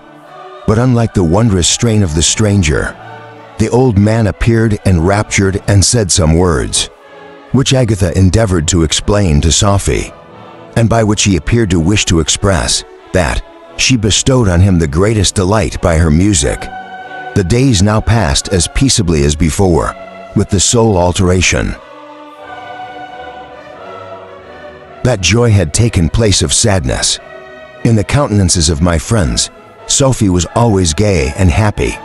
She and I improved rapidly in the knowledge of language, so that in 2 months I began to comprehend most of the words uttered by my protectors. In the meanwhile also, the black ground was covered with herbage, and the green banks interspersed with innumerable flowers, sweet to the scent and the eyes. Stars of pale radiance among the moonlight woods. The sun became warmer, the nights clear and balmy, and my nocturnal rambles were an extreme pleasure to me, although they were considerably shortened by the late setting and early rising of the sun, for I never ventured abroad during daylight, fearful of meeting with the same treatment I had formerly endured in the first village which I entered. My days were spent in close attention. that I might more speedily master the language, and I may boast that I improved more rapidly than the Arabian, who understood very little, and conversed in broken accents, whilst I comprehended, and could imitate almost every word that was spoken, while I improved in speech. I also learned the science of a heartfelt letters, as it was taught to the stranger, and this opened before me a wide field for wonder and delight. The book from which Felix instructed Safi was Volney's Ruins of Empires.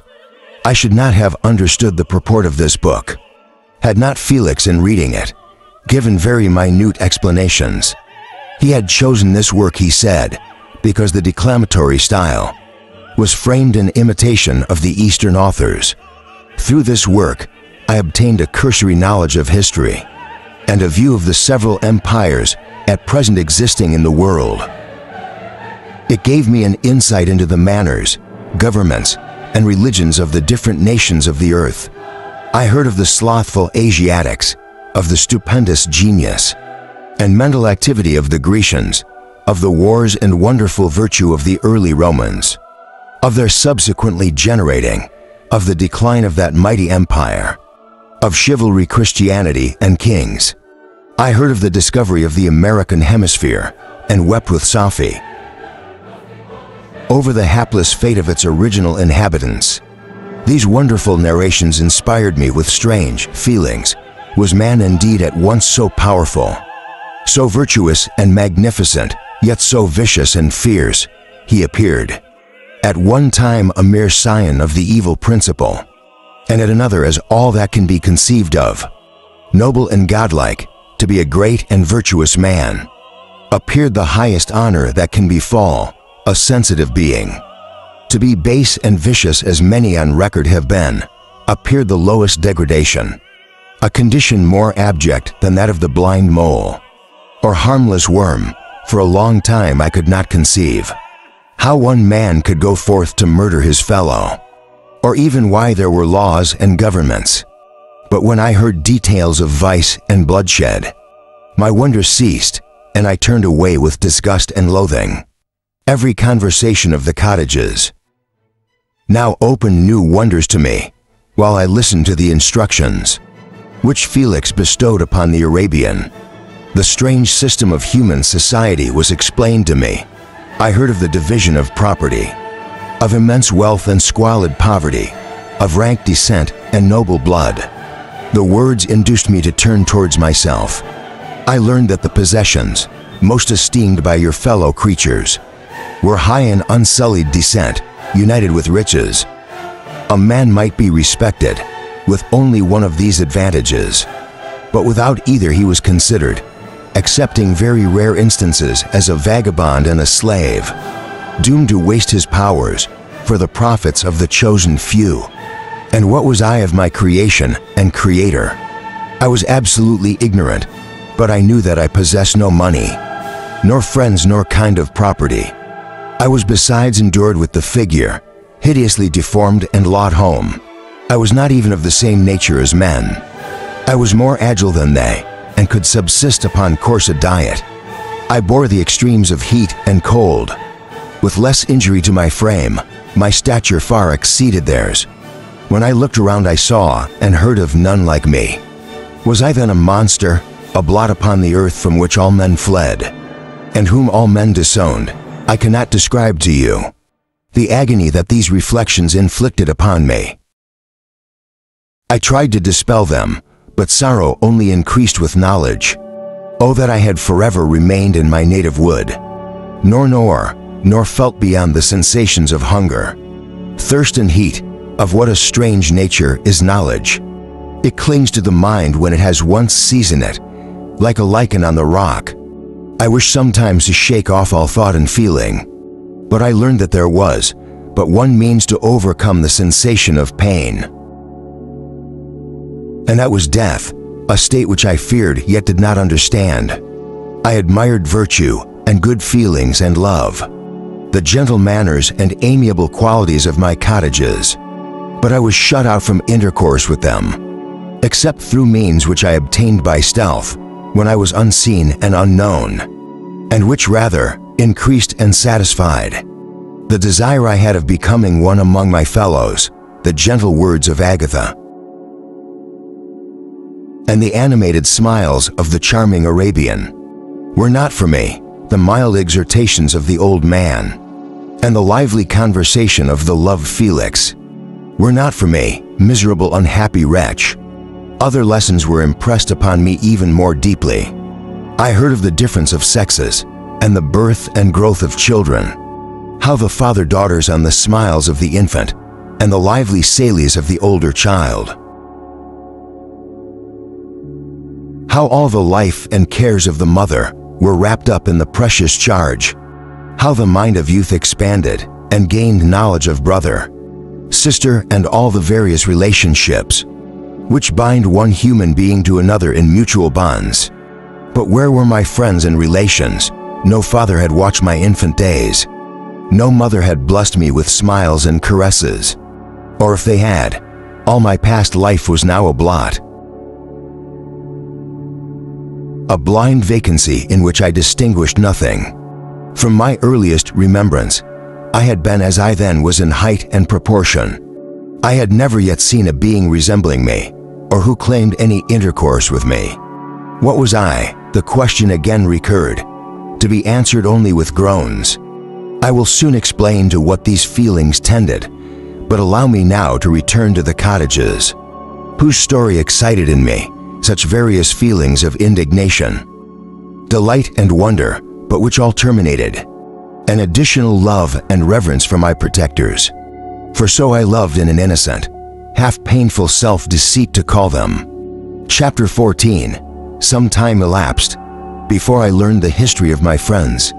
It was one which could not fail to impress itself deeply on my mind, unfolding as it did a number of circumstances, each interesting and wonderful to once or utterly inexperienced as I was. The name of the old man was de Lacy. He was descended from a good family in France, where he had lived for many years in affluence, respected by his superiors and beloved by his equals. His son was bred in the service of his country, and Agatha had ranked with ladies of the highest distinction. A few months before my arrival, they had lived in a large and luxurious city called Paris, surrounded by friends and possessed of every enjoyment which virtue, refinement of intellect, or taste, accompanied by a moderate fortune, could afford. The father of Sophie had been the cause of their ruin. He was a Turkish merchant and had inhabited Paris for many years, when for some reason which I could not learn, he became obnoxious to the government. He was seized and cast into prison the very day that Sophie arrived from Constantinople to join him. He was tried and condemned to death. The injustice of his sentence was very flagrant. All Paris was indignant, and it was judged that his religion and wealth, rather than the crime alleged against him, had been the cause of his condemnation. Felix had accidentally been present at the trial. His horror and indignation were uncontrollable when he heard the decision of the court. He made at that moment a solemn vow to deliver him, and then looked around for the means. After many fruitless attempts to gain admittance to the prison, he found a strongly grated window in an unguarded part of the building, which lighted the dungeon of the unfortunate Mohammedan, who, loaded with chains, waited in despair the execution of the barbarous sentence. Felix visited the grate at night and made known to the prisoner his intentions in his favor. The Turk, amazed and delighted, endeavored to kindle the zeal of his deliverer by promises of reward and wealth.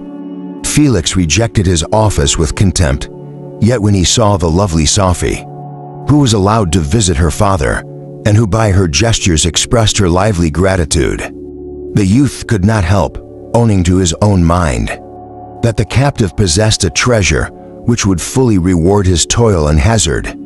The Turk quickly perceived the impression that his daughter had made on the heart of Felix and endeavored to secure him, more entirely in his interests, by the promise of her hand in marriage. so soon as he should be conveyed to a place of safety. Felix was too delicate to accept this offer, yet he looked forward to the probability of the event, as to the consummation of his happiness during the ensuing days, while the preparations were going forward for the escape of the merchant.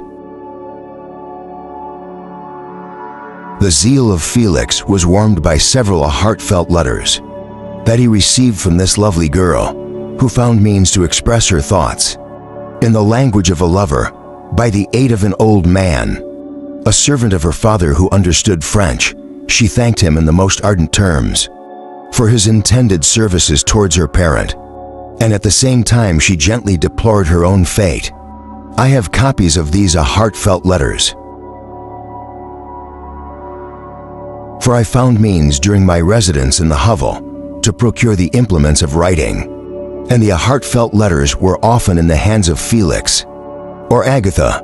Before I depart, I will give them to you. They will prove the truth of my tale, but at present, as the sun is already far declined, I shall only have time to repeat the substance of them. To you, Sophie related that her mother was a Christian Arab, seized and made a slave by the Turks. Recommended by her beauty, she had won the heart of the father of Sophie, who married her. The young girl spoke in high and enthusiastic terms of her mother who, born in freedom, spurned the bondage to which she was now reduced. She instructed her daughter in the tenets of her religion and taught her to aspire to higher powers of intellect and an independence of spirit. Forbidden to the female followers of Muhammad, this lady died,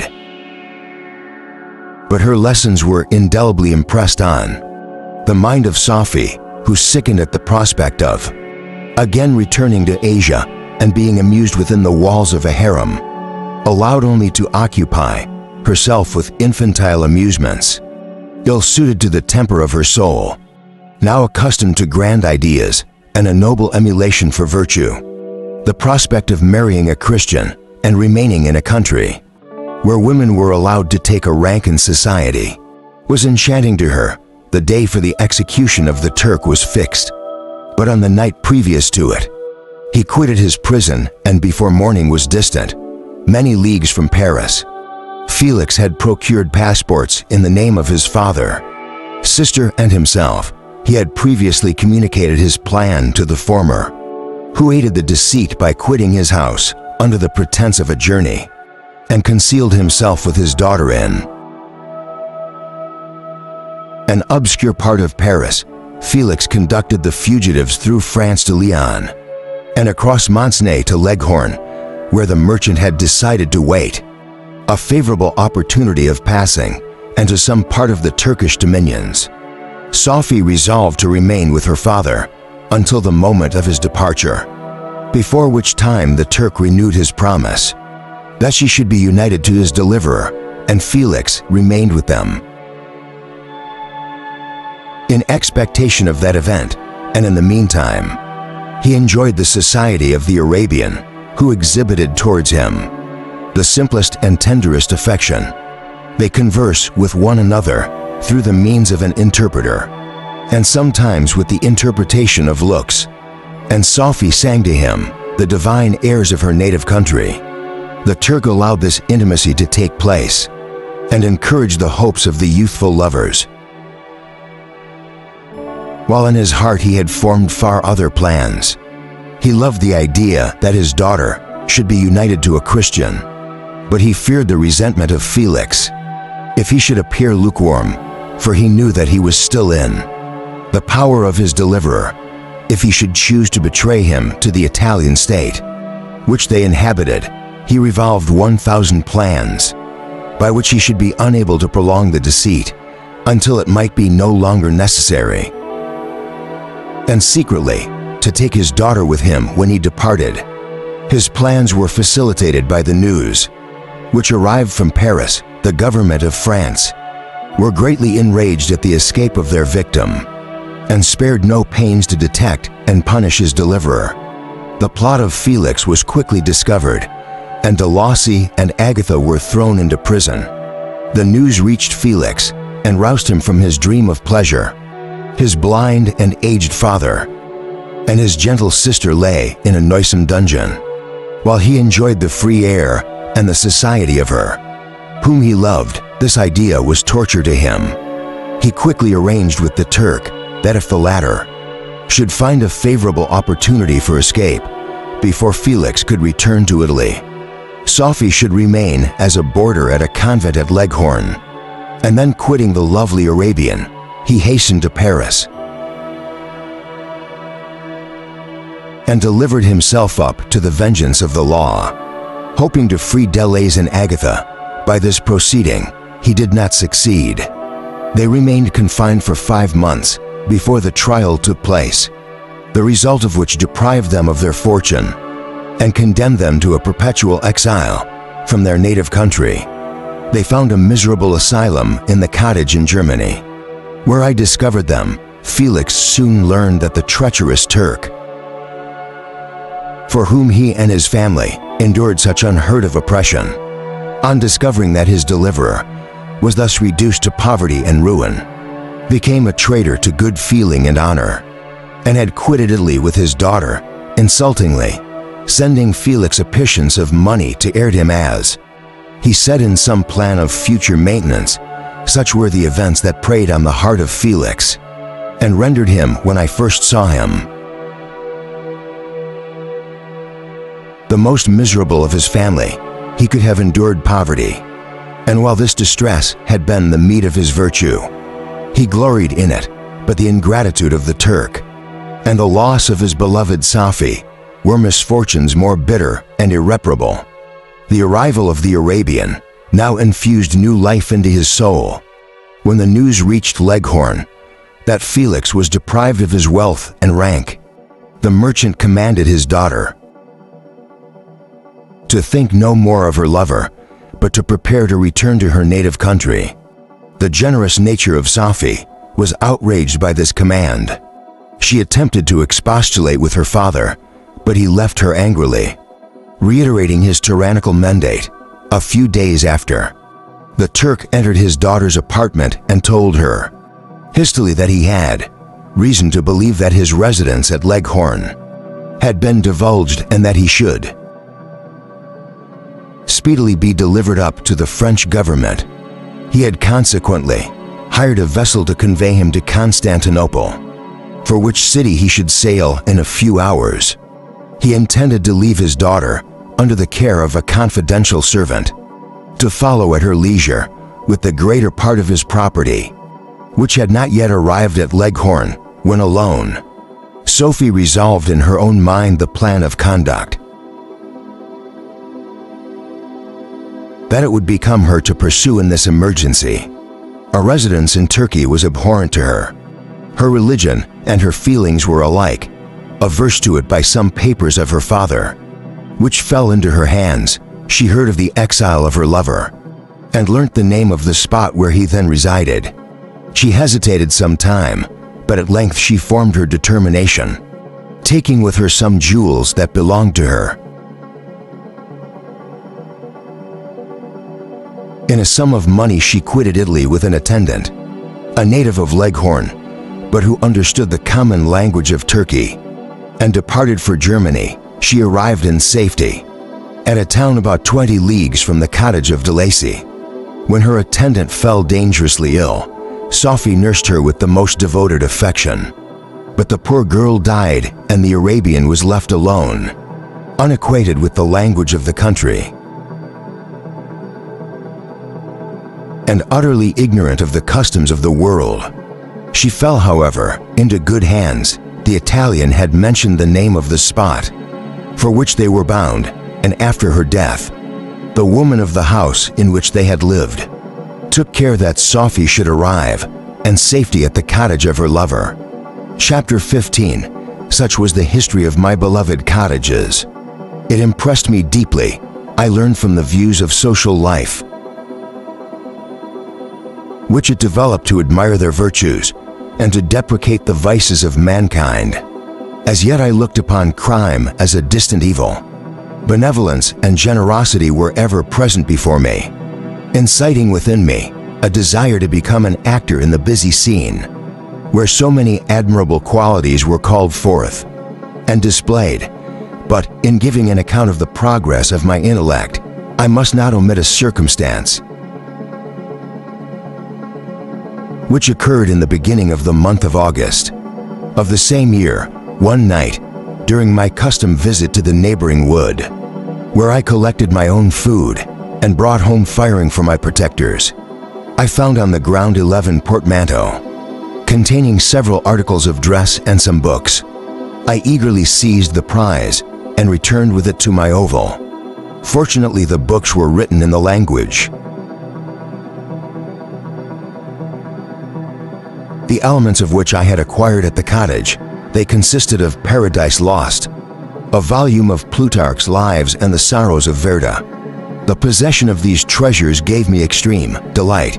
I now continually studied and exercised my mind upon these histories. Whilst my friends were employed in their ordinary occupations, I can hardly describe to you the effect of these books they produced in me.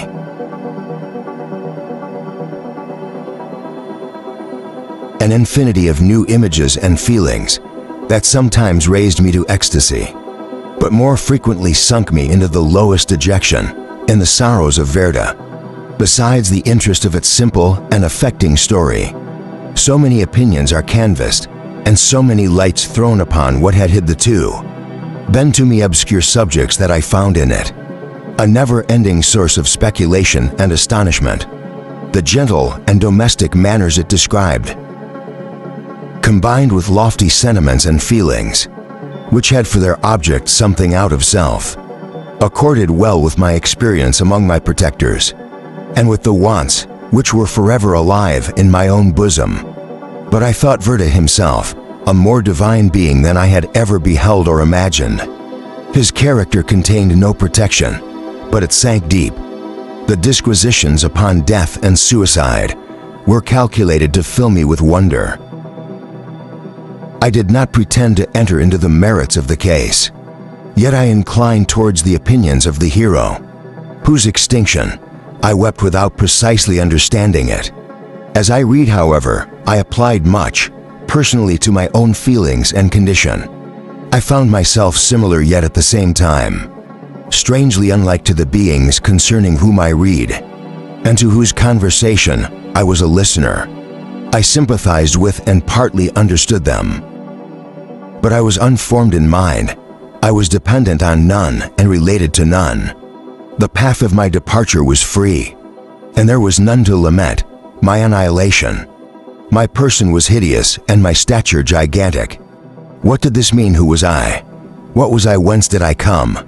What was my destination? These questions continually recurred, but I was unable to solve them. The volume of Plutarch's Lives which I possess contain the histories of the first founders of the ancient republics. This book had a far different effect upon me from the sorrows of Werther. I learned from virtue's imaginations, despondency and gloom. But Plutarch taught me high thoughts. He elevated me above the wretched sphere of my own reflections. To admire and love the heroes of past ages, many things I read surpassed my understanding and experience. I had a very confused knowledge of kingdoms, wide extensive country, mighty rivers and boundless seas, but I was perfectly unacquainted with towns and large assemblages of men. The cottage of my protectors had been the only school in which I had studied human nature. But this book developed new and mightiest scenes of action. I read of men concerned in public affairs, governing or massacring their species. I felt the greatest order for virtue rise within me, and abhorrence for vice, as far as I understood the signification of those tombs, relative as they were, as I applied them to pleasure and pain alone. Induced by these feelings, I was of course led to admire peaceable lawgivers Numa, Solon and Lycurgus in preference to Romulus and Theseus. The patriarchal lives of my protectors caused these impressions to take a firm hold on my mind. Perhaps if my first introduction to humanity had been made by a young soldier burning for glory and slaughter, I should have been imbued with different sensations. But Paradise Lost excited different and far deeper emotions. I read it as I had read the other volumes, which had fallen into my hands as a true history. It moved every feeling of wonder and all that the picture of an omnipotent God warring with this creatures was capable of exciting. I often referred the several situations as their similarities struck me to my own. Like Adam, I was apparently united by no link to any other being in existence, but his state was far different from mine. In every other respect, he had come forth from the hands of God, a perfect creature, happy and prosperous. Guarded by the especial care of his Creator, he was allowed to converse with and acquire knowledge from beings of a superior nature. But I was wretched, helpless, and alone. Many times I considered Satan as the fitter emblem of my condition, for often like him, when I viewed the bliss of my protectors, the bitter gall of envy rose within me. Another circumstance strengthened and confirmed these feelings. Soon after my arrival in the hovel, I discovered some papers in the pocket of the dress, which I had taken from your laboratory. At first I had neglected them, but now that I was able to decipher the characters in which they were written, I began to study them with diligence. It was your journal. Of the 4 months that preceded my creation, you minutely described in these papers every step you took in the progress of your work. The history was mingled with accounts of domestic occurrences. You doubtless recollect these papers. Here they are. Everything is related in them, which bears reference to my accursed origin. The whole detail of that series of disgusting circumstances which produced it is set in view. The minutest description of my odious and loathsome person is given in language which painted your own horrors and rendered mine indelible. I sickened as I read. Hateful day when I received life, I exclaimed in agony, accursed Creator, why did you form a monster so hideous that even you turned from me in disgust? God in pity made man beautiful and alluring after his own image. But my form is a filthy type of yours, more horrid even from the very resemblance. Satan had his companions, fellow devils, to admire and encourage him, but I am solitary and abhorred. These were the reflections of my hours of despondency and solitude. But when I contemplated the virtues of the cottages, their amiable and benevolent dispositions, I persuaded myself that, when they should become acquainted with my admiration of their virtues, they would compassionate me and overlook my personal deformity. Could they turn from their door one, however monstrous, who solicited their compassion and friendship, I resolved at least not to despair, but in every way to fit myself for an interview with them, which would decide my fate. I postponed this attempt for some months longer, for the importance attached to its success inspired me with a dread lest I should fail. Besides, I found that my understanding improved so much with every day's experience that I was unwilling to commence this undertaking until a few more months should have added to my sagacity. Several changes in the meantime took place in the cottage. The presence of Safi diffused happiness among its inhabitants, and I also found that a greater degree of plenty reigned there. Felix and Agatha spent more time and amusement and conversation, and were assisted in their labors by servants. They did not appear rich, but they were contented and happy. Their feelings were serene and peaceful, while mine became every day more tumultuous. Increase of knowledge only discovered to me more clearly what a wretched outcast I was. I cherished hope, it is true, but it vanished when I beheld my person reflected in water on my shadow in the moonshine, even as that frail image and that inconstant shade. I endeavored to crush these fears and to fortify myself for the trial, which in a few months I resolved to undergo. And sometimes I allowed my thoughts, unchecked by reason, to ramble in the fields of paradise and dead, to fancy amiable and lovely creatures, sympathizing with my feelings and cheering my gloom. Their angelic countenances breathed smiles of consolation, but it was all a dream. Nor Eve soothed my sorrows nor shared my thoughts. I was alone. I remembered Adam's supplication to his Creator, but where was mine? He had abandoned me, and in the bitterness of my heart, I cursed him. Autumn passed, those I saw with surprise and grief. The leaves decay and fall, and nature again assumed the barren, oblique appearance it had worn when I first beheld the woods and the lovely moon. Yet I did not heed the bleakness of the weather.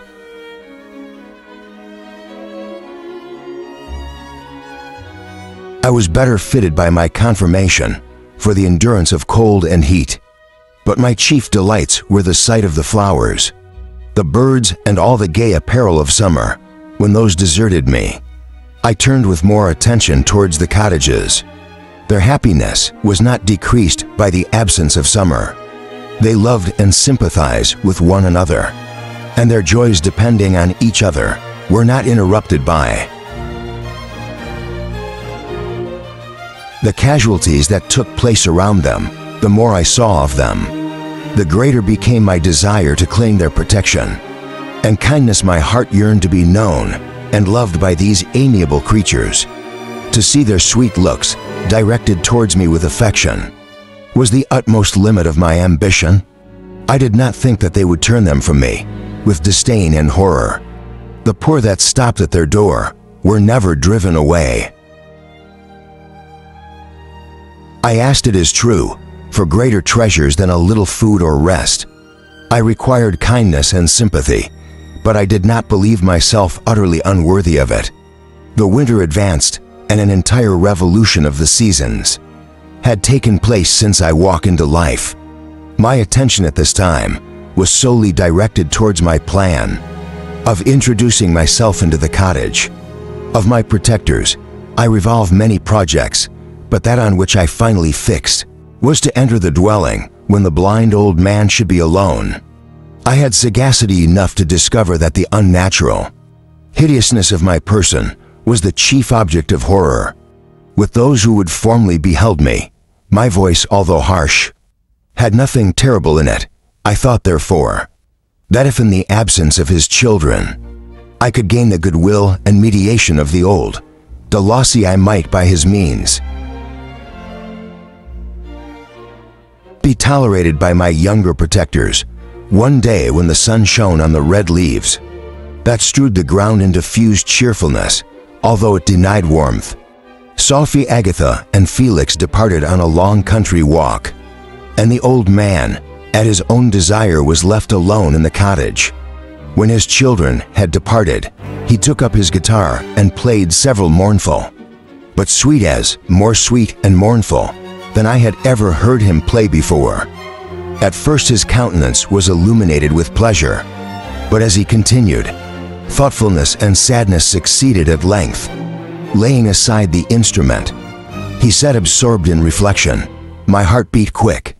This was the hour and moment of trial, which would decide my hopes or realize my fears. The servants were gone to a neighboring fair. All was silent in and around the cottage. It was an excellent opportunity. Yet when I proceeded to execute my plan, my limbs failed me, and I sank to the ground again. I rose and, exerting all the firmness of which I was master, removed the planks, which I placed before my hovel to conceal my retreat.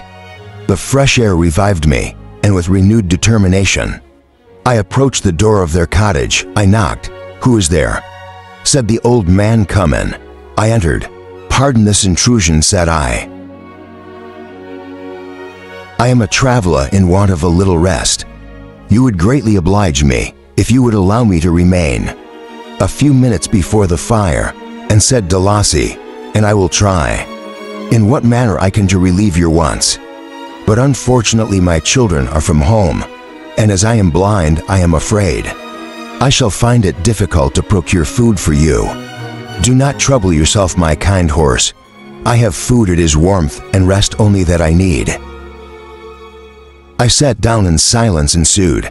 I knew that every minute was precious to me, yet I remained irresolute in what manner to commence the interview, when the old man addressed me, "By your language, stranger, I suppose you are my countrymen. Are you French? No, but I was educated by a French family and understand that language only.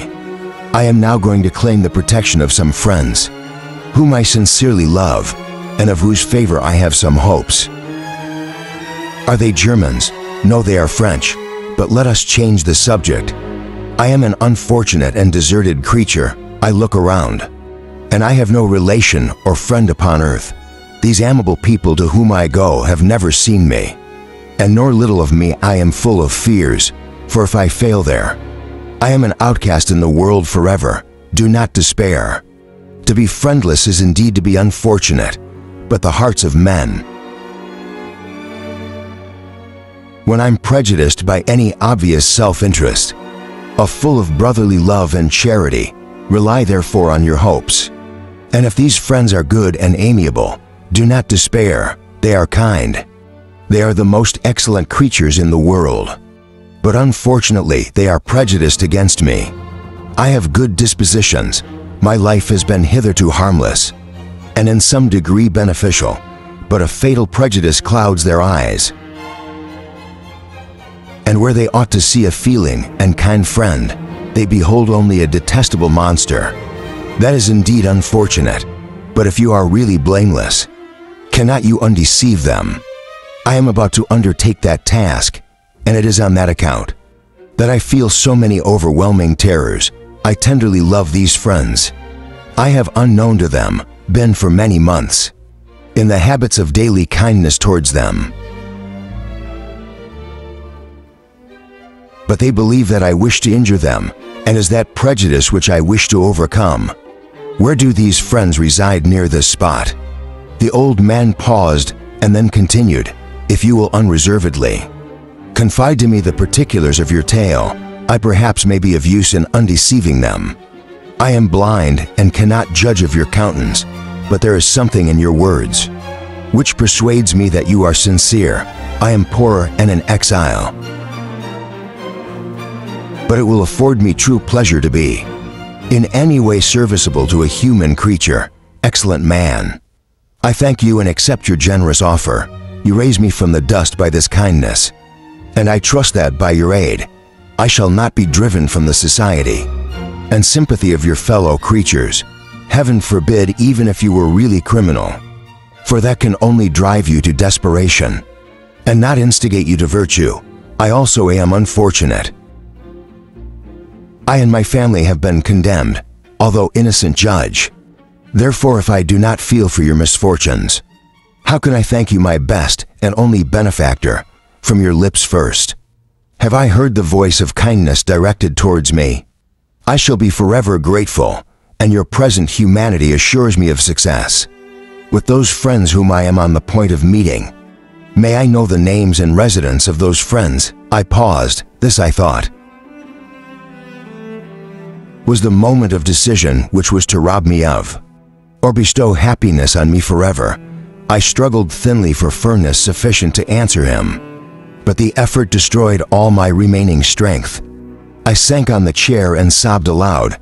At that moment, I heard the steps of my younger protectors. I had not a moment to lose, but seizing the hand of the old man, I cried, now is the time. Save and protect me.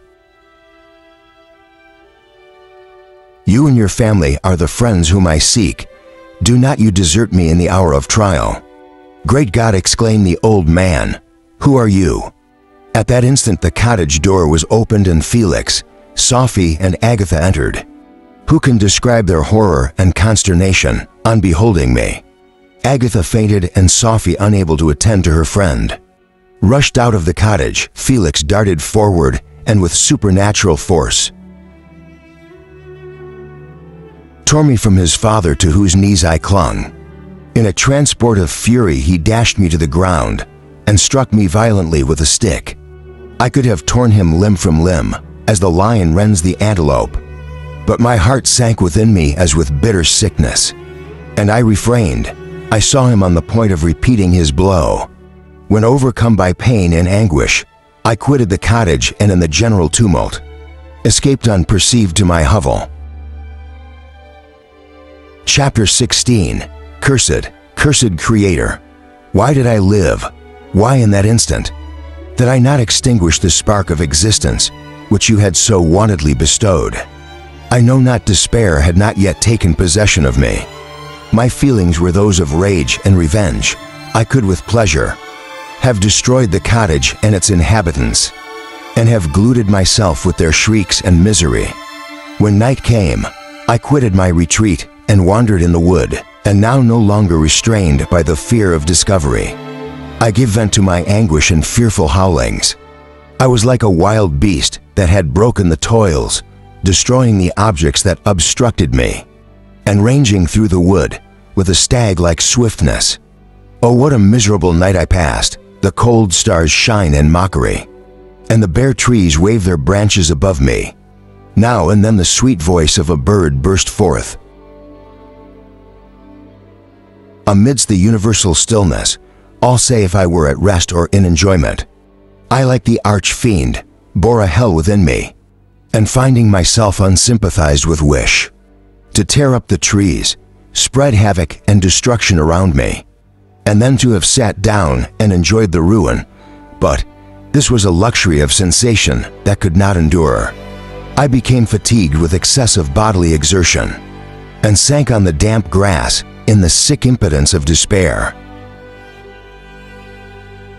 There was none among the myriads of men that existed who would pity or assist me. And should I feel kindness towards my enemies? No, from that moment, I declared everlasting war against the species, and more than all against him who had formed me, and sent me forth to this insupportable misery. The sun rose, I heard the voices of men, and knew that it was impossible to return to my retreat during that day. Accordingly, I hid myself in some thick underwood, determining to devote the ensuing hours to reflection on my situation. The pleasant sunshine and the pure air of Dare restored me to some degree of tranquility, and when I considered what had passed at the cottage, I could not help believing that I had been too hasty in my conclusions. I had certainly acted imprudently. It was apparent that my conversation had interested the father in my behalf, and I was a fool, and having exposed my person to the horror of his children, I ought to have familiarized the old delays to me, and by degrees to have discovered myself to the rest of his family, when they should have been prepared for my approach. But I did not believe my errors to be irretrievable, and after much consideration, I resolved to return to the cottage, seek the old man, and by my representations win him to my party. These thoughts calmed me, and in the afternoon I sank into a profound sleep. But the fever of my blood did not allow me to be visited by peaceful dreams. The horrible scene of the preceding day was forever acting before my eyes. The females were flying, and the enraged Felix tearing me from his father's feet. I woke exhausted, and finding that it was already night, I crept forth from my hiding place and went in search of food. When my hunger was appeased, I directed my steps towards the well-known path that conducted to the cottage. All there was at peace. I crept into my hovel and remained in silent expectation of the accustomed hour, when the family arose. That hour passed. The sun mounted high in the heavens, but the cottages did not appear. I trembled violently, apprehending some dreadful misfortune. The inside of the cottage was dark, and I heard no emotion. I cannot describe the agony of the suspense. Presently 2 countrymen passed by, but pausing near the cottage, they entered into conversation, using violent gesticulations. But I did not understand what they said, as they spoke the language of the country, which differed from that of my protectors. Soon after, however, Felix approached with another man. I was surprised, as I knew that he had not quitted the cottage that morning, and waited anxiously to discover from his discourse the meaning of these unusual appearances.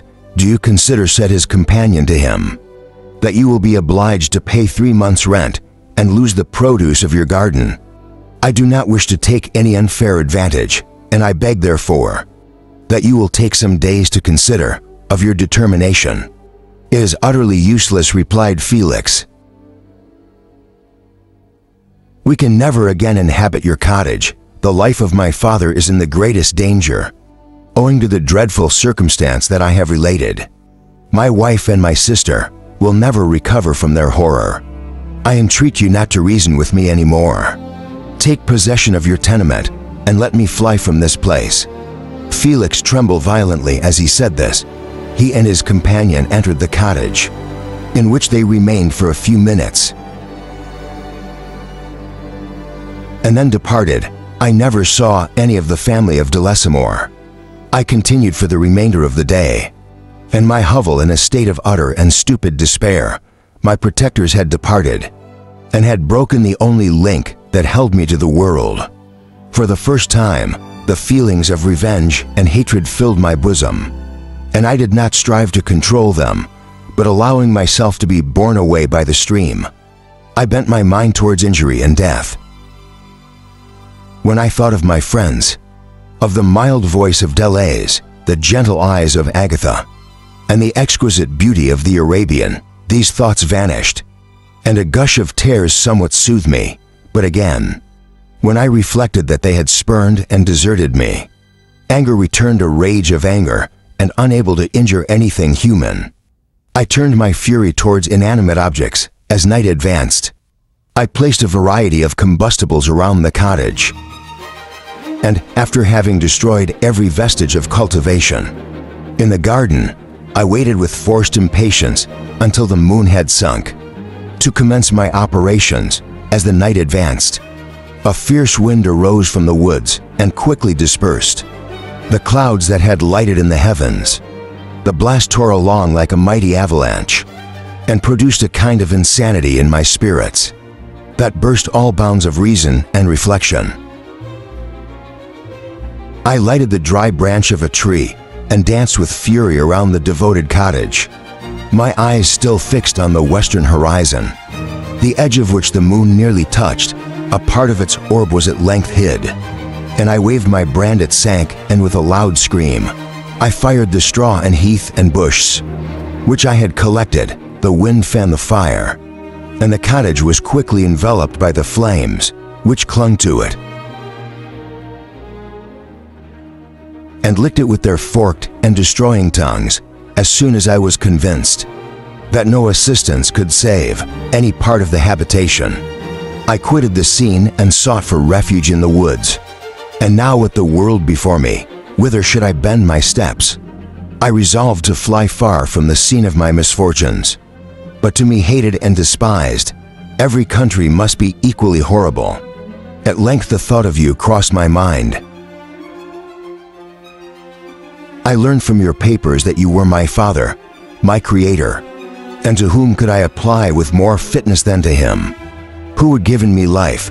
Among the lessons that Felix had bestowed upon Safi, geography had not been omitted. I had learned from these the relative situations of the different countries of the earth. You had mentioned Geneva as the name of your native town, and towards this place I resolved to proceed. But how was I to direct myself? I knew that I must travel in a southwesterly direction to reach my destination, but the sun was my only guide. I did not know the names of the towns that I was to pass through, nor could I ask information from a single human being, but I did not despair. From you only could I hope for succor, although towards you I felt no sentiment but that of hatred, unfeeling, heartless creator. You had endowed me with perceptions and passions, and then cast me abroad, an object for the scorn and horror of mankind.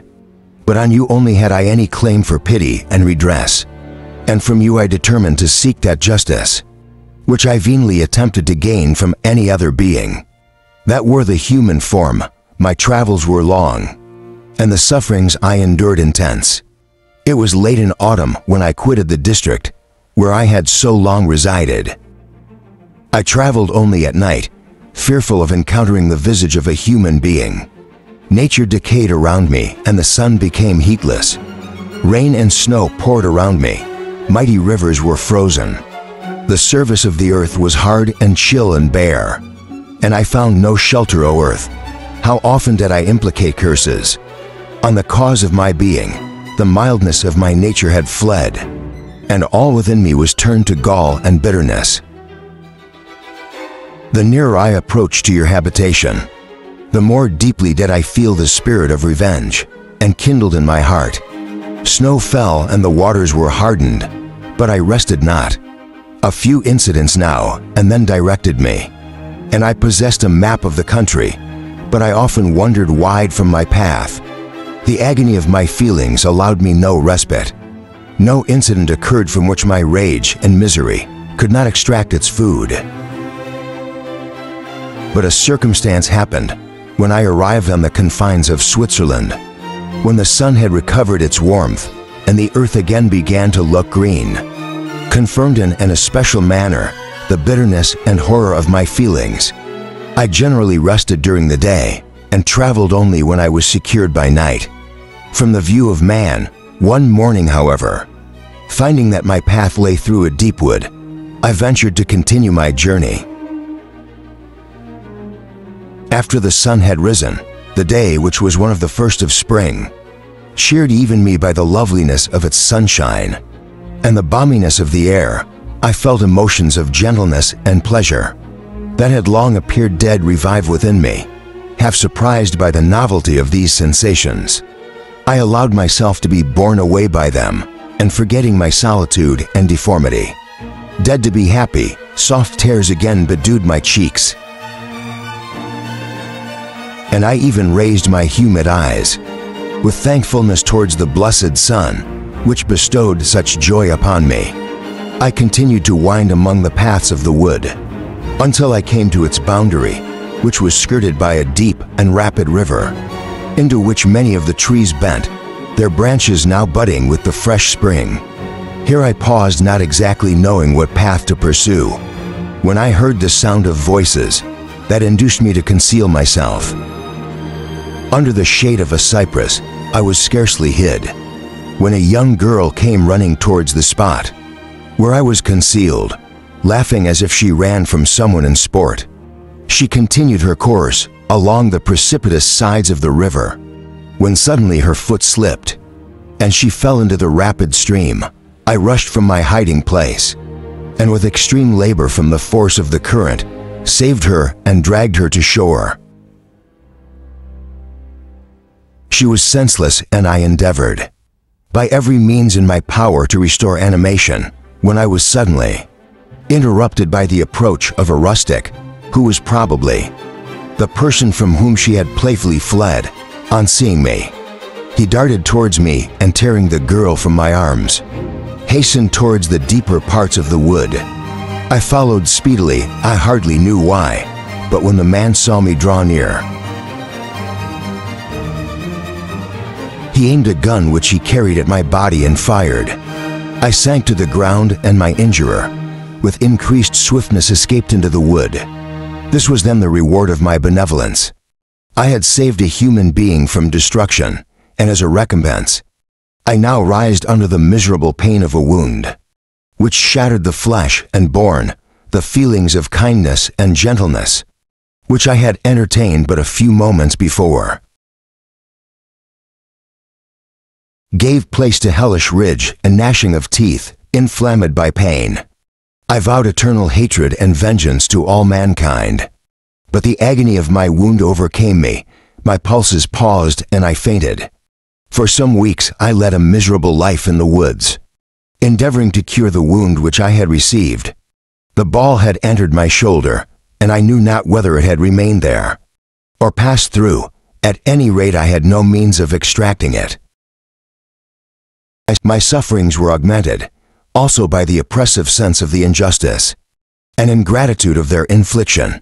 My daily vows rose for revenge, a deep and deadly revenge, such as would alone compensate for the outrages and anguish I had endured. After some weeks, my wound healed, and I continued my journey. The labors I endured were no longer to be alleviated by the bright sun or gentle breezes of spring. All joy was but a mockery. which insulted my desolate state and made me feel more painfully that I was not made for the enjoyment of pleasure. But my toils now genera close, and in 2 months from this time, I reached the environs of Geneva. It was evening when I arrived, and I retired to a hiding place among the fields that surrounded, to meditate in what manner I should apply to you. I was oppressed by fatigue and hunger, and far too unhappy to enjoy the gentle breezes of evening or the prospect of the sun setting behind the stupendous mountains of Jura. At this time, a slight sleep relieved me from the pain of reflection, which was disturbed by the approach of a beautiful child who came running into the recess I had chosen. With all the sportiveness of infancy, suddenly as I gazed on him, an idea seized me that this little creature was unprejudiced and had lived too short of time to have imbibed a horror of deformity. If therefore I could seize him and educate him as my companion and friend, I should not be so desolate in this peopled earth. Urged by this impulse, I seized on the boy as he passed and drew him towards me. As soon as he beheld my form, he placed his hands before his eyes and uttered a shrill scream. I drew his hand forcibly from his face and said, "Child, what is the meaning of this? I do not intend to hurt you. Listen to me." He struggled violently. "Let me go," he cried. "Monster, ugly wretch, you wish to eat me and tear me to pieces. You are an ogre. Let me go, or I will tell my papa. Boy, you will never see your father again. You must come with me, hideous monster. Let me go. My papa is a syndic. He is Mr. Frankenstein. He will punish you. You dare not keep me. Frankenstein, you belong then to my enemy, to him towards whom I have sworn eternal revenge. You shall be my first victim." The child still struggled and loaded me with epithets, which carried despair to my heart. I grasped his throat to silence him, and in a moment he lay dead at my feet. I gazed on my victim, and my heart swelled with exultation and hellish triumph. Clapping my hands, I exclaimed, "I can create desolation. My enemy is not invulnerable. This death will carry despair to him, and 1,000 other misery shall torment and destroy him."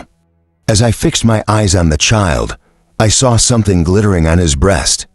I took it. It was a portrait of a most lovely woman. In spite of my malignity, it softened and attracted me. For a few moments I gazed with delight on her dark eyes, fringed by deep lashes, and her lovely lips. But presently my rage returned. I remembered that I was forever deprived of the delights that such beautiful creatures could bestow, and that she whose resemblance I contemplated would, in regarding me, have changed that air of divine benignity to one expressive of disgust and affright. Can you wonder that such thoughts transported me with rage?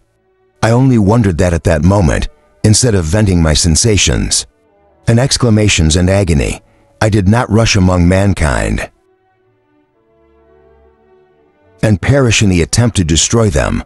While I was overcome by these feelings, I left the spot where I had committed the murder, and seeking a more secluded hiding place, I entered a barn which had appeared to me to be empty. A woman was sleeping on some straw.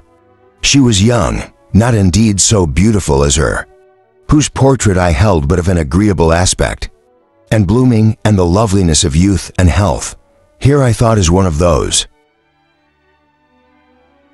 whose joy and parting smiles are bestowed on all but me. And then I bent over her and whispered, "Awake, fairest, thy lover is near, he who would give his life but to obtain one look of affection from thine eyes. My beloved, awake."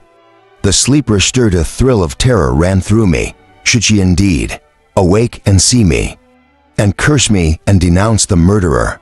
Thus would she assuredly act, if her darkened eyes opened and she beheld me. The thought was madness. It stirred the fiend within me. Not I, but she shall suffer the murder I have committed, because I am forever robbed of all that she could give me. She shall atone. The crime had its source in her, be hers the punishment. Thanks to the lessons of Felix and the sanguinary laws of men, I had learned now to work mischief. I bent over her and placed the portrait securely in one of the folds of her dress. She moved again, and I fled. For some days, I haunted the spot where these scenes had taken place, sometimes wishing to see you, sometimes resolved to quit the world and its miseries forever. At length I wandered towards these mountains, and have ranged through their immense recesses, consumed by a burning passion, which you alone can gratify. We may not part, until you have promised to comply with my requisition. I am alone and miserable. Men will not associate with me, but worn as deformed and horrible as myself, would not deny herself to me. My companion must be of the same species, and have the same defects. This being you must create. Chapter 17. The being finished speaking, and fixed his looks upon me in the expectation of a reply. But I was bewildered, perplexed, and unable to arrange my ideas sufficiently to understand the full extent of his proposition. He continued, "You must create a female for me with whom I can live, and the interchange of those sympathies necessary for my being. This you alone can do, and I demand it of you, as a right which you must not refuse to concede." The latter part of his tale had kindled in you and me the anger that had died away, while he narrated his peaceful life among the cottages. And as he said this, I could no longer suppress the rage that burned within me. "I do refuse it," I replied, "and no torture shall ever extort a consent from me. You may render me the most miserable of men, but you shall never make me base in my own eyes. Shall I create another like yourself, whose joint wickedness might desolate the world? Begone, I have answered you. You may torture me, but I will never consent." "You are in the wrong," replied the fiend, "and instead of threatening, I am content to reason with you. I am malicious because I am miserable. Am I not shunned and hated by all mankind? You, my creator, would tear me to pieces and triumph. Remember that, and tell me why I should pity man more than he pities me. You would not call it murder if you could precipitate me into one of those ice rifts, and destroy my frame, the work of your own hands. Shall I respect man when he condemns me? Let him live with me in the interchange of kindness. And instead of injury, I would bestow every benefit upon him, with tears of gratitude at his acceptance. But that cannot be. The human senses are insurmountable, barriers to our union, yet mine shall not be the submission of object slavery. I will revenge my injuries if I cannot inspire love. I will cause fear, and chiefly towards you, my archenemy. Because my creator do I swear inextinguishable hatred. Have a care. I will work at your destruction, nor finish until I desolate your heart, so that you shall curse the hour of your birth." The fiendish rage animated him as he said this. His face was wrinkled into contortions, too horrible for human eyes to behold. But presently he calmed himself and proceeded, "I intended to reason. This passion is detrimental to me, for you do not reflect that you are the cause of its success. If any being felt emotions of benevolence towards me, I should return them 100 and 100-fold. For that one creature's sake, I would make peace with the whole kind. But I now indulge in dreams of bliss that cannot be realized. What I ask of you is reasonable and moderate. I demand a creature of another sex. But as hideous as myself, the gratification is small, but it is all that I can receive. And it shall content me. It is true we shall be monsters, cut off from all the world, but on that account, we shall be more attached to one another. Our lives will not be happy, but they will be harmless, and free from the misery I now feel. O my Creator, make me happy. Let me feel gratitude towards you for one benefit. Let me see that I excite the sympathy of some existing thing. Do not deny me my request." I was moved. I shuddered when I thought of the possible consequences of my consent, but I felt that there was some justice in his argument, his tale, and the feelings he now expressed proved him to be a creature of fine sensations, and that I not as his maker owe him all the portion of happiness that it was in my power to bestow. He saw my change of feeling and continued, "If you consent, neither you nor any other human being shall ever see us again. I will go to the vast wilds of South America. My food is not that of man. I do not destroy the lamb and the kid to glut my appetite. Acorns and berries afford me sufficient nourishment. My companion will be of the same nature as myself, and will be content with the same fare. We shall make our bed of dried leaves. The sun will shine on us as on man, and will ripen our food. The picture I present to you is peaceful and human, and you must feel that you could deny it only in the wantonness of power and cruelty. Pitiless as you have been towards me, I now see compassion in your eyes. Let me seize the favorable moment and persuade you to promise what I saw ardently desire. You propose, replied I, to fly from the habitations of man, to dwell in those wilds where the beasts of the field will be your only companions. How can you, who long for the love and sympathy of man, persevere in this exile? You will return and again seek their kindness, and you will meet with their detestation. Your evil passions will be renewed, and you will then have a companion to aid you in the task of destruction. This may not be ceased to argue the point, for I cannot consent. How inconstant are your feelings! But a moment ago you were moved by my representations. And why do you again harden yourself to my complaints? I swear to you, by the earth which I inhabit, and by you that made me, that with the companion you bestow, I will quit the neighborhood of man and dwell, as it may chance, in the more savage of places. My evil passions will have fled, for I shall meet with sympathy. My life will flow quietly away, and in my dying moments I shall not curse my Maker. His words had a strange effect upon me. I compassionated him, and sometimes felt a wish to console him. But when I looked upon him, when I saw the filthy mess that moved and talked, my heart sickened and my feelings were altered. To those of horror and hatred, I tried to stifle these sensations. I thought that as I could not sympathize with him, I had no right to withhold from him the small portion of happiness which was yet in my power to bestow. You swear, I said, to be harmless, but have you not already shown a degree of malice that should reasonably make me distrust you? May not even this be a feint that would increase your triumph by affording a wider scope for your revenge? How is this? I must not be trifled with, and I demand an answer. If I have no ties and no affections, hatred and vice must be my portion. The love of another will destroy the cause of my crimes, and I shall become a thing of whose existence everyone will be ignorant.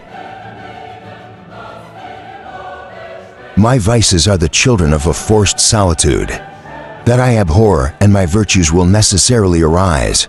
When I live in communion with an equal, I shall feel the affections of a sensitive being, and become linked to the chain of existence and events from which I am now excluded. I paused some time to reflect on all he had related, and the various arguments which he had employed. I thought of the promise of virtues which he had displayed on the opening of his existence, and the subsequent blight of all kindly feeling by the loathing and scorn which his protectors had manifested towards him. His power and threats were not omitted in my calculations. A creature who could exist in the ice caves of the glaciers and hide himself from pursuit among the ridges of inaccessible precipices was a being possessing faculties it would be vain to cope with. After a long pause of reflection, I concluded that the justice due both to him and my fellow creatures demanded of me that I should comply with his request. Turning to him, therefore, I said, I consent to your demand, on your solemn oath to quit Europe forever and every other place in the neighborhood of man, as soon as I shall deliver into your hands a female, who will accompany you in your exile. I swear, he cried. By the sun and by the blue sky of heaven, and by the fire of love that burns my heart, that if you grant my prayer while they exist, you shall never behold me again. Depart to your home and commence your labors. I shall watch their progress with honorable anxiety. And fear not, but that when you are ready I shall appear. Saying this, he suddenly quitted me, fearful perhaps of any change in my sentiments. I saw him descend the mountain with greater speed than the flight of an eagle, and quickly. Lost among the undulations of the sea of ice, his tail had occupied the whole day, and the sun was upon the verge of the horizon. When he departed, I knew that I ought to hasten my descent towards the valley, as I should soon be encompassed in darkness. But my heart was heavy and my steps slow, the labor of winding among the little paths of the mountain, and fixing my feet firmly as I advanced, perplexed me, occupied as I was by the emotions which the occurrences of the day had produced. Night was far advanced when I came to the halfway resting place and seated myself beside the fountain. The stars shone at intervals as the clouds passed from over them. The dark pines rose before me, and every here and there a broken tree lay on the ground. It was a scene of wonderful solemnity, and stirred strange thoughts within me. I wept bitterly, and clasping my hands in agony, I exclaimed, "O stars and clouds and winds, ye are all about to mock me. If ye really pity me, crush sensation and memory. Let me become as naught, but if not, depart. Depart and leave me in darkness." These were wild and miserable thoughts, but I cannot describe to you how the eternal twinkling of the stars weighed upon me, and how I listened to every blast of wind, as if it were a dull, ugly siroc and its way to consume me. Morning dawned. Before I arrived at the village of Chamonix, I took no rest, but returned immediately to Geneva. Even in my own heart, I could give no expression to my sensations. They weighed on me with a mountain's weight, and their excess destroyed my agony beneath them. Thus I returned home, and entering the house, presented myself to the family. My haggard and wild appearance awoke intense alarm, but I answered no question. Scarcely did I speak. I felt as if I were placed under a ban, as if I had no right to claim their sympathies, as if never more might I enjoy companionship with them. Yet even thus, I'd love them to adoration and to save them. I resolved to dedicate myself to my most abhorred task. The prospect of such an occupation made every other circumstance of existence pass before me like a dream, and that thought only had to me the reality of life. Chapter 18. Day after day, week after week passed away on my return to Geneva, and I could not collect the courage to recommence my work. I feared the vengeance of the disappointed fiend, yet I was unable to overcome my repugnance to the task which was enjoined me. I found that I could not compose a female without again devoting several months to profound study and laborious disquisition. I had heard of some discoveries having been made by an English philosopher, the knowledge of which was material to my success, and I sometimes thought of obtaining my father's consent to visit England for this purpose, but I clung to every pretense of delay, and shrank from taking the first step in an undertaking whose immediate necessity began to appear less absolute to me. The change indeed had taken place in me. My health, which had hitherto declined, was now much restored, and my spirits, when unchecked by the memory of my unhappy promise, rose proportionably. My father saw this change with pleasure, and he turned his thoughts toward the best method of eradicating the remains of my melancholy, which every now and then would return by fits, and with the devouring blackness overcast the approaching sunshine. At these moments, I took refuge in the most perfect solitude. I passed whole days on the lake alone in a little boat, watching the clouds and listening to the rippling of the waves. Silent and listless, but the fresh air and bright sun seldom failed to restore me to some degree of composure. and on my return, I met the salutations of my friends. With a ready smile and a more cheerful heart, it was after my return from one of these rambles that my father, calling me aside, thus addressed me. "I am happy to remark, my dear son, that you have resumed your former pleasures, and seem to be returning to yourself, and yet you are still unhappy and still avoid our society." For some time I was lost in conjecture as to the cause of this, but yesterday an idea struck me, and if it is well-founded, I conjure you to avow it. Reserve on such a point would be not only useless, but draw down treble misery on us all.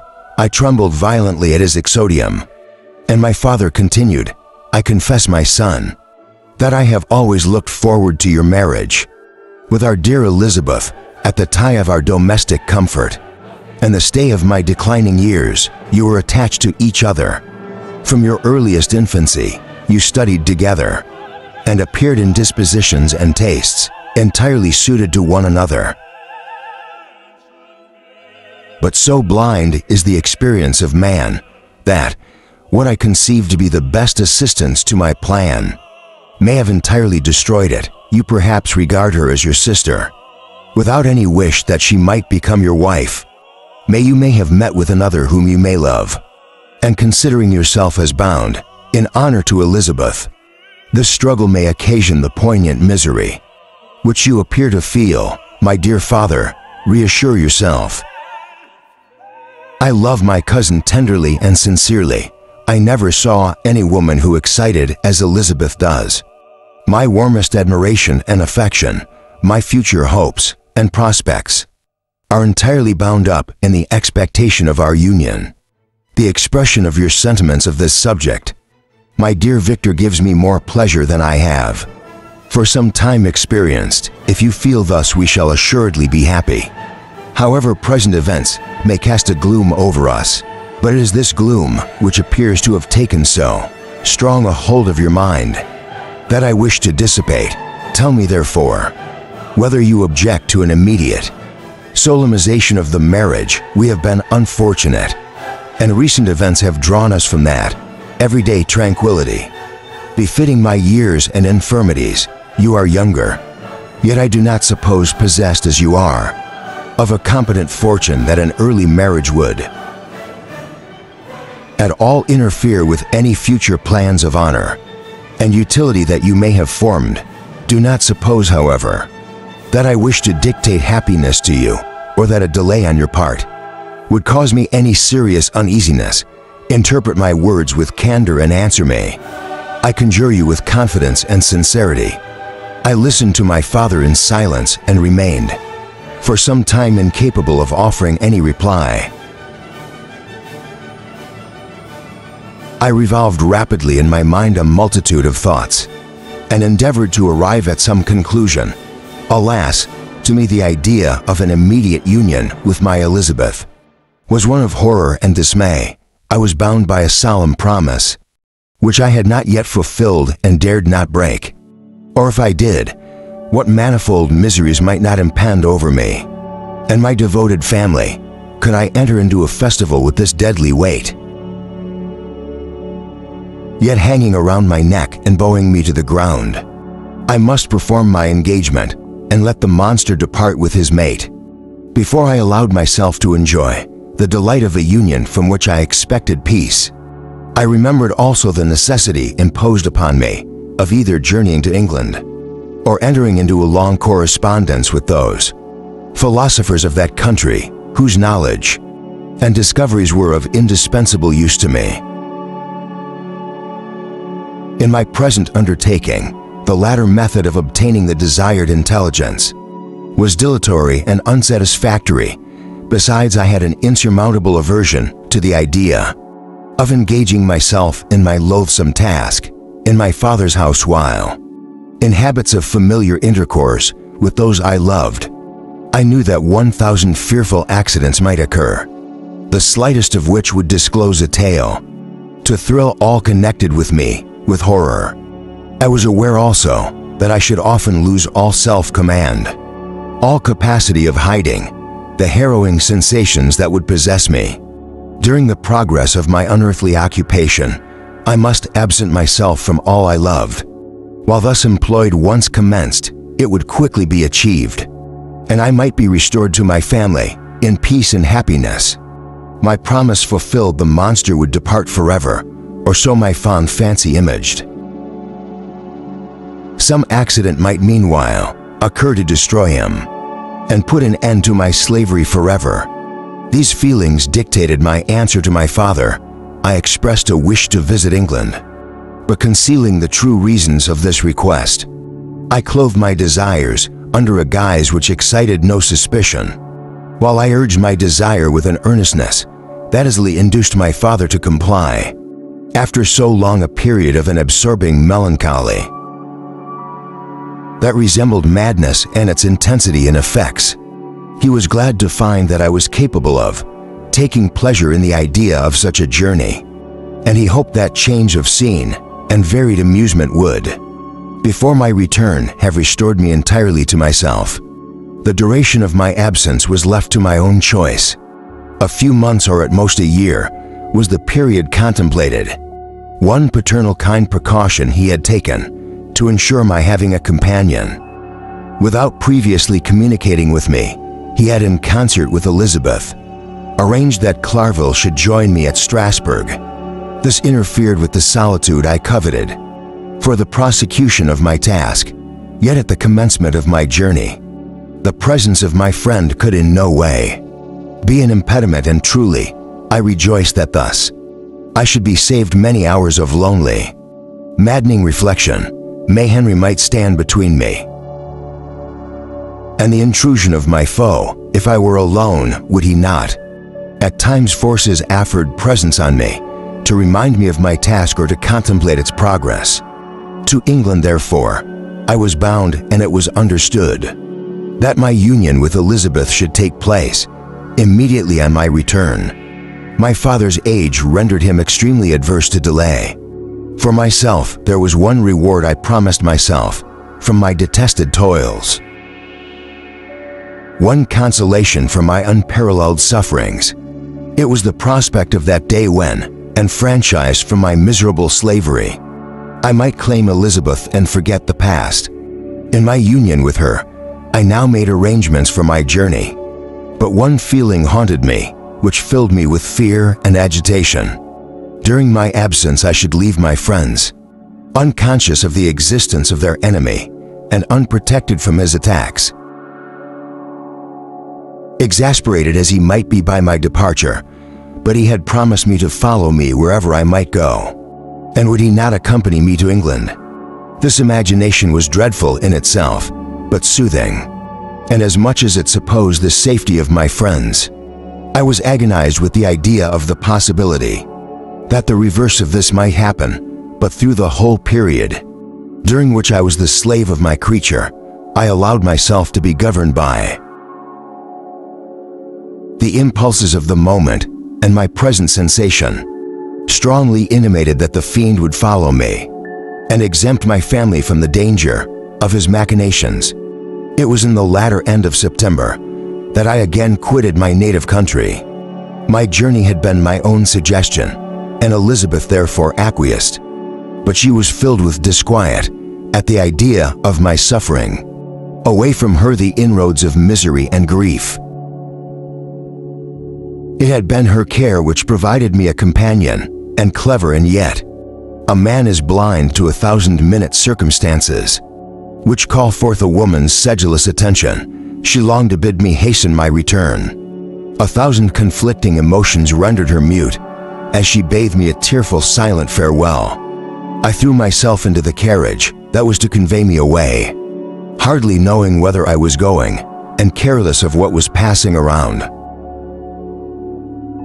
I remembered only, and it was with a bitter anguish that I reflected on it, to order that my chemical instruments should be packed, to go with me, filled with dreary imaginations. I passed through many beautiful and majestic scenes, but my eyes were fixed and unobserving.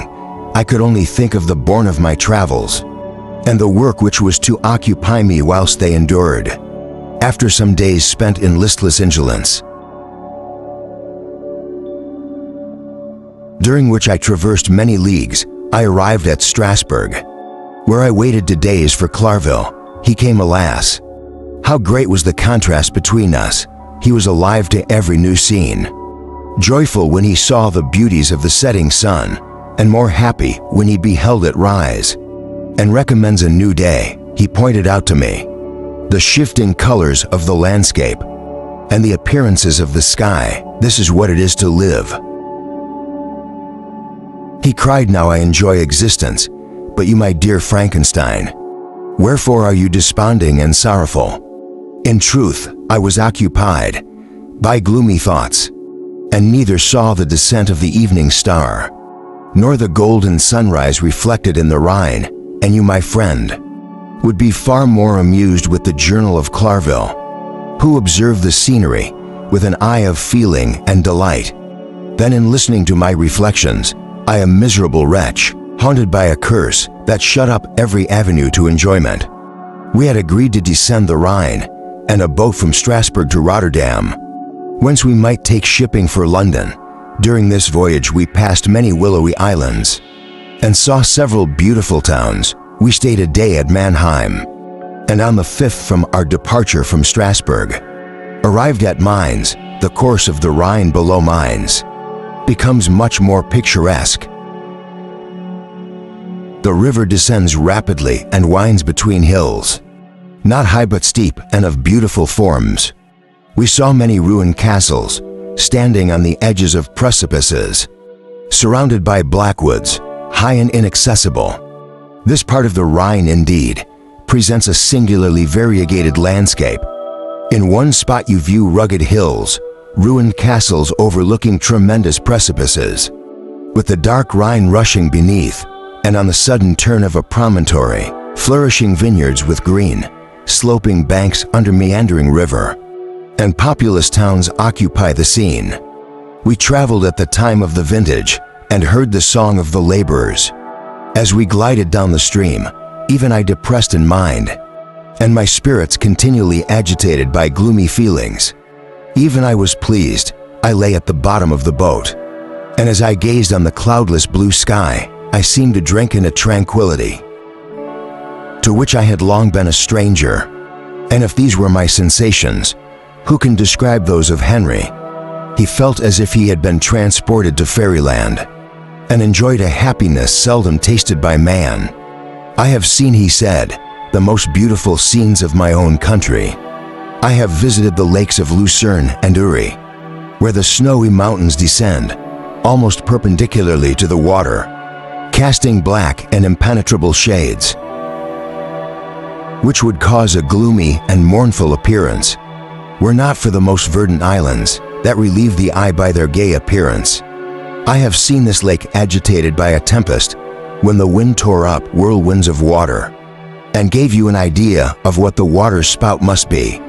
On the great ocean, and the waves dash with fury, the base of the mountain, where the priest and his mistress were overwhelmed by an avalanche, and where their dying voices are still said to be heard amid the pauses of the nightly wind. I have seen the mountains of Lavalais and the Pays de Vaud, but this country, Victor, pleases me more than all those wonders. The mountains of Switzerland are more majestic and strange, but there is a charm in the banks of this divine river that I never before saw equaled. Look at that castle which overhangs yon precipice, and that also on the island, almost concealed amongst the foliage of those lovely trees. And now, that group of laborers coming from among their vines, and that village half hidden, the recess of the mountain. Oh, surely, the spirit that inhabits and guards this place has a soul more in harmony with man than those who pile the glacier, or retire to the inaccessible peaks of the mountains of our own country, clever beloved friend. Even now it delights me to record your words, and to dwell on the praise of which you are so eminently deserving. He was a being formed in the very poetry of nature. His wild and enthusiastic imagination was chastened by the sensibility of his heart. His soul overflowed with ardent affections, and his friendship was of that devoted and wondrous nature that the worldly minded teach us to look for only in the imagination, but even human sympathies were not sufficient to satisfy his eager mind. The scenery of external nature, which others regard only with admiration, he loved with ardor. The sounding cataract haunted him like a passion. The tall rock, the mountain, and the deep and gloomy wood, their colors and their forms were then to him an appetite, a feeling and a love that had no need of a remote, a charm by thought supplied or any interest. Unborrowed from the eye, Wordsworth's Tintern Abbey. And where does he now exist?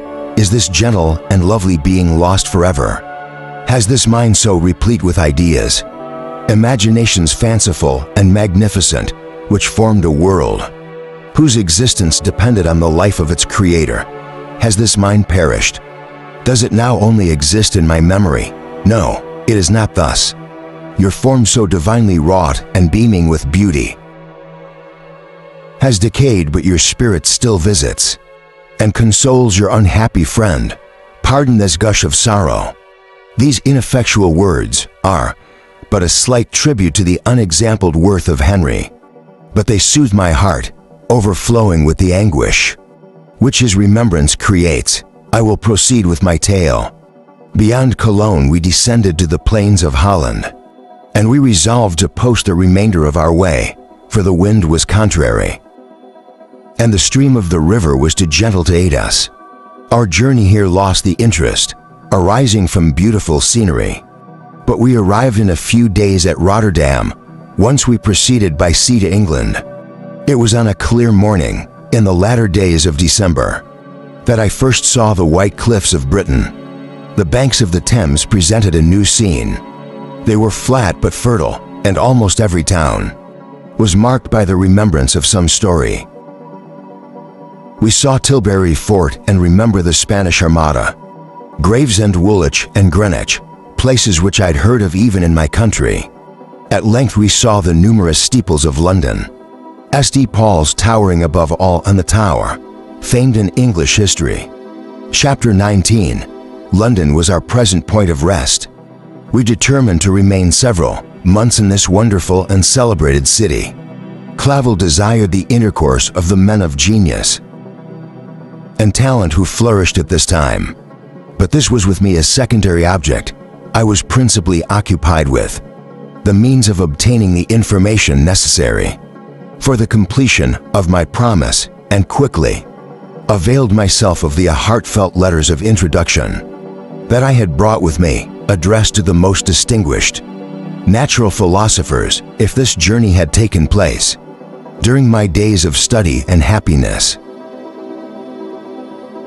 it would have afforded me inexpressible pleasure, but a blight had come over my existence, and I only visited these people for the sake of the information they might give me on the subject in which my interest was so terribly profound.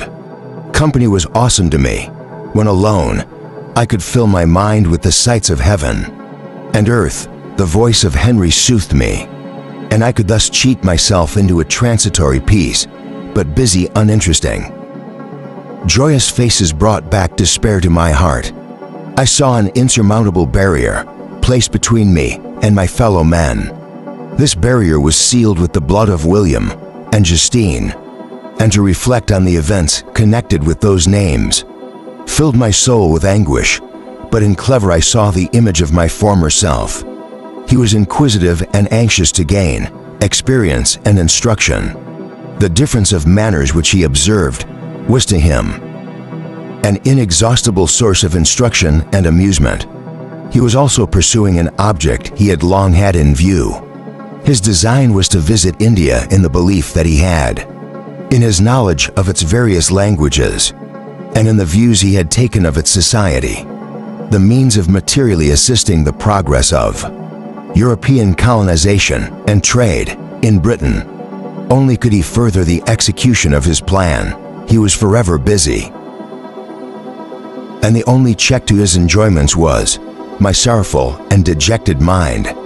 I tried to conceal this as much as possible, that I might not debar him from the pleasures natural to one who was entering on a new scene of life. Undisturbed by any care or bitter recollection, I often refused to accompany him, alleging another engagement that I might remain alone. I now also began to collect the materials necessary for my new creation. And this was to me like the torture of single drops of water, continually falling on the head. Every thought that was devoted to it was an extreme anguish, and every word that I spoke in allusion to it caused my lips to quiver and my heart to palpitate. After passing some months in London, we received a heartfelt letter from a person in Scotland who had formerly been our visitor at Geneva. He mentioned the beauties of his native country and asked us if those were not sufficient illuminums to induce us to prolong our journey as far north as Perth, where he resided. Clever eagerly desired to accept this invitation, and I, although I abhorred society, wished to view again mountains and streams and all the wondrous works with which nature adorns her chosen dwelling places. We had arrived in England at the beginning of October, and it was now February. We accordingly determined to commence our journey towards the north. At the expiration of another month in this expedition, we did not intend to follow the great road to Edinburgh, but to visit Windsor, Oxford, Matlock, and the Cumberland Lakes, resolving to arrive at the completion of this tour. About the end of July, I packed up my chemical instruments and the materials I had collected, resolving to finish my labors in some obscure nook. In the northern highlands of Scotland, we quitted London on March 27th and remained a few days at Windsor. Rambling in its beautiful forest, this was a new scene to us mountaineers. The majestic oaks, the quantity of game, and the herds of stately deer were all novelties to us. From thence we proceeded to Oxford. As we entered the city, our minds were filled with the remembrance of the events that had been transacted there more than a century and a half before. It was here that Charles I had collected his forces. The city had remained faithful to him after the whole nation had forsaken his cause to join the standard of Parliament and liberty. The memory of that unfortunate king and his companions, the amiable Falkland, the insolent Goring, his queen and son, gave a peculiar interest to every part of the city which they might be supposed to have inhabited. The spirit of elder days found a dwelling here, and we delighted to trace its footsteps. If these feelings have not found an imaginary gratification, the appearance of the city had yet in itself sufficient beauty to obtain our admiration. The colleges are ancient and picturesque. The streets are almost magnificent, and the lovely Isis which flows beside it, through meadows of exquisite verdure, is spread forth into a placid expanse of waters, which reflects its majestic assemblage of towers and spires and domes embosomed among aged trees. I enjoyed this scene, and yet my enjoyment was embittered, both by the memory of the past and the anticipation of the future. I was formed for peaceful happiness. During my youthful days, discontent never visited my mind. If I was ever overcome by ennui, the sight of what is beautiful in nature, or the study of what is excellent and sublime, and the productions of man, could always interest my heart and communicate elasticity to my spirits. But I am a blasted tree, the bolt has entered my soul, and I felt then that I should survive to exhibit what I shall soon cease to be, a miserable spectacle of wrecked humanity, pitiable to others and intolerable to myself. We passed a considerable period at Oxford, rambling among its environs, and endeavoring to identify every spot which might relate to the most animating epoch of English history. Our little voyages of discovery were often prolonged by the successive objects that presented themselves. We visited the tomb of the illustrious Hampden. In the field in which that patriot fell, for a moment my soul was elevated from its debasing and miserable fears to contemplate the divine ideas of liberty. and self-sacrifice of which these sites were, the monuments and the remembrances. For an instant I dared to shake off my chains and look around me with a free and lofty spirit. But the iron had eaten into my flesh, and I sank again, trembling and hopeless into my miserable self. We left Oxford with regret and proceeded to Matlock, which was our next place of rest. The country in the neighborhood of this village resembled,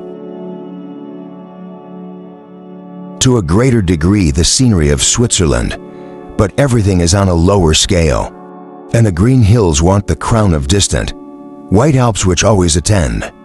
On the piney mountains of my native country, we visited the wondrous cave and the little cabinets of natural history, where the curiosities are disposed in the same manner as in the collections at Savo and Chamouni. The latter name made me tremble when pronounced by Henry, and I hastened to quit Matlock, with which that terrible scene was thus associated. From Derby, still journeying northwards, we passed 2 months in Cumberland and Westmoreland. I could now almost fancy myself among the Swiss mountains. The little patches of snow, which yet lingered on the northern sides of the mountains, the lakes and the dashing of the rocky streams, were all familiar and dear sights to me. Here also we made some acquaintances, who almost contrived to cheat me into happiness. The delight of Clarville was proportionably greater than mine. His mind expanded in the company of men of talent, and he found in his own nature greater capacities and resources than he could have imagined himself to have possessed while he associated with his inferiors. I could pass my life here, said he to me, and among these mountains. I should scarcely regret Switzerland and the Rhine, but he found that a traveler's life is one that includes much pain. Amidst its enjoyments, his feelings are forever on the stretch, and when he begins to sink into repose, he finds himself obliged to quit that in which he rests in pleasure for something new which again engages his attention, and which also he forsakes for other novelties.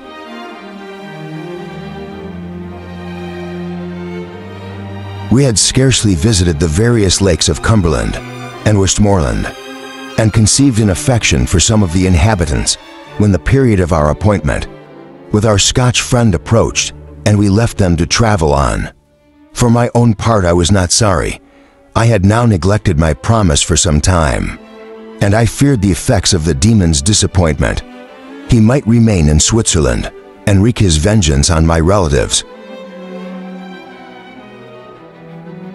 This idea pursued me and tormented me at every moment, from which I might otherwise have snatched repose and peace. I waited for my heartfelt letters with feverish impatience. If they were delayed, I was miserable and overcome by 1,000 fears. And when they arrived, and I saw the superscription of Elizabeth, O my father, I hardly dared to read and ascertain my fate. Sometimes I thought that the fiend followed me, and might expedite my remissness by murdering my companion.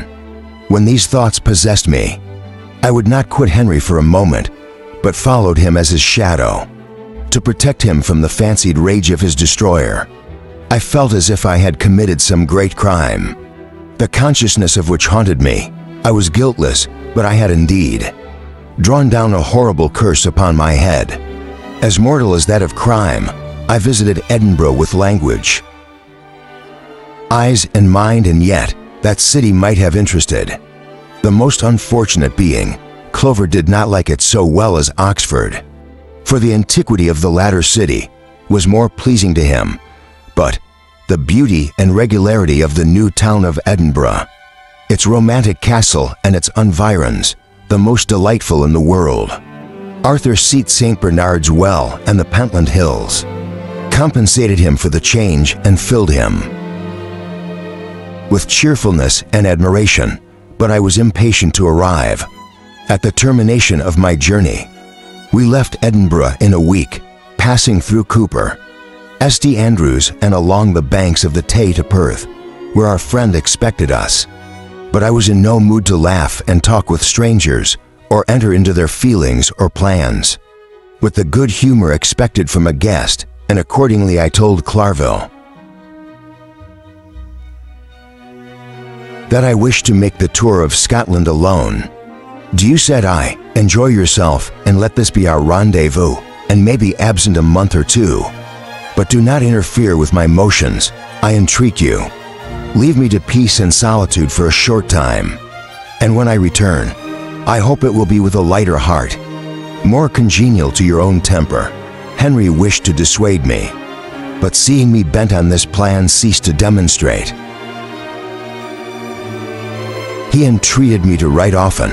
"I had rather be with you," he said, "in your solitary rambles than with these Scotch people, whom I do not know. Hasten then, my dear friend, to return that I may again feel myself somewhat at home, which I cannot do in your absence, having parted from my friend. I determined to visit some remote spot of Scotland and finish my work in solitude. I did not doubt but that the monster followed me and would discover himself to me when I should have finished that. He might receive his companion. With this resolution I traversed the northern highlands and fixed on one of the remotest of the Orkneys. As the scene of my labors, it was a place fitted for such a work, being hardly more than a rock, whose high sides were continually beaten upon by the waves. The soil was barren, scarcely affording pasture for a few miserable cows, and oatmeal for its inhabitants, which consisted of 5 persons, whose gaunt and scraggy limbs gave tokens of their miserable fare. Vegetables and bread, when they indulged in such luxuries, and even fresh water, was to be procured from the mainland, which was about 5 miles distant. On the whole island there were but 3 miserable huts, and one of these was vacant when I arrived. This I hired. It contained but 2 rooms, and these exhibited all the squalidness of the most miserable. Penury, the thatch had fallen in, the walls were unplastered, and the door was off its hinges. I ordered it to be repaired, bought some furniture, and took possession, an incident which were doubtless of occasions. Some surprise had not all the senses of the cottages been benumbed by want and squalid poverty, as it was I lived ungazed at and unmolested, hardly thanked for the patience of food and clothes, which I gave so much to, suffering blunt even the coarsest sensations of men. In this retreat I devoted the morning to labor, but in the evening, when the weather permitted, I walked on the stony beach of the sea, to listen to the waves as they roared and dashed at my feet. It was a monotonous yet ever-changing scene. I thought of Switzerland. It was far different from this. Desolate and appalling landscape, its hills are covered with vines, and its cottages are scattered thickly in the plains. Its fair lakes reflect the blue and gentle sky, and when troubled by the winds that tumbled is but as the play of a lively infant, when compared to the roarings of the giant ocean. In this manner I distributed my occupations when I first arrived, but as I proceeded in my labor, it became every day more horrible and irksome to me. Sometimes I could not prevail on myself to enter my laboratory for several days, and at other times I toiled day and night in order to complete my work. It was indeed a filthy process in which I was engaged. During my first experiment, a kind of enthusiastic frenzy had blinded me to the horror of my employment. My mind was intently fixed on the consummation of my labor, and my eyes were shut to the horror of my proceedings. But now I went to it in cold blood, and my heart often sickened at the work of my hands. Thus situated, employed in the most detestable occupation, immersed in a solitude where nothing could for an instant call my attention from the actual scene in which I was engaged, my spirits became unequal. I grew restless and nervous every moment. I feared to meet my persecutor. Sometimes I sat with my eyes fixed on the ground, fearing to raise them, lest they should encounter the object which I so much dreaded to behold. I feared to wander from. The sight of my fellow creatures, lest when alone he took come to claim his companion. In the meantime I worked on, and my labor was already considerably advanced. I looked towards its completion with a tremulous and ego hope, which I dared not trust myself to question, but which was intermixed with obscure forebodings of evil that made my heart sicken in my bosom. Chapter 20. I sat one evening in my laboratory. The sun had set, and the moon was just rising from the sea.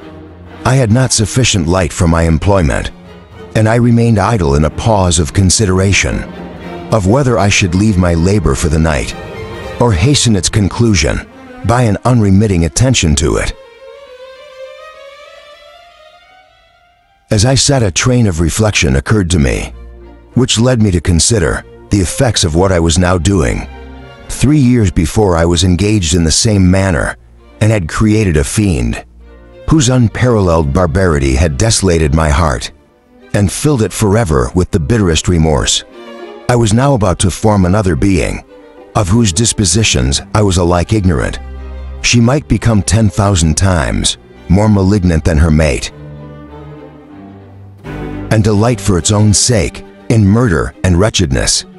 He had sworn to quit the neighborhood of man and hide himself in deserts, but she had not, and she, who in all probability was to become a thinking and reasoning animal, might refuse to comply with a compact made before her creation.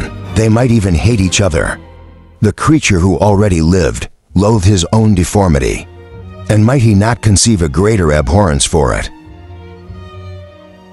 when it came before his eyes in the female form? She also might turn with disgust from him to the superior beauty of man. She might quit him and he be again alone, exasperated by the fresh provocation of being deserted by one of his own species, even if they were to leave Europe and inhabit the deserts of the New World. Yet one of the first results of those sympathies for which the demon thirsted would be children, and a race of devils would be propagated upon the earth, who might make the very existence of the species of men a condition precarious and full of terror. Had I right for my own benefit to inflict this curse upon everlasting generations, I had before been moved by the sophisms of the being I had created. I had been struck senseless by his fiendish threats, but now for the first time the wickedness of my promise burst upon me. I shuddered to think that future ages might curse me as their pest, whose selfishness had not hesitated to buy its own peace at the price, perhaps, of the existence of the whole human race. I trembled, and my heart failed within me when, on looking up, I saw by the light of the moon the demon at the casement. A ghastly grin wrinkled his lips as he gazed on me, where I sat, fulfilling the task which he had allotted to me. Yes, he had followed me in my travels. He had loitered in forests, hid himself in caves, or taken refuge in wide and desert heaths, and he now came to mark my progress and claim the fulfillment of my promise. As I looked on him, his countenance expressed the utmost extent of malice and treachery. I thought with the sensation of madness on my promise of creating another like to him, and trembling with passion, tore to pieces the thing on which I was engaged. The wretch saw me destroy the creature on whose future existence he depended for happiness, and with a howl of devilish despair and revenge, withdrew. I left the room, and locking the door, made a solemn vow in my own heart never to resume my labors, and then with trembling steps I sought my own apartment. I was alone. None were near me to dissipate the gloom and relieve me from the sickening oppression of the most terrible reveries. Several hours passed, and I remained near my window gazing on the sea. It was almost motionless, for the winds were hushed and all nature reposed. Under the eye of the quiet moon, a few fishing vessels alone specked the water, and now and then the gentle breeze wafted the sound of voices as the fishermen called to one another. I felt the silence, although I was hardly conscious of its extreme profundity. until my ear was suddenly arrested by the paddling of oars near the shore, and a person landed close to my house. In a few minutes after, I heard the creaking of my door, as if someone endeavored to open it softly. I trembled from head to foot. I felt a presentiment of who it was, and wished to rouse one of the peasants who dwelt in a cottage not far from mine. But I was overcome by the sensation of helplessness, so often felt in frightful dreams when you in vain endeavor to fly from an impending danger, and was rooted to the spot. Presently, I heard the sound of footsteps along the passage. The door opened, and the wretch whom I dreaded appeared. Shutting the door, he approached me and said in a smothered voice, "You have destroyed the work which you began. What is it that you intend? Do you dare to break your promise? I have endured toil and misery. I left Switzerland with you. I crept along the shores of the Rhine, among its willow islands, and over the summits of its hills. I have dwelt many months in the heaths of England, and among the deserts of Scotland. I have endured incalculable fatigue and cold and hunger. Do you dare destroy my hopes? Begone, I do break my promise. Never will I create another like yourself. Equal in deformity and wickedness, slave I before reason with you. But you have proved yourself unworthy of my condescension. Remember that I have power. You believe yourself miserable, but I can make you so wretched that the light of day will be hateful to you. You are my creator, but I am your master. Obey. The hour of my resolution is past, and the period of your power is arrived. Your threats cannot move me to do an act of wickedness, but they confirm me in a determination of not creating you. A companion and vice shall I in cool blood set loose upon the earth, a demon whose delight is in death and wretchedness begun. I am firm, and your words will only exasperate my rage. The monster saw my determination in my face, and gnashed his teeth in the impotence of anger. Shall each man, cried he, find a wife for his bosom, and each beast have his mate, and I be alone? I had feelings of affection, and they were required by detestation and scorn. Man you may hate, but beware. Your hours will pass in dread and misery, and soon the bolt will fall, which must ravage from you your happiness forever. Are you to be happy while I grovel in the intensity of my wretchedness? You can blast my other passions, but revenge remains. Revenge henceforth dearer than light or food. I may die, but first you, my tyrant and tormentor, shall curse the sun that gazes on your misery. Beware, for I am fearless and therefore powerful.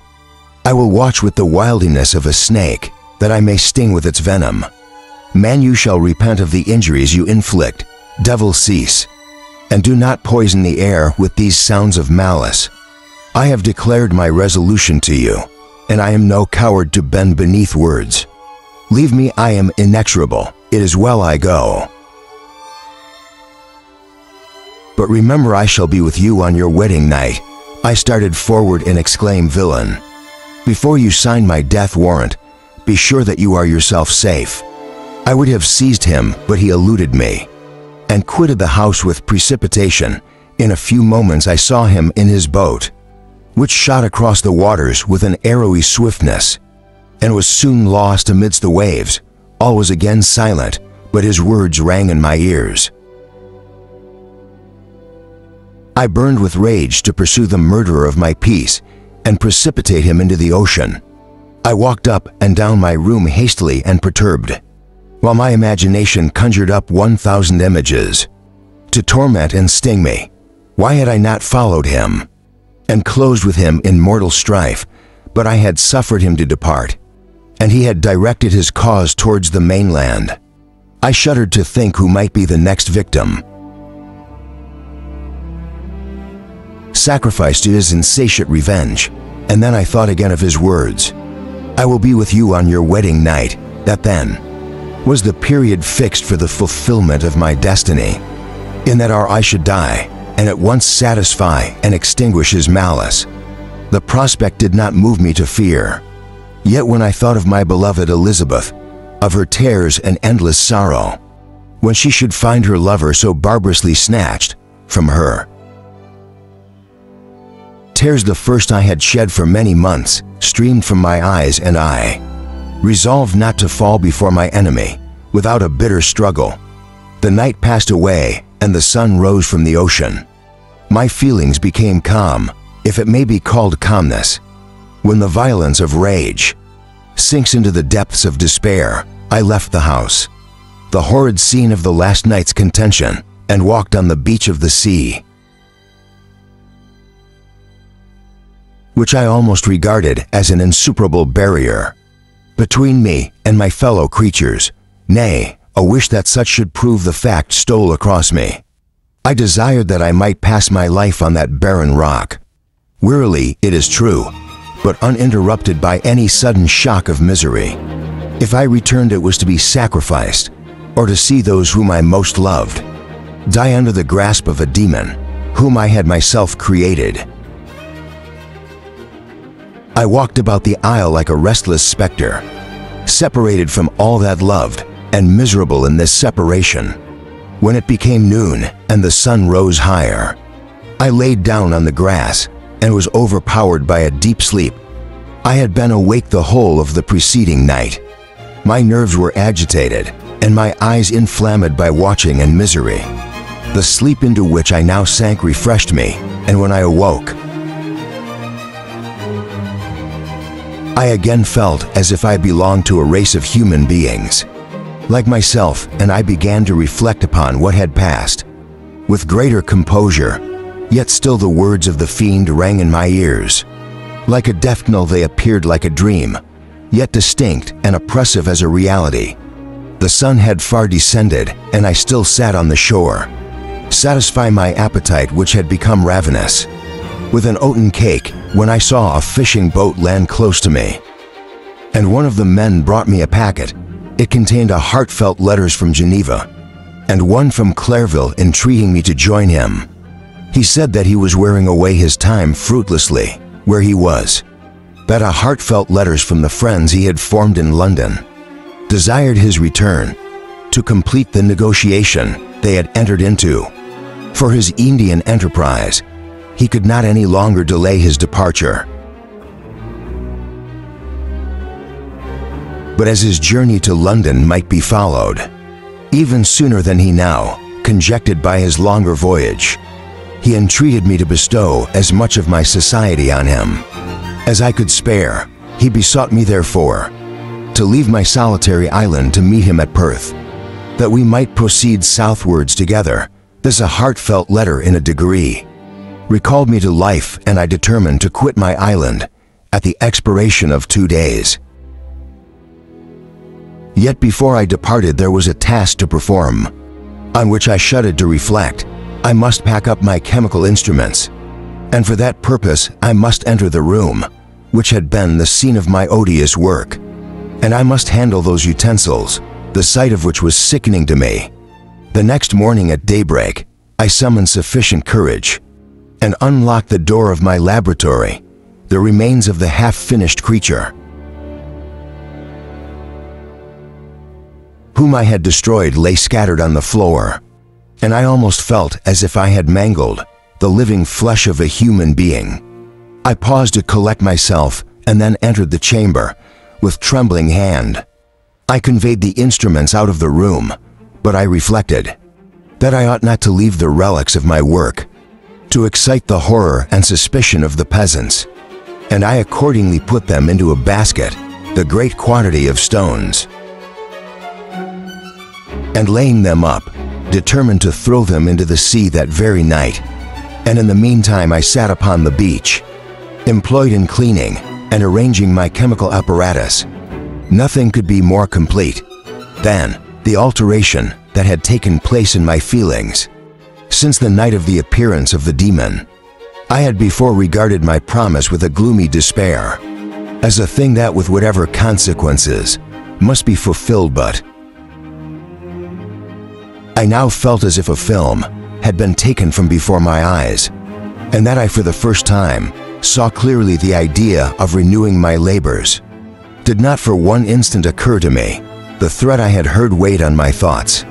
But I did not reflect that a voluntary act of mind could avert it. I had resolved in my own mind that to create another, like the fiend I had first made, would be an act of the basest and most atrocious selfishness. And I banished from my mind every thought that could lead to a different conclusion. Between 2 and 3 in the morning, the moon rose, and I then, putting my basket aboard a little skiff, sailed out about 4 miles from the shore. The scene was perfectly solitary. A few boats were returning towards land, but I sailed away from them.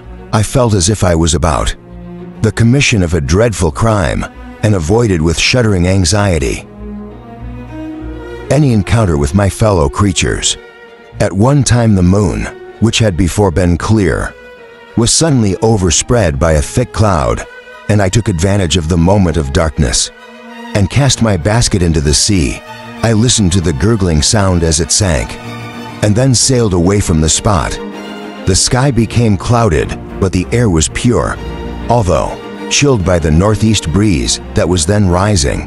But it refreshed me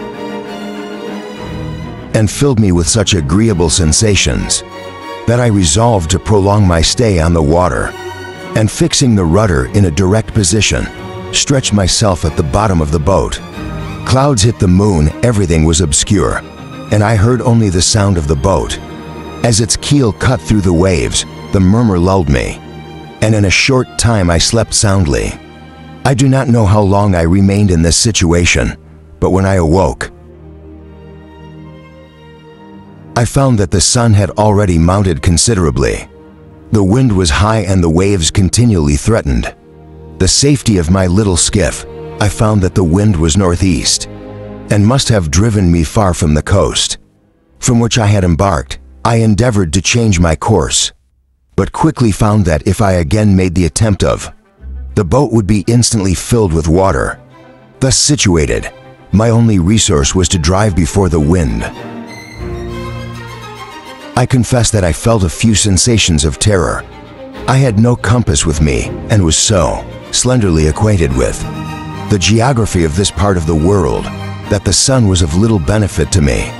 I might be driven into the wide Atlantic and feel all the tortures of starvation, or be swallowed up in the immeasurable waters that roared and buffeted around me. I had already been out many hours, and felt the torment of a burning thirst. And prelude to my other sufferings, I looked on the heavens, which were covered by clouds that flew before the wind, only to be replaced by others. I looked upon the sea. It was to be my grave fiend. I exclaimed, "Your task is already fulfilled." I thought of Elizabeth, of my father, and of Clarville, all left behind, on whom the monster might satisfy his sanguinary and merciless passions. This idea plunged me into a reverie so despairing and frightful that even now, when the scene is on the point of closing before me, forever I shudder to reflect on it. Some hours passed us, but by degrees, as the sun declined towards the horizon, the wind died away into a gentle breeze, and the sea became free from breakers. But these gave place to a heavy swell. I felt sick and hardly able to hold the rudder, when suddenly I saw a line of high land towards the south.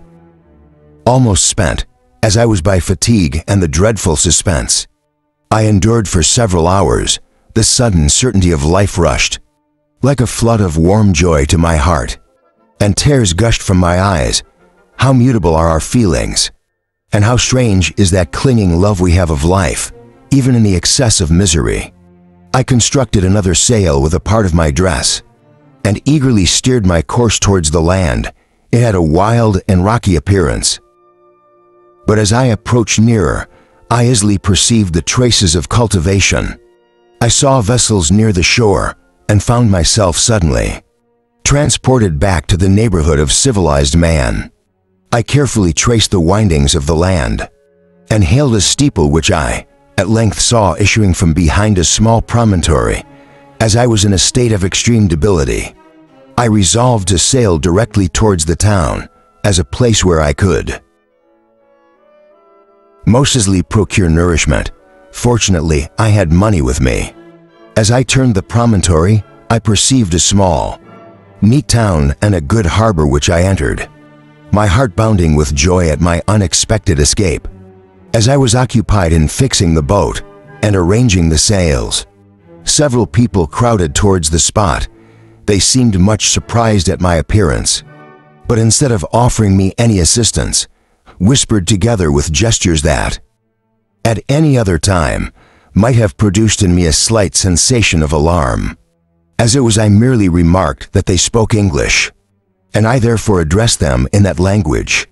"My good friend," said I, "will you be so kind as to tell me the name of this town, and inform me where I am? You will know that soon enough," replied a man with a hoarse voice. "Maybe you are come to a place that will not prove much to your taste, but you will not be consulted as to your quarters." I promise you, I was exceedingly surprised on receiving so rude an answer from a stranger, and I was also disconcerted on perceiving the frowning and angry countenances of his companions. "Why do you answer me so roughly?"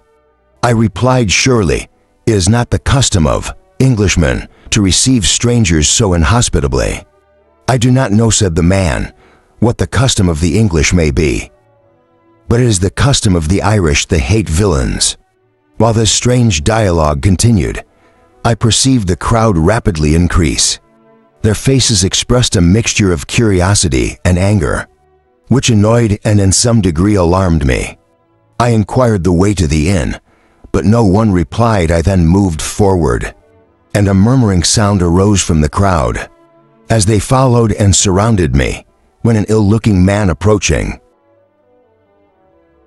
tapped me on the shoulder and said, "Come, sir, you must follow me to Mr. Kerwin's to give an account of yourself." "Who is Mr. Cohen? Why am I to give an account of myself? Is not this a free country?" "Aye, sir, free enough for honest folks." "Mr. Cohen is a magistrate, and you are to give an account of the death of a gentleman who was found murdered here last night." This answer startled me, but I presently recovered myself. I was innocent. That could easily be proved. Accordingly, I followed my conductor in silence and was led to one of the best houses in the town. I was ready to sink from fatigue and hunger, but being surrounded by a crowd, I thought it politic to rouse all my strength, that no physical debility might be construed into apprehension or conscious guilt. Little did I then expect the calamity that was in a few moments to overwhelm me and extinguish in horror and despair all fear of ignominy or death. I must pause here, for it requires all my fortitude to recall the memory of the frightful events which I am about to relate in proper detail to my recollection. Chapter 21. I was soon introduced into the presence of the magistrate, an old benevolent man with calm and mild manners. He looked upon me, however, with some degree of severity, and then turning towards my conductors, he asked who appeared as witnesses on this occasion. About half a dozen men came forward, and one being selected by the magistrate, he deposed that he had been out fishing the night before with his son and brother-in-law, Daniel Nugent, when about 10 o'clock. They observed a strong northerly blast rising, and they accordingly put him for port. It was a very dark night, as the moon had not yet risen. They did not land at the harbor, but as they had been accustomed, at a creek about 2 miles below, he walked on, first carrying a part of the fishing tackle, and his companions followed him at some distance. As he was proceeding along the sands, he struck his foot against something and fell at his length on the ground. His companions came up to assist him, and by the light of their lantern, they found that he had fallen on the body of a man who was to all appearance dead. Their first supposition was that it was the corpse of some person who had been drowned and was thrown on shore by the waves, but on examination, they found that the clothes were not wet, and even that the body was not then cold. They instantly carried it to the cottage of an older woman, near the spot, and endeavored, but in vain, to restore it to life. It appeared to be a handsome young man, about 25 years of age. He had apparently been strangled, for there was no sign of any violence, except the black mark of fingers on his neck. The first part of this deposition did not in the least interest me, but when the mark of the fingers was mentioned, I remembered the murder of my brother and felt myself extremely agitated. My limbs trembled and a mist came over my eyes, which obliged me to lean on a chair for support.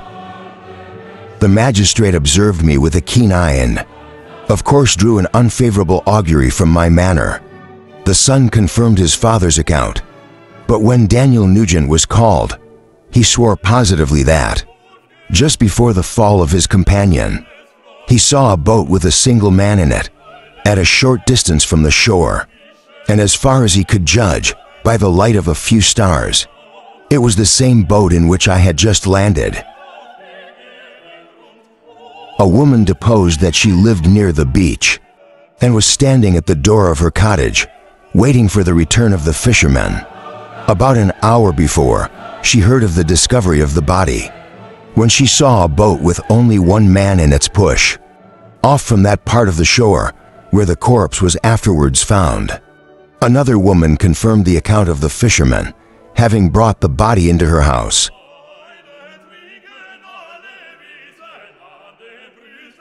It was not cold. They put it into a bed and rubbed it, and Daniel went to the town for an apothecary, but life was quite gone. Several other men were examined concerning my landing, and they agreed that with the strong north wind that had arisen during the night, it was very probable that I had beaten about for many hours and had been obliged to return nearly to the same spot from which I had departed. Besides, they observed that it appeared that I had brought the body from another place, and it was likely that, as I did not appear to know the shore, I might have put into the harbor, ignorant of the distance of the town from the place where I had deposited the corpse. Mr. Cohen, on hearing this evidence, desired that I should be taken into the room with the body, lay for interment, that it might be observed what effect the sight of it would produce upon me. This idea was probably suggested by the extreme agitation I had exhibited when the mode of the murder had been described. I was accordingly conducted by the magistrate and several other persons to the inn. I could not help being struck by the strange coincidences that had taken place during this eventful night, but knowing that I had been conversing with several persons in the island I had inhabited about the time that the body had been found, I was perfectly tranquil as to the consequences of the affair. I entered the room where the corpse lay and was led up to the coffin. How can I describe my sensations on beholding it? I feel yet parched with horror, nor can I reflect on that terrible moment without shuddering and agony. The examination, the presence of the magistrate, and witnesses passed like a dream from my memory. When I saw the lifeless form of Henry Clavel stretched before me, I gasped for breath, and throwing myself on the body, I exclaim, "Have my murderous machinations deprived you also, my dearest Henry, of life? Do I have already destroyed other victims? Await their destiny, but you leveled my friend, my benefactor." The human frame could no longer support the agonies that I endured, and I was carried out of the room in strong convulsions. A fever succeeded to this. I lay for 2 months on the point of death. My ravings, as I afterwards heard, were frightful. I called myself the murderer of William, of Justine, and of Clarvel. Sometimes I entreated my attendants to assist me in the destruction of the fiend by whom I was tormented, and at others I felt the fingers of the monster already grasping my neck, and screamed aloud with agony and terror. Fortunately, as I spoke my native language, Mr. Kerwin alone understood me, but my gestures and bitter cries were sufficient to affright the other witnesses. Why did I not die more miserable than man ever was before? Why did I not sink into forgetfulness and rest? Death snatches away many blooming children, the only hopes of their doting parents. How many brides and youthful lovers have been, one day in the bloom of health and hope, and the next a prey for worms and the decay of the tomb. Of what materials was I made, that I could thus resist so many shocks which, like the turning of the wheel, continually renewed the torture, but I was doomed to live, and in 2 months found myself as waking from a dream in a prison, stretched on a wretched bed, surrounded by jailers' turnkeys, bolts, and all the miserable apparatus of a dungeon. It was morning, I remember. When I thus awoke to understanding, I had forgotten the particulars of what had happened, and only felt as if some great misfortune had suddenly overwhelmed me. But when I looked around and saw the barred windows, and the squalidness of the room in which I was, all flashed across my memory, and I groaned bitterly. This sound disturbed an old woman who was sleeping in a chair beside me. She was a hired nurse, the wife of one of the turkeys, and her countenance expressed all those bad qualities which often characterize that class. The lines of her face were hard and rude, like that of persons accustomed to see without sympathizing in sights of misery. Her tone expressed her entire indifference. She addressed me in English, and the voice struck me as one that I had heard during my sufferings. "Are you better now, sir?" said she. I replied in the same language with a feeble voice, "I believe I am, but if it be all true, if indeed I did not dream, I am sorry that I am still alive to feel this misery and horror, for that matter," replied the old woman. "If you mean about the gentleman you murdered, I believe that it would better for you if you were dead, for a fancy will go hard with you. However, that's none of my business. I am sent to nurse you and get you well. I do my duty with a safe conscience." It were well if everybody did the same. I turned with loathing from the woman. Who could utter so unfeeling a speech to a person just saved on the very edge of death? But I felt language and unable to reflect on all that had passed. The whole series of my life appeared to me as a dream. I sometimes doubted if indeed it were all true, for it never presented itself to my mind with the force of reality. As the images that floated before me became more distinct, I grew feverish. A darkness pressed around me. No one was near me who soothed me with the gentle voice of love. No dear hand supported me. The physician came and prescribed medicines, and the old woman prepared them for me. But utter carelessness was visible in the first, and the expression of brutality was strongly marked in the visage of the second. Who could be interested in the fate of a murderer but the hangman who would gain his fee? These were my first reflections, but I soon learned that Mr. Kerwin had shown me extreme kindness. He had caused the best room in the prison to be prepared for me. Richard, indeed, was the best, and it was he who had provided a physician and a nurse. It is true he seldom came to see me, for although he ardently desired to relieve the sufferings of every human creature, he didn't wish to be present at the agonies and miserable ravings of a murderer. He came, therefore, sometimes to see that I was not neglected, but his visits were short and with long intervals. One day, while I was gradually recovering, I was seated in a chair, my eyes half open, and my cheeks livid like those in death. I was overcome by gloom and misery, and often reflected, I had better seek death than desire to remain in a world which, to me, was replete with wretchedness. At one time, I considered whether I should not declare myself guilty and suffer the penalty of the law. Less innocent than poor Justine had been, such were my thoughts, when the door of my apartment was opened, and Mr. Kerwin entered. His countenance expressed sympathy and compassion. He drew a chair close to mine and addressed me in French. "I fear that this place is very shocking to you. Can I do anything to make you more comfortable? I thank you, but all that you mention is nothing to me. On the whole earth, there is no comfort which I am capable of receiving.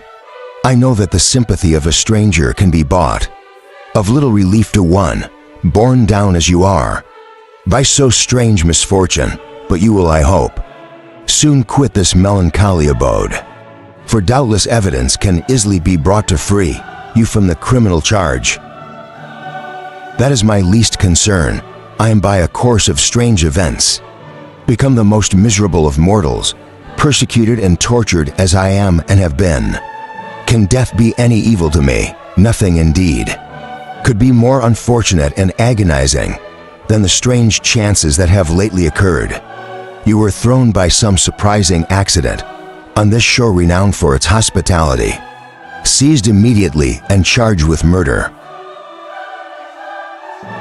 The first sight that was presented to your eyes was the body of your friend, murdered in so unaccountable a manner and placed, as it were, by some fiend across your path, as Mr. Cohen said. This notwithstanding the agitation I endured. On this retrospect of my sufferings, I also felt considerable surprise at the knowledge he seemed to possess concerning me, I suppose. Some astonishment was exhibited in my countenance, for Mr. Cohen hastened to say immediately upon your being taken ill, all the papers that were on your person were brought me, and I examined them that I might discover some trace, by which I could send to your relations an account of your misfortune and illness. I found several heartfelt letters, and among others, one which I discovered from its commencement to be from your father. I instantly wrote to Geneva. Nearly 2 months have elapsed since the departure of my heartfelt letter. But you are ill even now, you tremble. You are unfit for agitation of any kind. The suspense is 1,000 times worse than the most horrible event. Tell me what new scene of death has been acted, and whose murder I am now to lament. Your family is perfectly well, said Mr. Kerwin with gentleness, and someone, a friend, is come to visit you. I know not by what chain of thought the idea presented itself, but it instantly darted into my mind that the murderer had come to mock at my misery and taunt me with the death of Clarville as a new incitement for me to comply with his hellish desires. I put my hand before my eyes and cried out in agony, "Oh, take him away! I cannot see him, for God's sake! Do not let him enter!" Mr. Cohen regarded me with a troubled countenance. He could not help regarding my exclamation as a presumption of my guilt, and said in rather a severe tone, "I should have thought, young man, that the presence of your father would have been welcome, instead of inspiring such violent repugnance." "My father," cried I, while every feature and every muscle was relaxed. "From anguish to pleasure is my father indeed come. How kind, how very kind! But where is he? Why does he not hasten to me?" My change of manner surprised and pleased the magistrate. Perhaps he thought that my former exclamation was a momentary return of delirium, and now he instantly resumed his former benevolence. He rose and quitted the room with my nurse, and in a moment my father entered it. Nothing at this moment could have given me greater pleasure than the arrival of my father. I stretched out my hand to him and cried, "Are you then safe?" And Elizabeth and Ernest, my father, calmed me with assurances of their welfare, and endeavored by dwelling on these subjects, so interesting to my heart, to raise my desponding spirits. But he soon felt that a prison cannot be the abode of cheerfulness. "What a place is this that you inhabit, my son," said he, looking mournfully at the barred windows and wretched appearance of the room.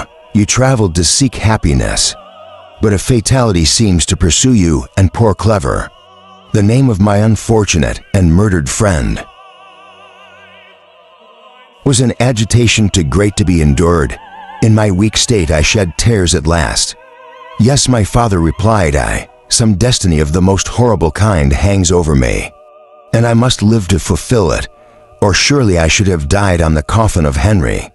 We were not allowed to converse for any length of time, for the precarious state of my health rendered every precaution necessary.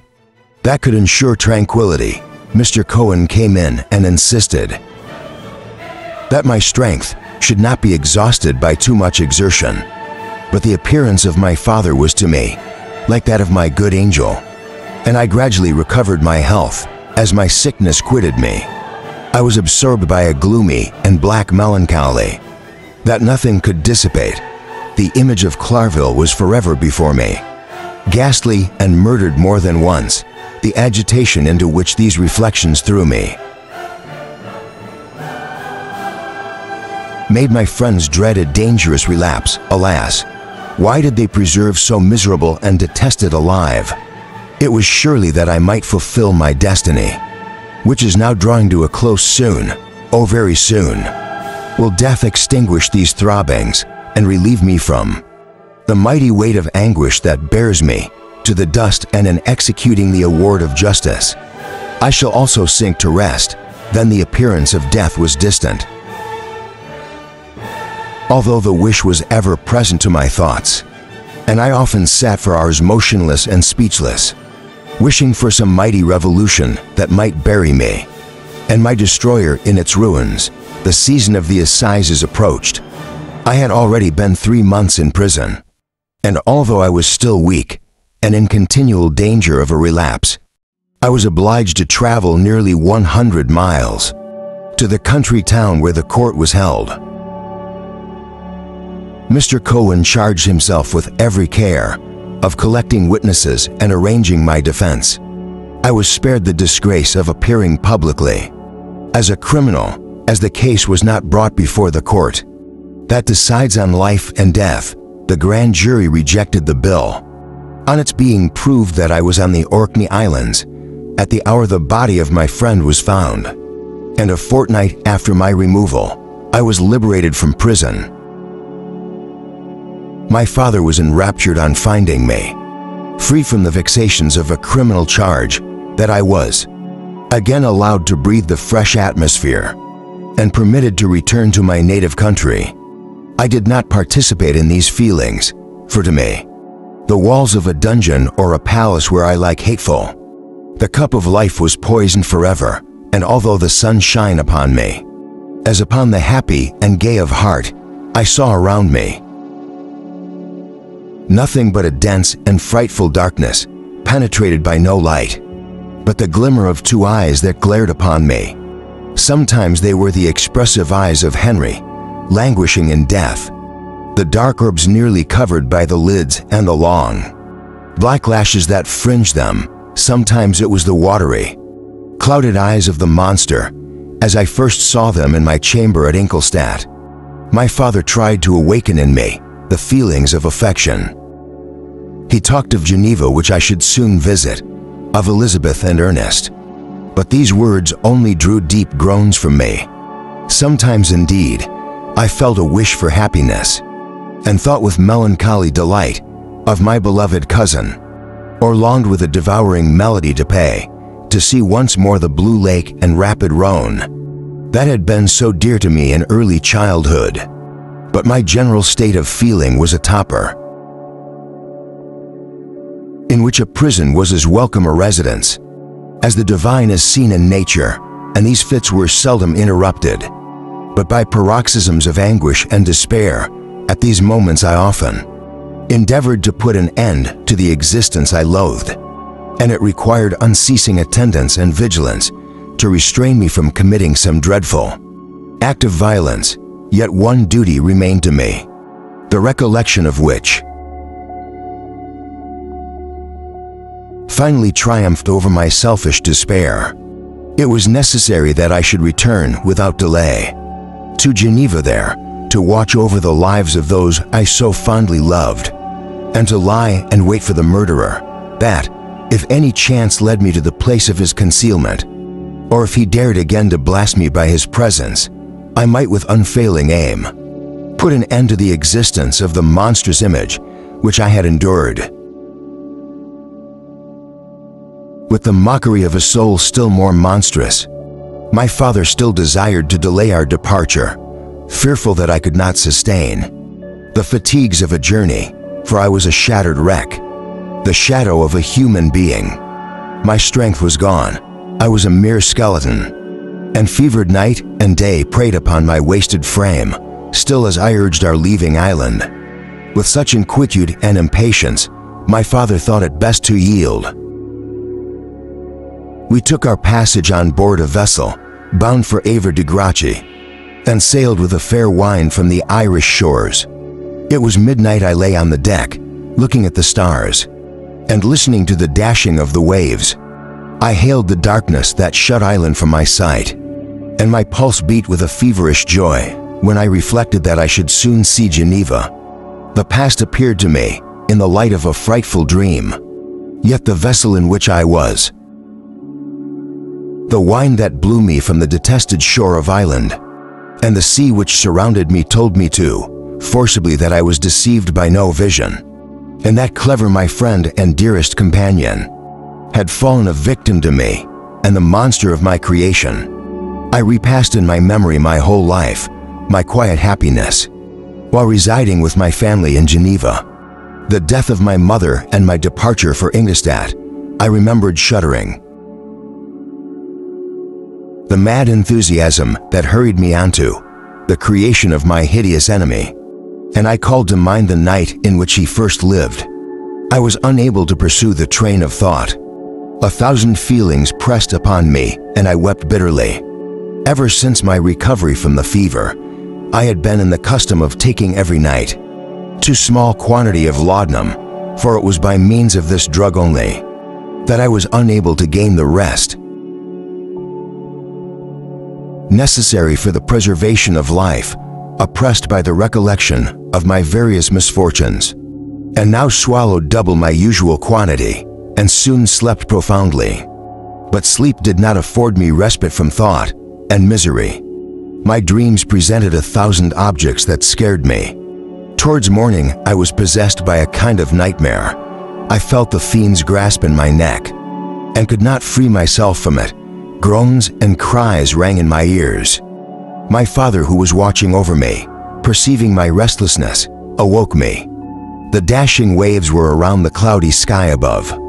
The fiend was not here. A sense of security, a feeling that the truce was established between the present hour and the irresistible, disastrous future, imparted to me a kind of calm forgetfulness, of which the human mind is, by its structure, peculiarly susceptible. Chapter 22. The voyage came to an end. We landed and proceeded to Paris. I soon found that I had overtaxed my strength, and that I must repose before I could continue my journey. My father's care and attentions were indefatigable, but he did not know the origin of my sufferings, and sought erroneous methods to remedy the incurable ill. He wished me to seek amusement in society. I have abhorred the face of man, oh, not abhorred. They were my brethren, my fellow beings, and I felt attracted even to the most repulsive among them, as to creatures of an angelic nature and celestial mechanism, but I felt that I had no right to share their intercourse. I had unchained an enemy among them, whose joy it was to shed their blood, and to revel in their groans. How they would each and all abhor me and hunt me from the world, did they know my unhallowed acts, and the crimes which had their source in me. My father yielded at length to my desire to avoid society, and strove by various arguments to banish my despair. Sometimes he thought that I felt deeply the degradation of being obliged to answer a charge of murder, and he endeavored to prove to me the futility of pride. Alas, my father, said I, how little do you know me. Human beings, their feelings and passions, would indeed be degraded if such a wretch as I felt pride. Justine, poor unhappy Justine, was as innocent as I, and she suffered the same charge. She died for it, and I am the cause of this. I murdered her. William, Justine, and Henry, they all died by my hands. My father had often during my imprisonment heard me make the same assertion when I thus accused myself. He sometimes seemed to desire an explanation, and at others he appeared to consider it as the offspring of delirium, and that during my illness Some idea of this kind had presented itself to my imagination, the remembrance of which I preserved. In my convalescence, I avoided explanation and maintained a continual silence concerning the wretch I had created. I had a persuasion that I should be supposed mad, and this in itself would forever have chained my tongue. But besides, I could not bring myself to disclose a secret which would fill my hero with consternation and make fear and a natural horror the inmates of his breast. I checked therefore my impatient thirst for sympathy and was silent when I would have given the world to have confided the fatal secret. Yet still words like those I have recorded would burst uncontrollably from me. I could offer no explanation of them, but their truth in part relieved the burden of my mysterious woe upon this occasion. My father said with an expression of unbounded wonder, "My dearest Victor, what infatuation is this, my dear son? I entreat you never to make such an assertion again.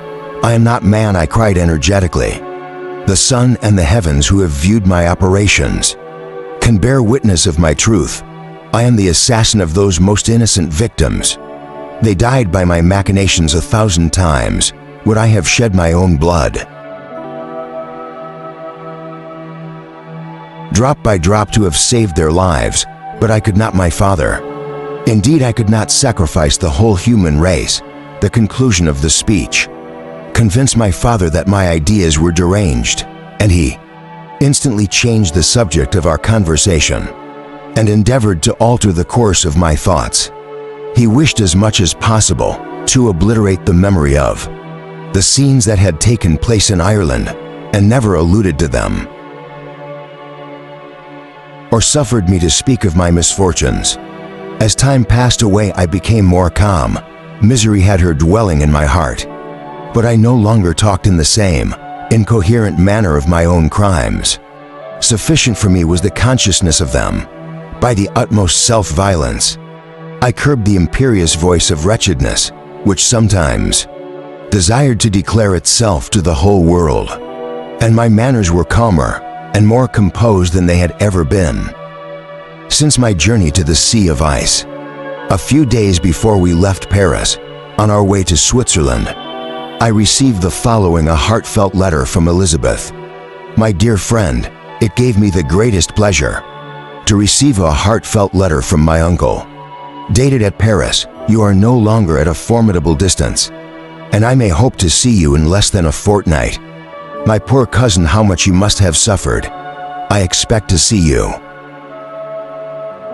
looking even more ill than when you quit Geneva. This winter has been passed most miserably, tortured as I have been by anxious suspense. Yet I hope to see peace in your countenance, and to find that your heart is not totally void of comfort and tranquility. Yet I fear that the same feelings now exist that made you so miserable a year ago, even perhaps augmented by time. I would not disturb you with this period, when so many misfortunes weigh upon you. But a conversation that I had with my uncle, previous to his departure, renders some explanation necessary before we meet. Explanation, you may possibly say. What can Elizabeth have to explain if you really say this? My questions are answered and all my doubts satisfied. But you are distant from me, and it is possible that you may dread and yet be pleased with this explanation. And in a probability of this being the case, I dare not any longer postpone writing what, during your absence, I have often wished to express to you, but have never had the courage to begin.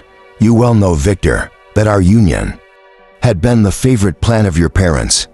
Ever since our infancy we were told this when young, and taught to look forward to it as an event that would certainly take place. We were affectionate playfellows during childhood, and I believe dear and valued friends to one another. As we grew older, but as brother and sister often entertain a lively affection towards each other without desiring a more intimate union. May not such also be our case?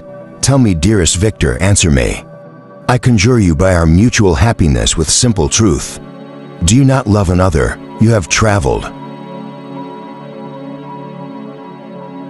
You have spent several years of your life at English.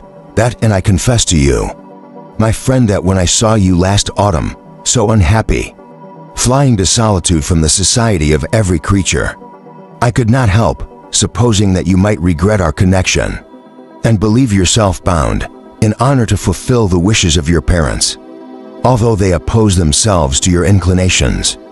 But this is false reasoning. I confess to you, my friend, that I love you, and that in my airy dreams of futurity, you have been my constant friend and companion. But it is your happiness I desire as well as my own, when I declare to you that our marriage would render me eternally miserable, unless it were the dictate of your own free choice. Even now I weep to think that, borne down as you are by the cruelest misfortunes, you may stifle by the word honor all hope of that love and happiness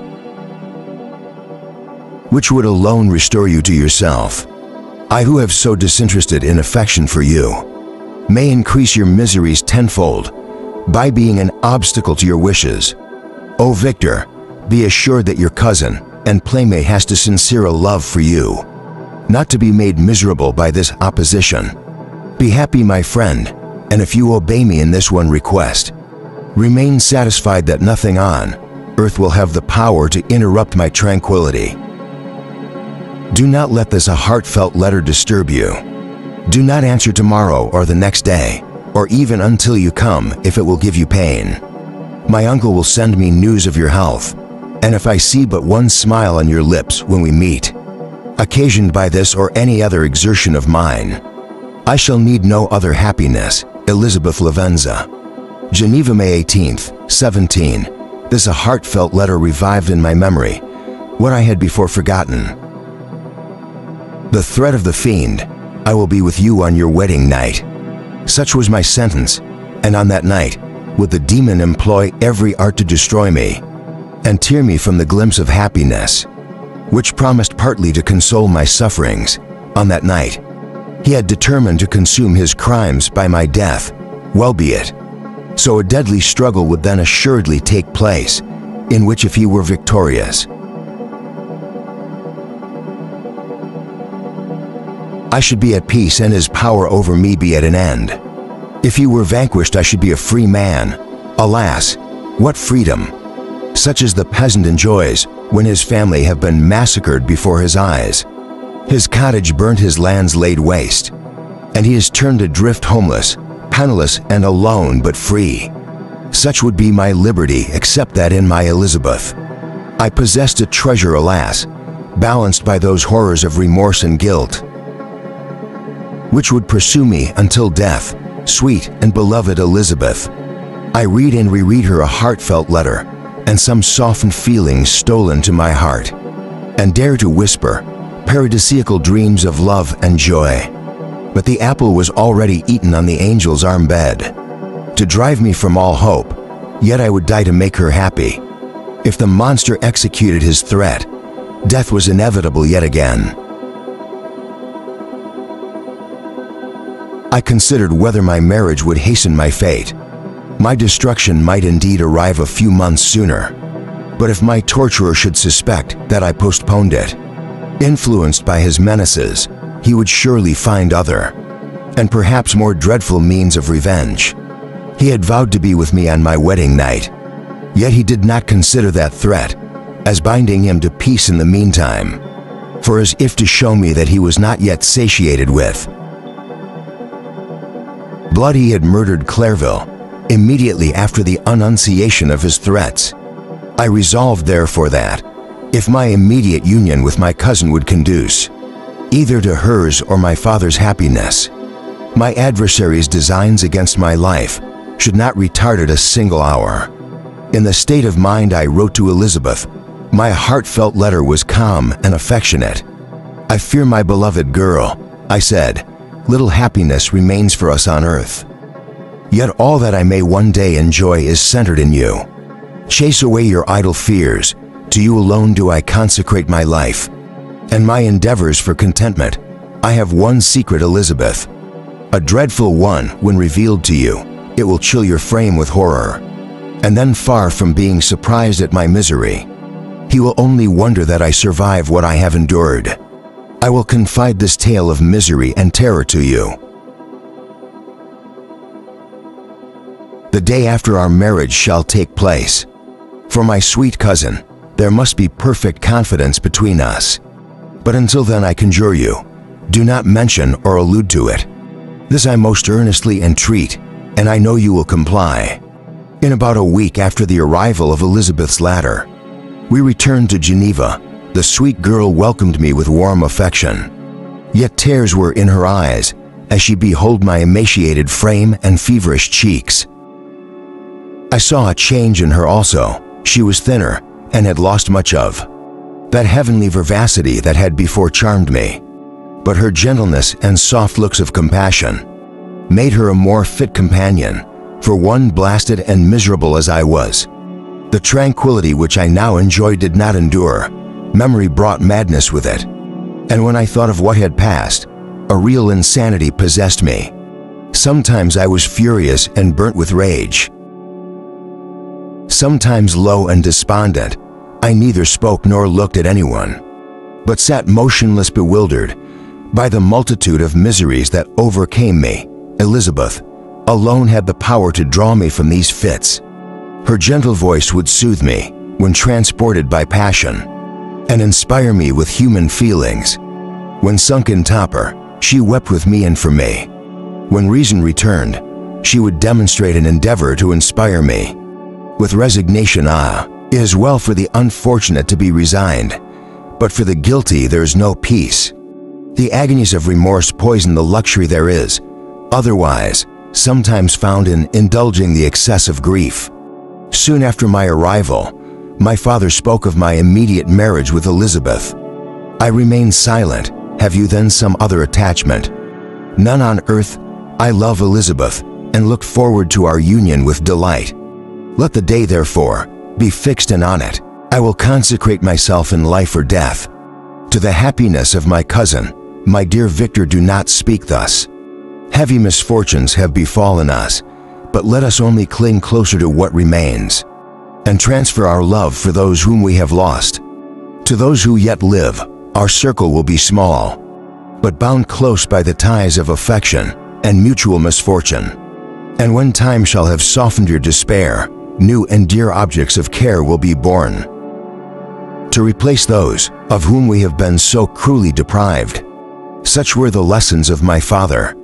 But to me the remembrance of the threat returned, nor can you wonder that, omnipotent as the fiend had yet been in his deeds of blood, I should almost regard him as invincible, and that when he had pronounced the words, "I shall be with you on your wedding night," I should regard the threatened fate as unavoidable.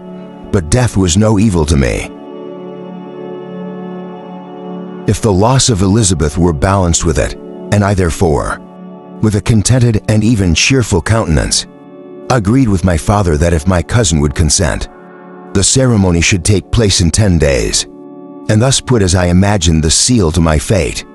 Great God, if for one instant I had thought what might be the hellish intention of my fiendish adversary, I would rather have banished myself forever from my native country,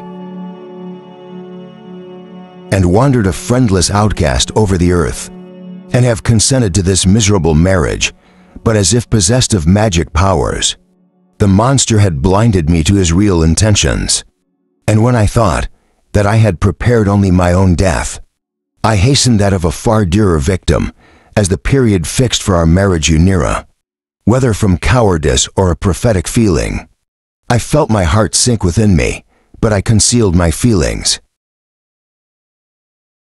by an appearance of hilarity that brought smiles and joy to the countenance of my father, but hardly deceived the ever-watchful and nicer eye of Elizabeth. She looked forward to our union with placid contentment, not unmingled with a little fear which past misfortunes had impressed, that what now appeared certain and tangible happiness might soon dissipate into an airy dream and leave no trace but deep and everlasting regret. Preparations were made for the event. Congratulatory visits were received, and all wore a smiling appearance. I shut up as well as I could in my own heart the anxiety that prayed there, and entered with seeming earnestness into the plans of my father, although they might only serve as the decorations of my tragedy. Through my father's exertions, a part of the inheritance of Elizabeth had been restored to her by the Austrian government. A small possession on the shores of Como belonged to her. It was agreed that immediately after our union, we should proceed to Villa Lavenza and spend our first days of happiness beside the beautiful lake near which it stood. In the meantime, I took every precaution to defend my person. In case the fiend should openly attack me, I carried pistols and a dagger constantly about me, and was ever on the watch to prevent artifice. And by these means, gained a greater degree of tranquility. Indeed, as the period approached, the threat appeared more as a delusion, not to be regarded as worthy to disturb my peace, while the happiness I hoped for in my marriage wore a greater appearance of certainty, as the day fixed for its solemnization drew nearer, and I heard it continually spoken of as an occurrence which no accident could possibly prevent. Elizabeth seemed happy. My tranquil demeanor contributed greatly to calm her mind. But on the day that was to fulfill my wishes and my destiny, she was melancholy, and a presentiment of evil pervaded her. And perhaps also she thought of the dreadful secret which I had promised to reveal to her. On the following day, my father was in the meantime overjoyed and in the bustle of preparation, only recognized in the melancholy of his niece the diffidence of a bride. After the ceremony was performed, a large party assembled at my father's, but it was agreed that Elizabeth and I should commence our journey by water, sleeping that night at Evian, and continuing our voyage on the following day. The day was fair, the wind favorable, all smiled on our nuptial embarkation. Those were the last moments of my life, during which I enjoyed the feeling of happiness. We passed rapidly along. The sun was hot, but we were sheltered from its rays by a kind of canopy, while we enjoyed the beauty of the scene. Sometimes on one side of the lake, where we saw Mont Saleve, the pleasant banks of Montalegre, and at a distance, surmounting all the beautiful Mont Blanc, and the assemblage of snowy mountains that, in vain endeavor to emulate her, sometimes coasting the opposite banks, we saw the mighty Jura opposing its dark side to the ambition that would quit its native country, and an almost insurmountable barrier to the invader who should wish to enslave it. I took the hand of Elizabeth. "You are sorrowful, my love. Ah, if you knew what I have suffered, and what I may yet endure, you would endeavor to let me taste the quiet and freedom from despair that this, one day at least, permits me to enjoy." "Be happy, my dear Victor," replied Elizabeth. "There is, I hope, nothing to distress you, and be assured that, if a lively joy is not painted in my face, my heart is contented." Something whispers to me not to depend too much on the prospect that is open before us, but I will not listen to such a sinister voice. Observe how fast we move along, and how the clouds, which sometimes obscure and sometimes rise above the dome of Mont Blanc, render the scene of beauty still more interesting. Look also at the innumerable fish that are swimming in the clear waters, where we can distinguish every pebble that lies at the bottom. What a divine day! How happy and serene all nature appears. Thus Elizabeth endeavored to divert her thoughts and mind from all reflection upon melancholy subjects, but her temper was fluctuating. Joy for a few instants shone in her eyes, but it continually gave place to distraction and reverie. The sun sank lower in the heavens. We passed the river Drance, and observed its path through the chasms of the higher and the glens of the lower hills. The Alps here come closer to the lake, and we approached the amphitheater of mountains, which forms its eastern boundary. The spire of Evian shun under the woods that surrounded it, and the range of mountain above mountain by which it was overhung, the wind which had hitherto carried us along, with amazing rapidity sank at sunset to a light breeze. The soft air just ruffled the water and caused a pleasant motion among the trees. As we approached the shore, from which it wafted the most delightful scent of flowers and hay, the sun sank beneath the horizon as we landed, and as I touched the shore, I felt those cares and fears revive, which soon were to clasp me and cling to me forever. Chapter 23. It was 8 o'clock when we landed. We walked for a short time on the shore, enjoying the transitory light, and then retired to the inn, and contemplated the lovely scene of waters, woods and mountains obscured in darkness, yet still displaying their black outlines. The wind which had fallen in the south now rose with great violence in the west. The moon had reached her summit in the heavens, and was beginning to descend. The clouds swept across it, swifter than the flight of the vulture, and dimmed her rays, while the lake reflected the scene of the busy heavens, rendered still busier by the restless waves that were beginning to rise. Suddenly a heavy storm of rain descended. I had been calm during the day, but so soon as night obscured the shapes of objects, 1,000 fears arose in my mind. I was anxious and watchful, while my right hand grasped a pistol which was hidden in my bosom. Every sound terrified me, but I resolved that I would sell my life dearly, and not shrink from the conflict until my own life, or that of my adversary, was extinguished. Elizabeth observed my agitation for some time, in timid and fearful silence, but there was something in my glance which communicated terror to her, and trembling she asked, "What is it that agitates you? My dear Victor, what is it you fear? Oh, peace, peace, my love," replied I. "This night, and all will be safe. But this night is dreadful, very dreadful."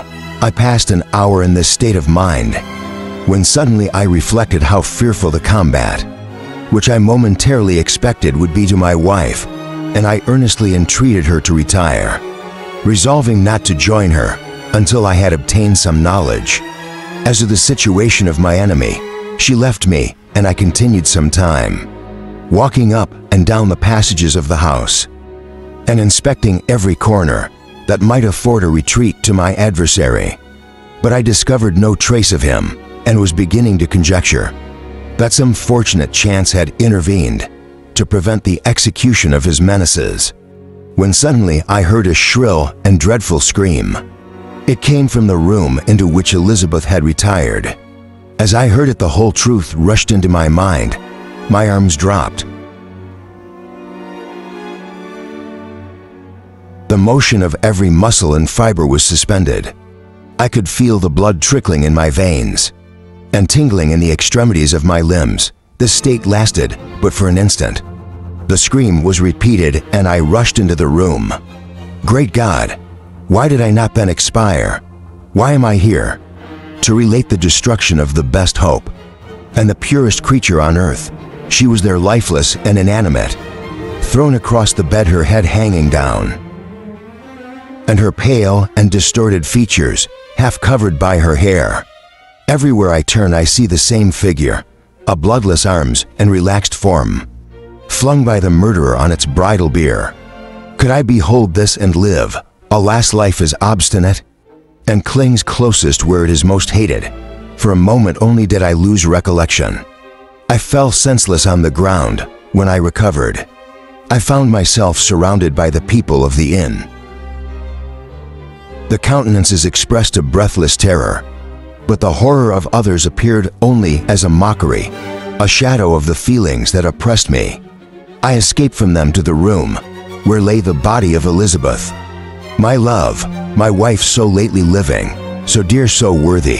She had been moved from the posture in which I had first beheld her, and now as she lay, her head upon her arm, and a handkerchief thrown across her face and neck, I might have supposed her asleep. I rushed towards her and embraced her with ardor, but the deadly languor and coldness of the limbs told me that what I now held in my arms had ceased to be the Elizabeth whom I had loved and cherished. The murderous mark of the fiend's grasp was on her neck, and the breath had ceased to issue from her lips. While I still hung over her in the agony of despair, I happened to look up.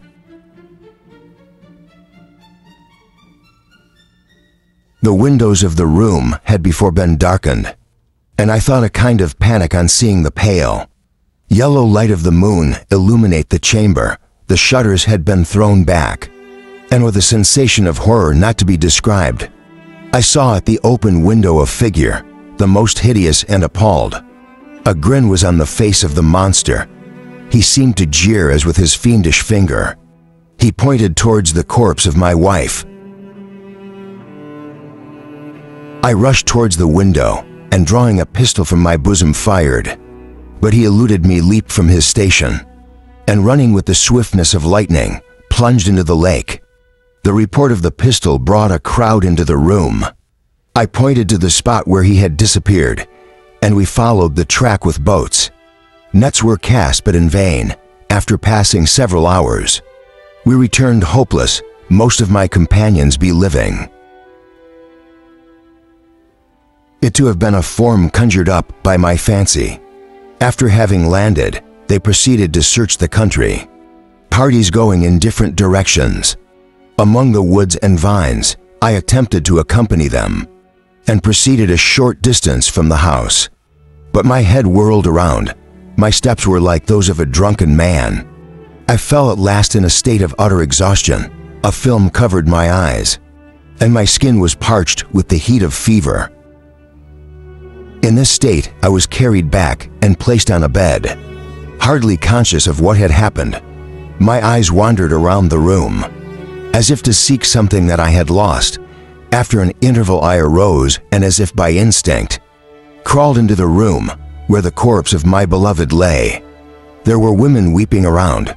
I hung over it and joined my sad tears to theirs. All this time, no distinct idea presented itself to my mind, but my thoughts rambled to various subjects, reflecting confusedly on my misfortunes and their cause. I was bewildered in a cloud of wonder and horror. The death of William, the execution of Justine, the murder of Clover, and lastly, of my wife. Even at that moment I knew, not that my only remaining friends were safe from the malignity of the fiend. My father, even now, might be writhing under his grasp, and Ernest might be dead at his feet. This idea made me shudder and recall me to action.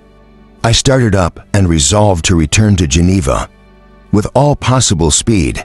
There were no horses to be procured, and I must return by the lake, but the wind was unfavorable, and the rain fell into torrents. However, it was hardly morning, and I might reasonably hope to arrive by night.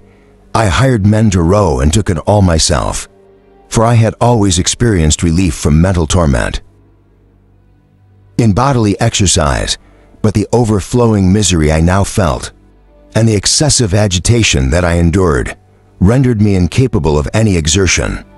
I threw down the awl and, leaning my head upon my hands, gave way to every gloomy idea that arose. If I looked up, I saw scenes which were familiar to me in my happier time, in which I had contemplated but the day before in the company of her, who was now but a shadow and a recollection. Tears streamed from my eyes. The rain had ceased for a moment, and I saw the fish play in the waters as they had done a few hours before. They had then been observed by Elizabeth. Nothing is so painful to the human mind as a great and sudden change. The sun might shine or the clouds might lower, but nothing could appear to me as it had done the day before. A fiend had snatched from me every hope of future happiness. No creature had ever been so miserable as I was. So frightful an event is single in the history of man. But why should I dwell upon the incidents that followed this last overwhelming event? Mine has been a tale of horrors.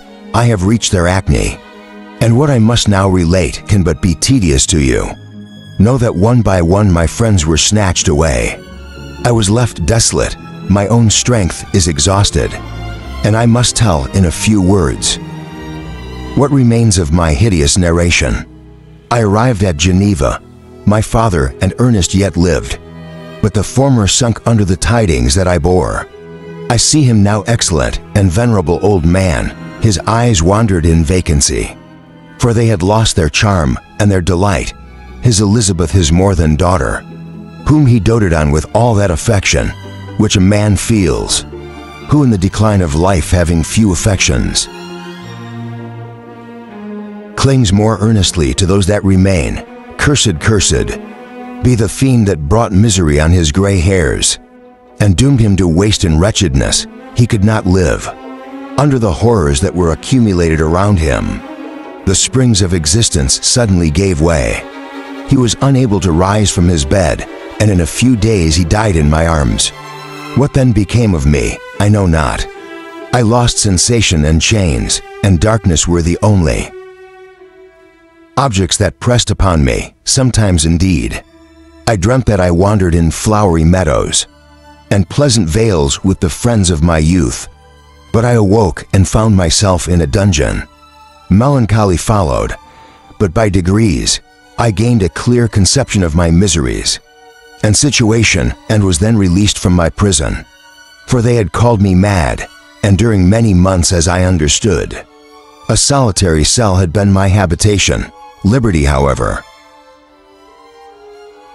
had been a useless gift to me, had I not, as I awakened to reason, at the same time awakened to revenge. As the memory of past misfortunes pressed upon me, I began to reflect on their cause, the monster whom I had created, the miserable demon whom I had sent abroad into the world for my destruction.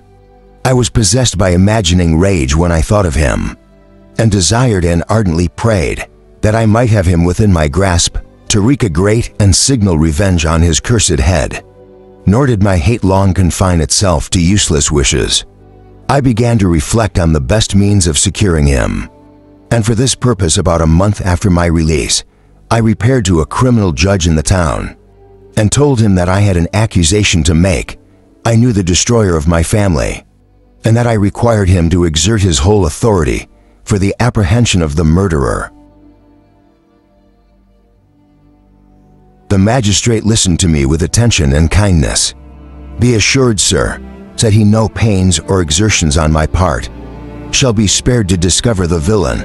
"I thank you," replied I. "Listen, therefore, to the deposition that I have to make. It is indeed a tale so strange that I should fear you would not credit it, whether not something in truth, which however wonderful forces conviction. The story is too connected to be mistaken for a dream, and I have no motive for falsehood. My manner as I thus addressed him was impressive but calm. I had formed in my own heart a resolution to pursue my destroyer to death, and this purpose quieted my agony, and for an interval reconciled me to life. I now related my history briefly, but with firmness and precision, marking the dates with accuracy, and never deviating into invective or exclamation. The magistrate appeared, at first perfectly incredulous, but as I continued, he became more attentive and interested. I saw him sometimes shudder with horror, at others a lively surprise, unmingled with disbelief, was painted on his countenance. When I had concluded my narration, I said, "This is the being whom I accuse, and for whose seizure and punishment I call upon you to exert your whole power. It is your duty as a magistrate, and I believe and hope that your feelings as a man will not revolt from the execution of those functions. On this occasion, this address caused a considerable change in the physiognomy of my own auditor. He had heard my story with that half kind of belief that is given to a tale of spirits and supernatural events.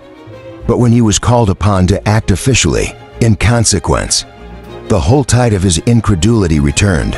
He, however, answered mildly, "I would willingly afford you every aid in your pursuit, but the creature of whom you speak appears to have powers which would put all my exertions to defiance.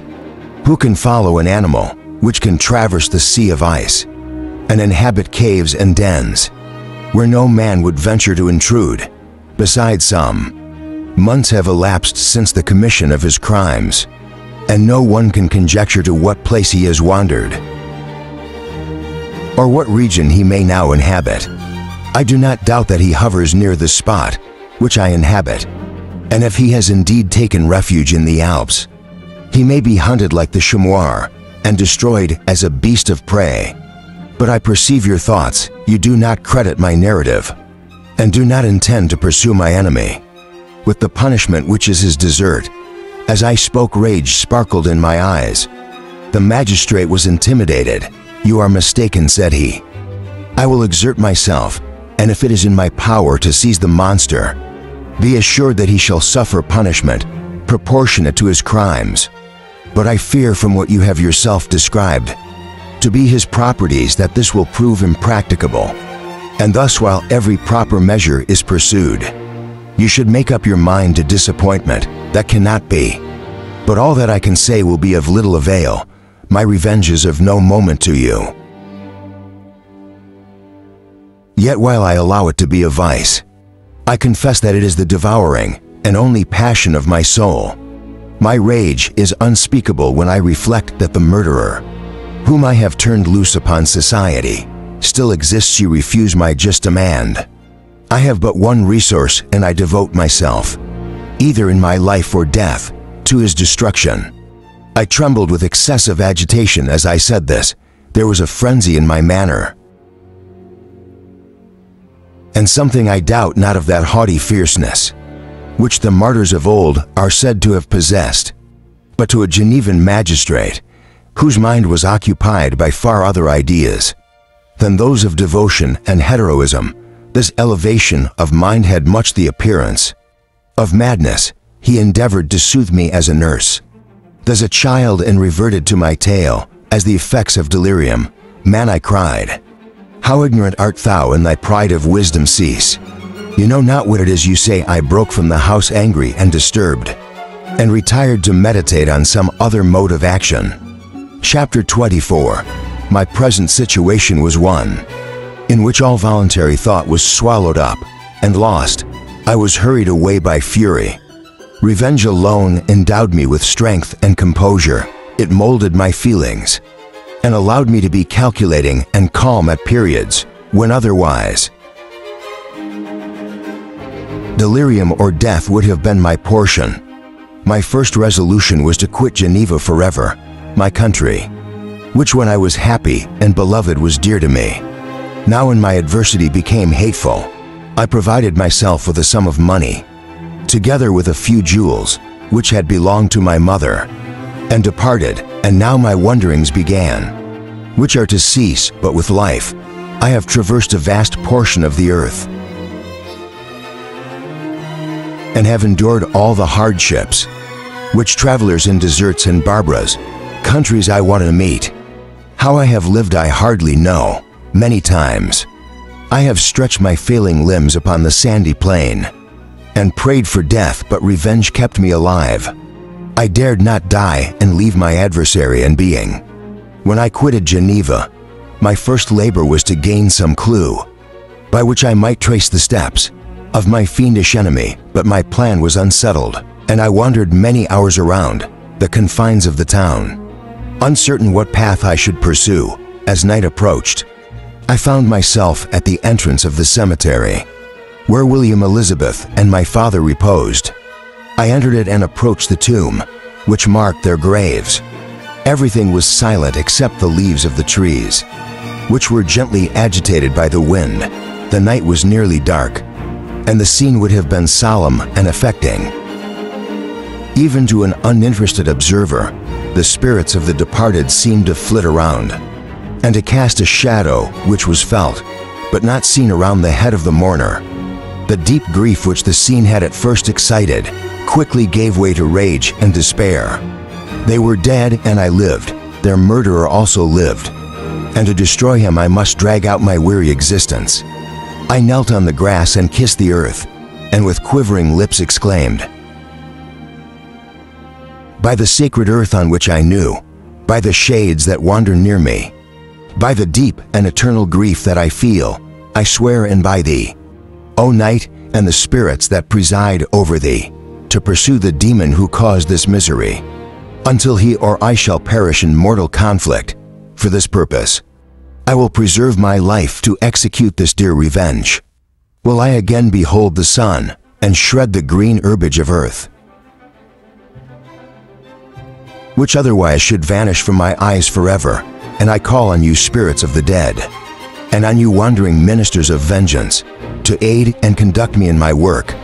Let the cursed and hellish monster drink deep of agony.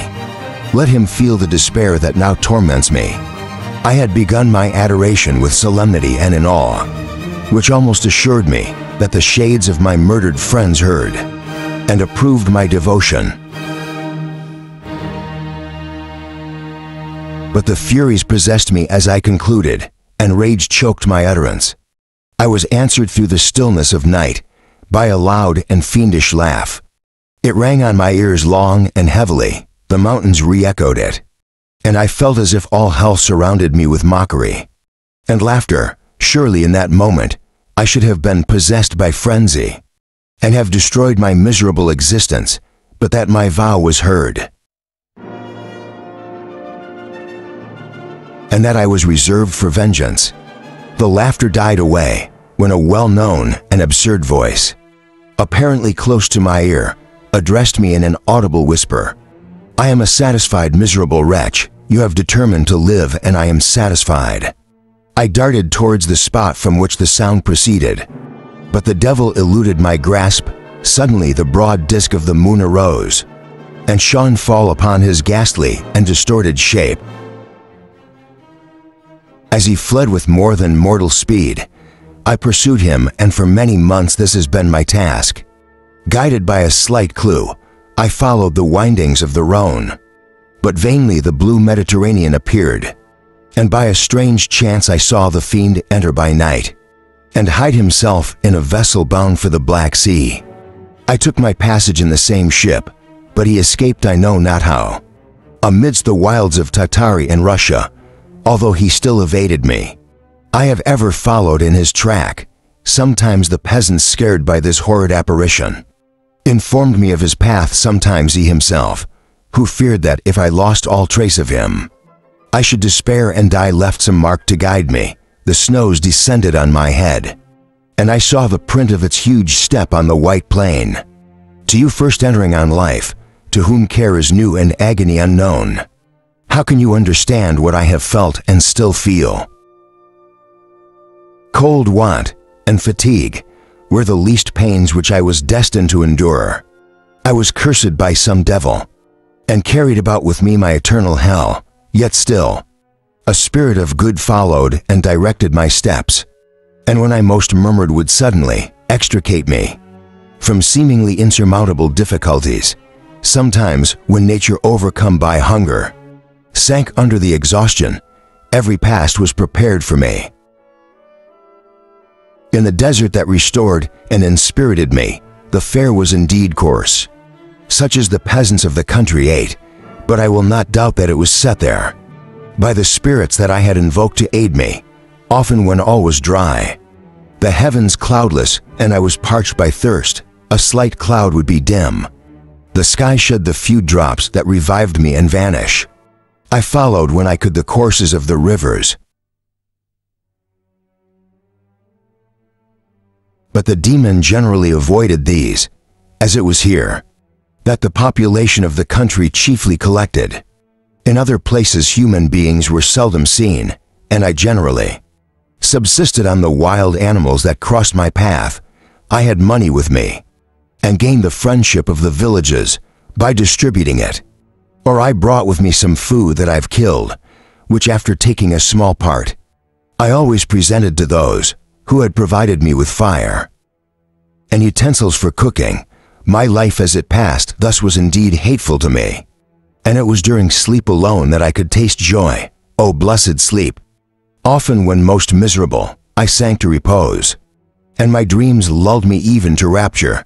The spirits that guarded me had provided these moments, or rather hours of happiness, that I might retain strength to fulfill my pilgrimage. Deprived of this respite, I should have sunk under my hardships. During the day I was sustained and in. Spirited by the hope of nightfall, in sleep I saw my friends, my wife and my beloved country again. I saw the benevolent countenance of my father, heard the silver tones of my Elizabeth's voice, and beheld Clever enjoying health and youth. Often when weary by a toilsome march, I persuaded myself that I was dreaming, until night should come, and that I should then enjoy reality.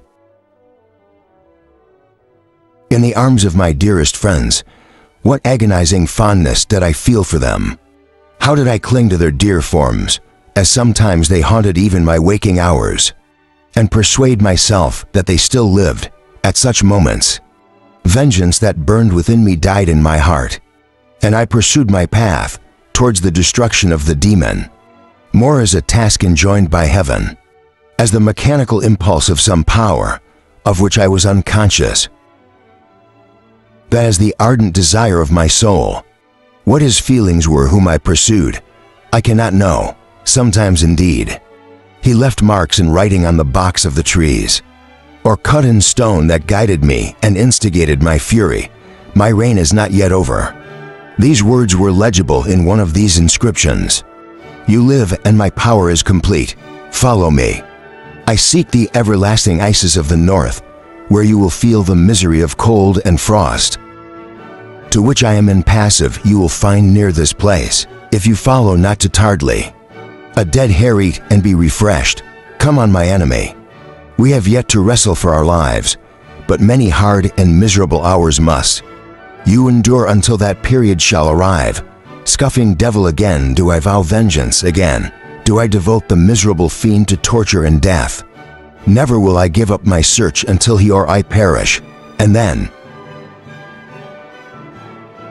with what ecstasy shall I join my Elizabeth and my departed friends, who even now prepare for me the reward of my tedious, toil and horrible pilgrimage, as I still pursued my journey to the northward.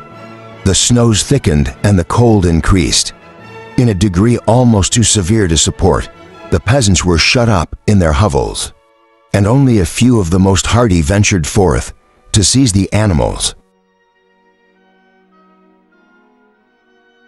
whom starvation had forced from their hiding places. To seek for prey, the rivers were covered with ice, and no fish could be procured, and thus I was cut off from a chief article of maintenance. The triumph of my enemy increased with the difficulty of my labors. One inscription that he left was in these words: Prepare your toils, only begin.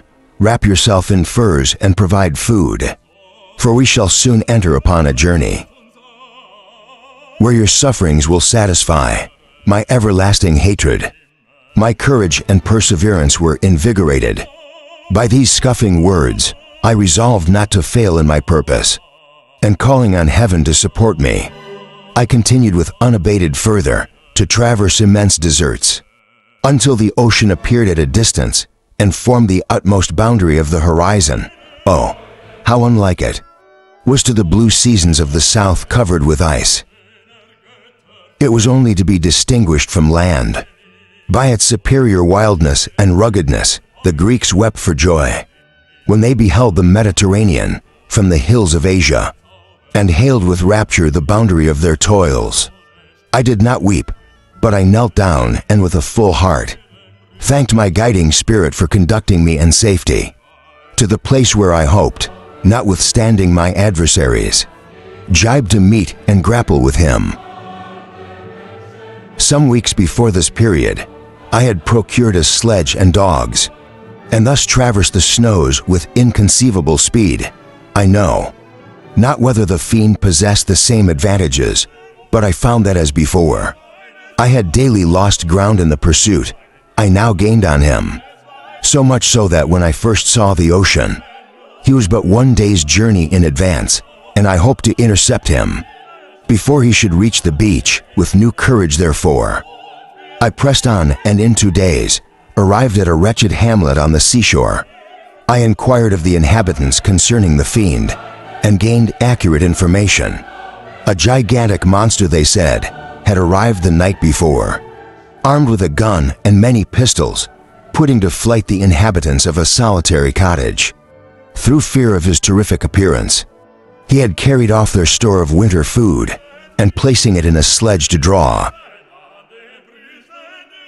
which he had seized on a numerous drove of trained dogs. He had harnessed them, and the same night, to the joy of the horror-struck villages, had pursued his journey across the sea in a direction that led to no land, and they conjectured that he must speedily be destroyed by the breaking of the ice or frozen by the eternal frosts. On hearing this information, I suffered a temporary access of despair. He had escaped me, and I must commence a destructive and almost endless journey across the mountainous ices of the ocean amidst cold that few of the inhabitants could long endure, and which I, the native of a genial and sunny climate, could not hope to survive. Yet at the idea that the fiend should live and be triumphant, my rage and vengeance returned, and like a mighty tide overwhelmed every other feeling after a slight repose, during which the spirits of the dead hovered round and instigated me to toil and revenge. I prepared for my journey. I exchanged my land sledge for one fashion for the inequalities of the frozen ocean, and purchasing a plentiful stock of provisions, I departed from land. I cannot guess how many days have passed since then, but I have endured misery which nothing but the eternal sentiment of a just retribution burning within my heart could have enabled me to support. Immense and rugged mountains of ice often barred up my passage, and I often heard the thunder of the ground sea, which threatened my destruction. But again, the frost came and made the paths of the sea secure by the quantity of provision which I had consumed. I should guess that I had passed 3 weeks in this journey, and the continual attraction of hope returning back upon the heart often wrung bitter drops of despondency and grief from my eyes. Despair had indeed almost secured her prey, and I should soon have sunk beneath this misery. Once after the poor animals that conveyed me had, with incredible toil, gained the summit of a sloping ice mountain, and one sinking under his fatigue died. I viewed the expanse before me with anguish, when suddenly my eye caught a dark speck upon the dusky plain. I strained my sight to discover what it could be, and uttered a wild cry of ecstasy when I distinguished a sledge and the distorted proportions of a well-known form. Within, oh, with what a burning gush did hope revisit my heart. Warm tears filled my eyes, which I hastily wiped away, that they might not intercept the view I had of the demon. But still my sight was dimmed by the burning drops, until giving way to the emotions that oppressed me, I wept aloud. But this was not the time for delay.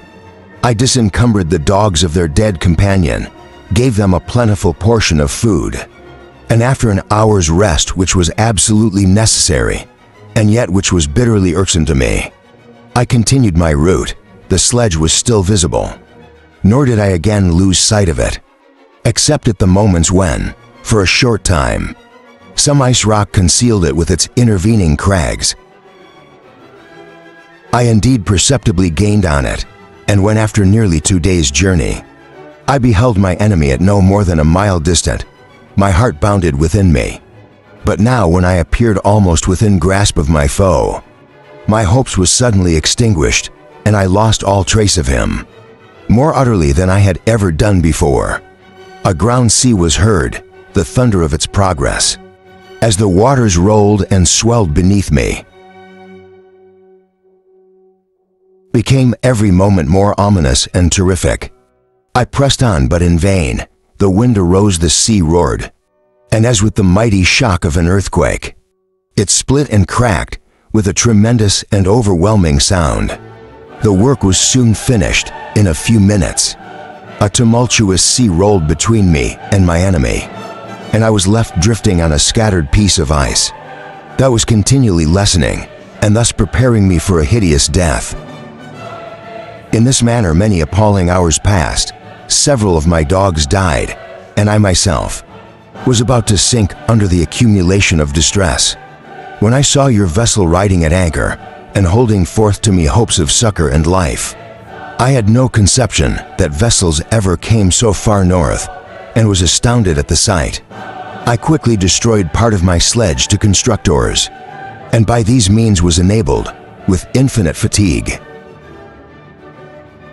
to move my ice raft in the direction of your ship. I had determined, if you were going southwards still, to trust myself to the mercy of the seas rather than abandon my purpose. I hoped to induce you to grant me a boat with which I could pursue my enemy, but your direction was northwards. You took me on board when my vigor was exhausted, and I should soon have sunk, under my multiplied hardships, into a death which I still dread. For my task is unfulfilled. Oh, when will my guiding spirit, in conducting me to the demon, allow me the rest I so much desire? Or must I die and he yet live, if I do swear to me, Walton, that he shall not escape, that you will seek him, and satisfy my vengeance in his death? And do I dare to ask of you to undertake my pilgrimage, to endure the hardships that I have undergone? No, I am not so selfish. Yet when I am dead, if he should appear, if the ministers of vengeance should conduct him to you, swear that he shall not live, swear that he shall not triumph over my accumulated woes, and survive to add to the list of his dark crimes. He is eloquent and persuasive, and once his words had even power over my heart. But trust him not, his soul is as hellish as his form, full of treachery and fiend-like malice. Hear him not call on the names of William, Justine Clover, Elizabeth my father, and of the wretched Victor, and thrust your sword into his heart. I will hover near and direct the steel aright. Walton, in continuation. August 26, 17. You have read this strange and terrific story, Margaret, and do you not feel your blood congeal with horror, like that which even now curdles mine, sometimes seized with sudden agony? He could not continue his tale at others, his voice broken yet piercing, uttered with difficulty, the words so replete with anguish. His fine and lovely eyes were now lighted up with indignation, now subdued to downcast sorrow, and quenched in infinite wretchedness. Sometimes he commanded his countenance and tones, and related the most horrible incidents, with the tranquil voice suppressing every mark of agitation. Then, like a volcano bursting forth, his face would suddenly change to an expression of the wildest rage, as he shrieked out implications on his persecutor. His tale is connected, and told with an appearance of the simplest truth. Yet I own to you that the heartfelt letters of Felix and Sophie, which he showed me, and the apparition of the monster seen from our ship, brought to me a greater conviction of the truth of his narrative than his asseverations, however earnest and connected. Such a monster has then really existence, I cannot doubt it. Yet I am lost in surprise and admiration sometimes. I endeavored to gain from Frankenstein the particulars of his creature's formation, but on this point he was impenetrable. Are you mad, my friend said he, or whither does your senseless curiosity lead you? Would you also create for yourself and the world a demoniacal enemy? Peace, peace. Learn my miseries and do not seek to increase your own. Frankenstein discovered that. I made notes concerning his history. He asked to see them, and then himself corrected and augmented them in many places, but principally in giving the life and spirit to the conversations he held with his enemy. Since you have preserved my narration, said he, I would not that a mutilated one should go down to posterity. Thus has a week passed away, while I have listened to the strangest tale that ever imagination formed. My thoughts and every feeling of my soul have been drunk up by the interest for my guest, which this tale and his own elevated and gentle manners have created. I wish to soothe him, yet can I cancel one so infinitely miserable, so destitute of every hope of consolation to live. Oh no, the only joy that he can now know will be when he composes his shattered spirit to peace and death, yet he enjoys one comfort, the offspring of solitude and delirium. He believes that when in dreams he holds, converse with his friends, and derives from that communion consolation for his miseries or excitements to his vengeance, that they are not the creations of his fancy, but the beings themselves, who visit him from the regions of a remote world. This faith gives a solemnity to his reveries that render them to me almost as imposing and interesting as truth. Our conversations are not always confined to his own history and misfortunes. On every point of general literature, he displays unbounded knowledge and a quick and piercing apprehension. His eloquence is forcible and touching, nor can I hear him when he relates a pathetic incident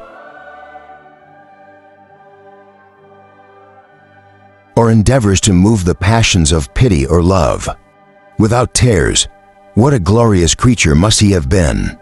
In the days of his prosperity, when he is thus noble and godlike in ruin, he seems to feel his own worth and the greatness of his for, when younger said he, I believed myself destined for some great enterprise.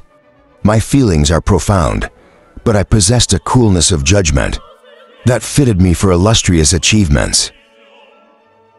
The sentiment of the worth of my nature supported me when others would have been oppressed, for I deemed it criminal to throw away in useless grief those talents that might be useful to my fellow creatures.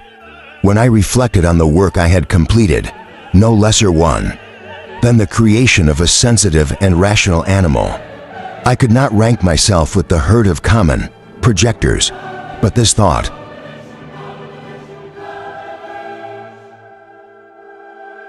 which supported me in the commencement of my career now serves only to plunge me lower in the dust. All my speculations and hopes are as nothing, and like the archangel who aspired to omnipotence, I am chained in an eternal hell. My imagination was vivid, yet my powers of analysis and application were intense. By the union of these qualities, I conceived the idea and executed the creation of a man. Even now I cannot recollect without passion my reveries, while the work was incomplete. I trod heaven in my thoughts, now exulting in my powers, now burning with the idea of their effects.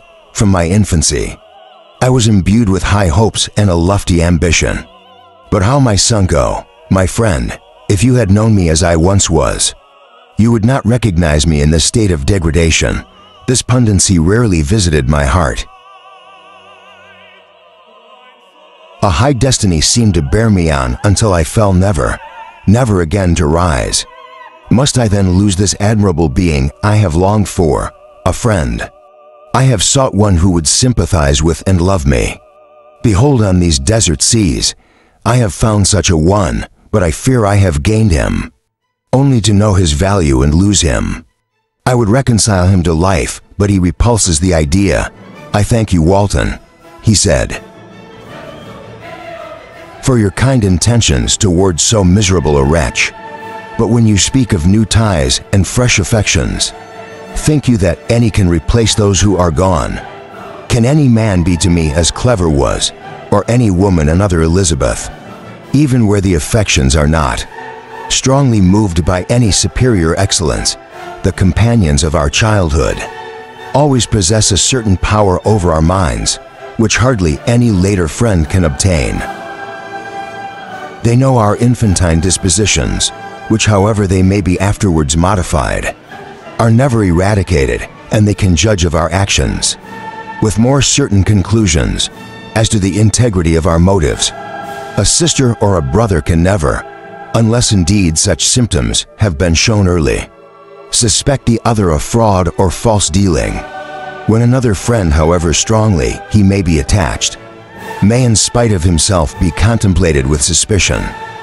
But I enjoyed friends dear, not only through habit and association, but from their own merits.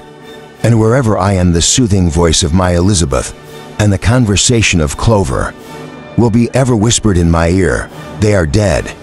And but one feeling and such a solitude can persuade me to preserve my life.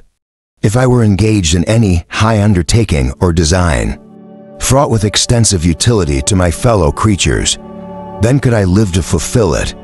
But such is not my destiny. I must pursue and destroy the being to whom I gave existence. Then my lot on earth will be fulfilled and I may die.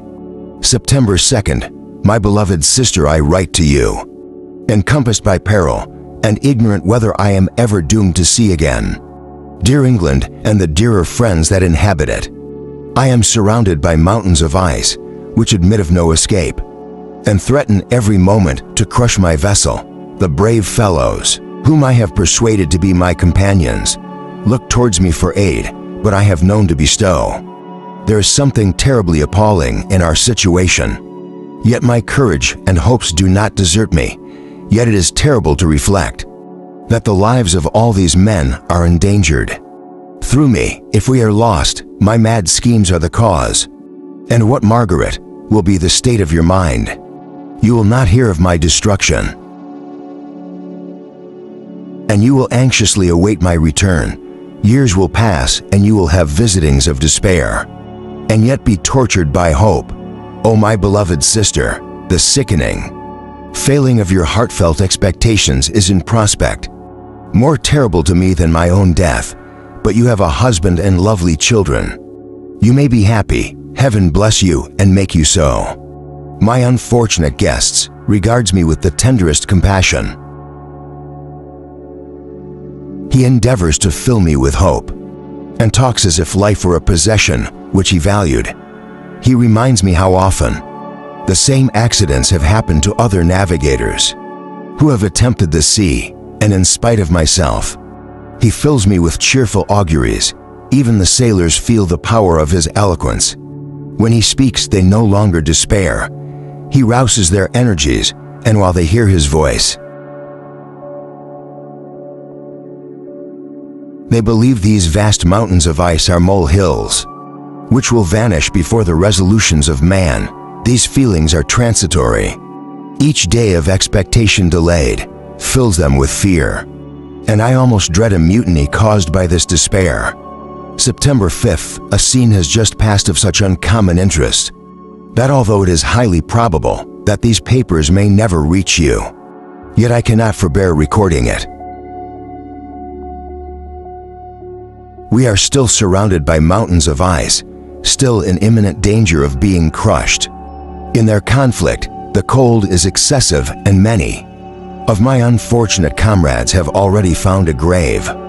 Amidst the scene of desolation, Frankenstein has daily declined in health. A feverish fire still glimmers in his eyes, but he is exhausted, and when suddenly roused to any exertion, he speedily sinks again into apparent lifelessness. I mentioned in my last a heartfelt letter the fears I entertained of a mutiny this morning, as I sat watching the one countenance of my friend, his eyes half closed and his limbs hanging listlessly. I was roused by half a dozen of the sailors, who demanded admission into the cabin. They entered, and their leader addressed me. He told me that he and his companions have been chosen by the other sailors to come in deputation to me, to make me a requisition, which in justice I could not refuse.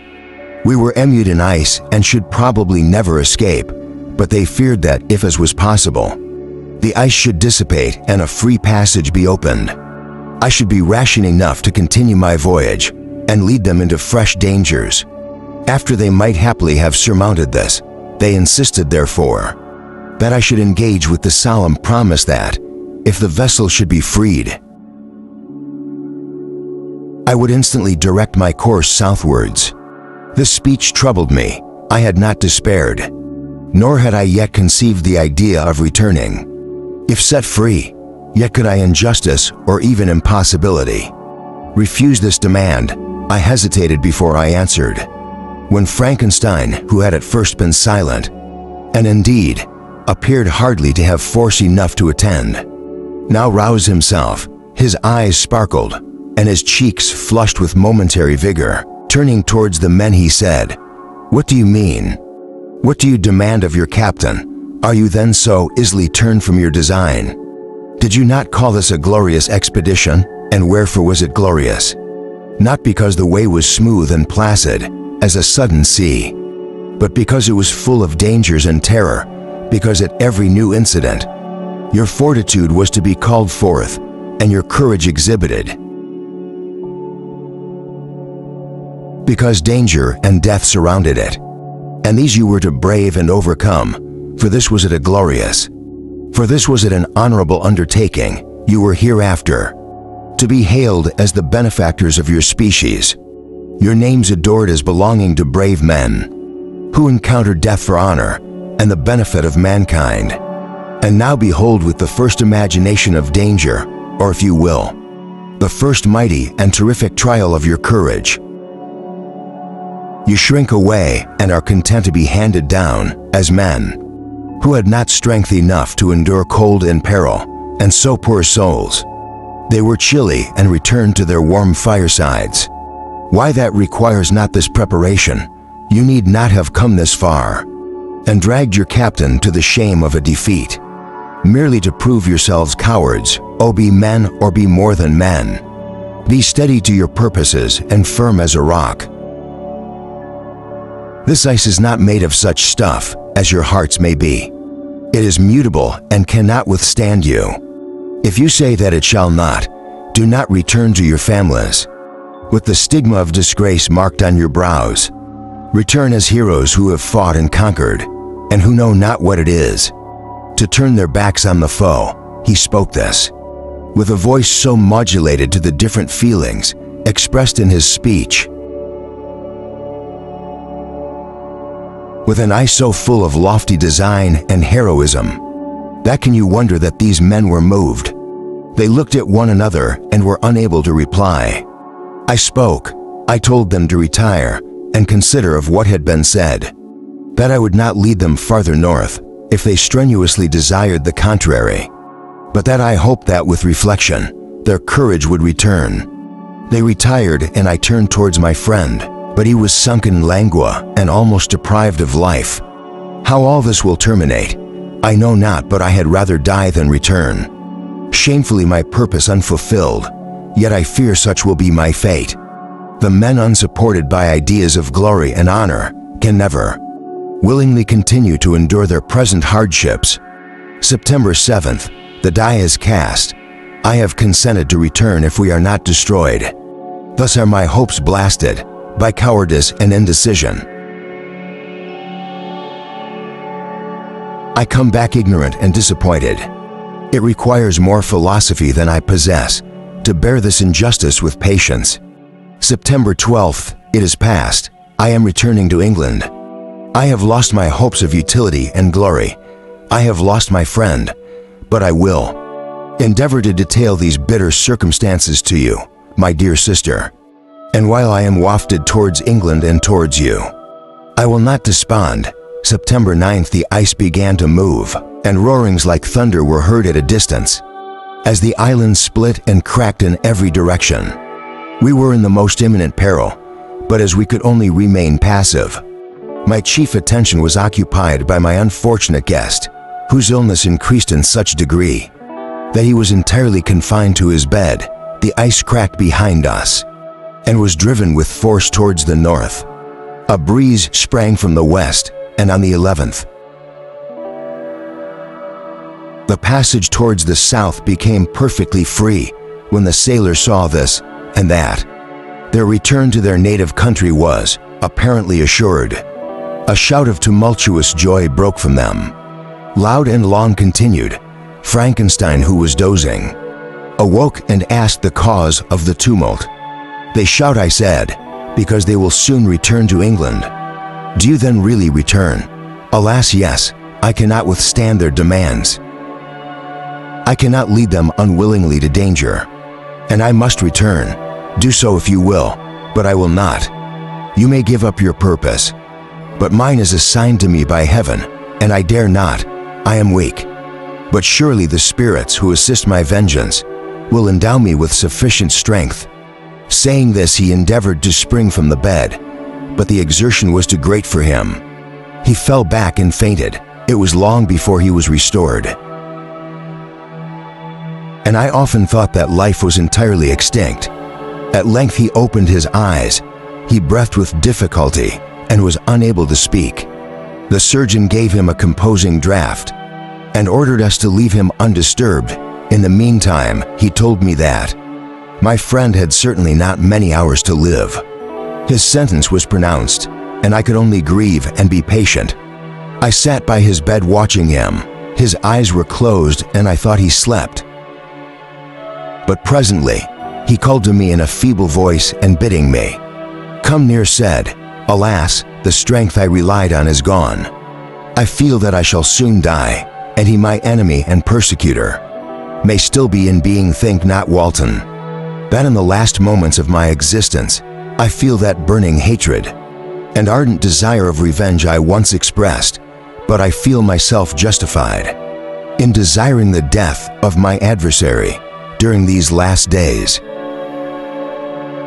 I have been occupied in examining my past conduct, nor do I find it blamable. In a fit of enthusiastic madness, I created a rational creature and was bound towards him to assure, as far as was in my power, his happiness and well-being. This was my duty. But there was another still paramount to that. My duties towards the beings of my own species had greater claims to my attention because they included a greater proportion of happiness or misery. Urged by this view, I refused, and I did right in refusing to create a companion for the first creature. He showed unparalleled malignity and selfishness in evil. He destroyed my friends he devoted to destruction, beings who possessed exquisite sensations, happiness, and wisdom. Nor do I know where this thirst for vengeance may end. Miserable himself, that he may render no other wretched. He ought to die. The task of this destruction was mine. But I have failed when actuated by selfish and vicious motives. I asked you to undertake my unfinished work, and I renew this request now, when I am only induced by reason and virtue. Yet, I cannot ask you to renounce your country and friends to fulfill this task, and now that you are returning to England, you will have little chance of meeting with him. But the consideration of these points, and the well-balancing of what you may esteem your duties, I leave to you. My judgment and ideas are already disturbed by the near approach of death. I dare not ask you to do what I think right, for I may still be misled by passion. That he should live to be an instrument of mischief disturbs me. In other respects, this hour, when I momentarily expect my release, is the only happy one which I have enjoyed for several years. The forms of the beloved dead flit before me, and I hasten to their arms. Farewell, Walton. Seek happiness in tranquility and avoid ambition, even if it be only the apparently innocent one of distinguishing yourself in science and discoveries. Yet why do I say this? I have myself been blasted in these hopes. Yet another may succeed. His voice became fainter as he spoke, and at length, exhausted by his effort, he sank into silence. About half an hour afterwards, he attempted again to speak, but was unable.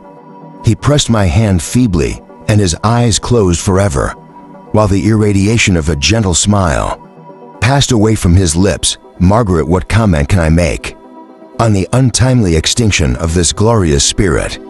What can I say that will enable you to understand the depth of my sorrow? All that I should express would be inadequate and feeble.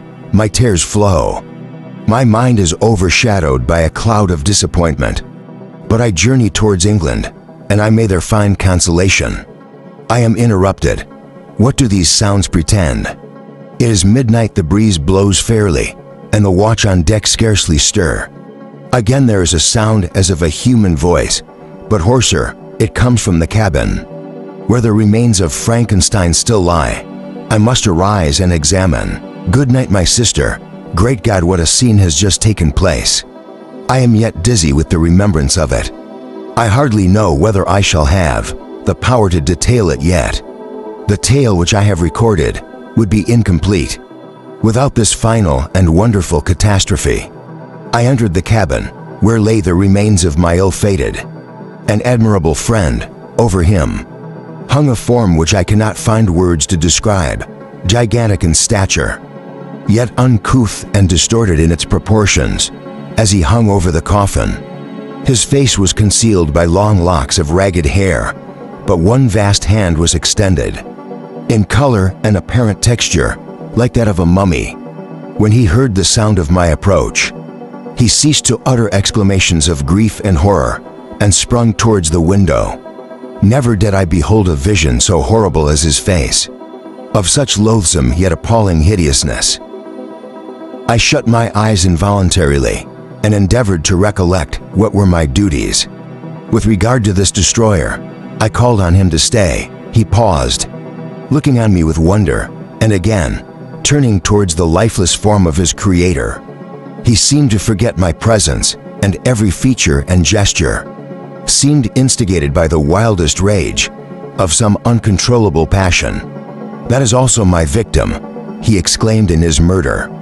"My crimes are consummated. The miserable series of my being is wound to its claws. O Frankenstein, generous and self-devoted being, what does it avail that I now ask thee to pardon me, I, who irretrievably destroyed thee? By destroying all thou lovedst, alas, he is called, he cannot answer me." His voice seemed suffocated, and my first impulses, which had suggested to me the duty of obeying the dying request of my friend in destroying his enemy, were now suspended. By a mixture of curiosity and compassion, I approached this tremendous being. I dared not again raise my eyes to his face. There was something so scaring and unearthly. In his ugliness I attempted to speak, but the words died away on my lips. The monster continued to utter wild and incoherent self-reproaches. At length, I gathered resolution to address him. In a pause of the tempest of his passion, "Your repentance," I said, "is now superfluous. If you had listened to the voice of conscience and heeded the stings of remorse, before you had urged your diabolical vengeance, to this extremity Frankenstein would yet have lived.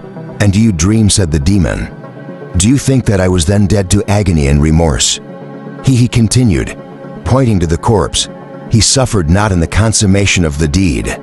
Oh, not the 10,000 portion of the anguish that was mine."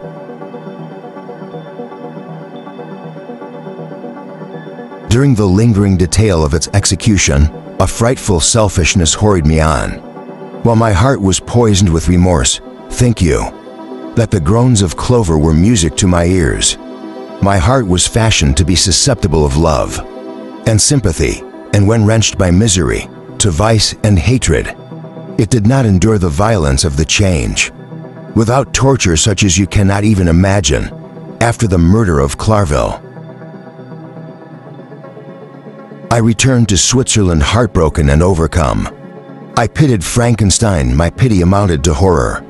I appalled myself, but when I discovered that he, the author, at once of my existence and of its unspeakable torments, dead to hope for happiness, that, while he accumulated wretchedness and despair upon me, he saw his own enjoyment in feelings and passions, from the indulgence of which I was forever barred, then impotent.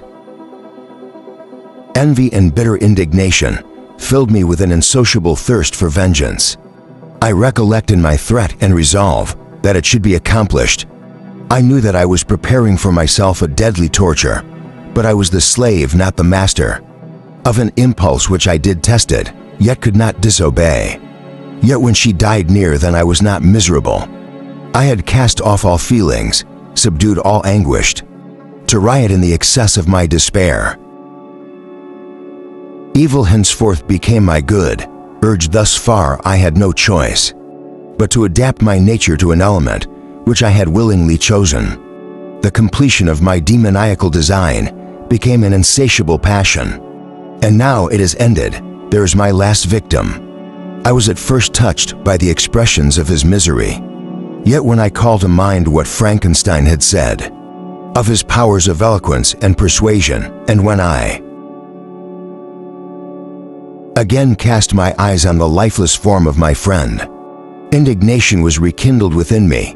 Wretch, I said, it is well that you come here, to whine over the desolation that you have made. You throw a torch into a pile of buildings, and when they are consumed, you sit among the ruins and lament the fall. Hypocritical fiend, if he whom you mourn still lived still, would he be the object again? Would he become the prey of your accursed vengeance? It is not pity that you feel. You lament only because the victim of your malignity is withdrawn from your power. Oh, it is not those. Not those interrupted the being, yet such must be the impression conveyed to you by what appears to be the purport of my actions. Yet I seek not a fellow feeling in my misery. No sympathy may I ever find when I first saw it.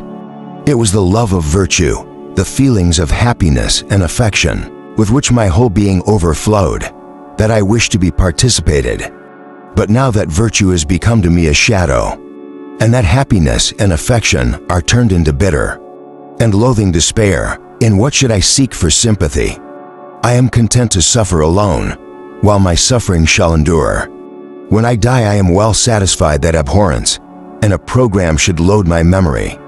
Once my fancy was soothed with dreams of virtue, of fame and of enjoyment.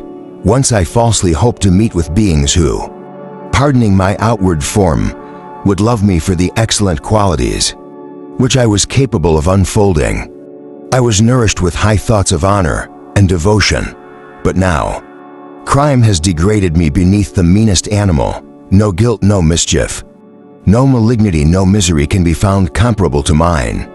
When I run over the frightful catalogue of my sins, I cannot believe that I am the same creature, whose thoughts were once filled with sublime and transcendent visions of the beauty and the majesty of goodness, but it is even so. The fallen angel becomes a malignant devil, yet even that enemy of God and man had friends and associates in his desolation. I am alone. You, who call Frankenstein your friend, seem to have a knowledge of my crimes and his misfortunes, but in the detail which he gave you of them, he could not sum up the hours and months of misery which I endured wasting in impotent passions. For while I destroyed his hopes, I did not satisfy my own desires. They were forever ardent and craving still. I desired love and fellowship, and I was still spurned. Was there no injustice in this? Am I to be thought the only criminal? When all humankind sinned against me, why do you not hit Felix, who drove his friend from his door with contumely? Why do you not execrate the rustic, who sought to destroy the savior of his child? These are virtuous and immaculate beings. I the miserable and the abandoned, and an abortion, to be spurned at and kicked and trampled on, even now. My blood boils at the recollection of this injustice. But it is true that I am a wretch. I have murdered the lovely and the helpless. I have strangled the innocent as they slept, and grasped to death his throat, who never injured me or any other living thing.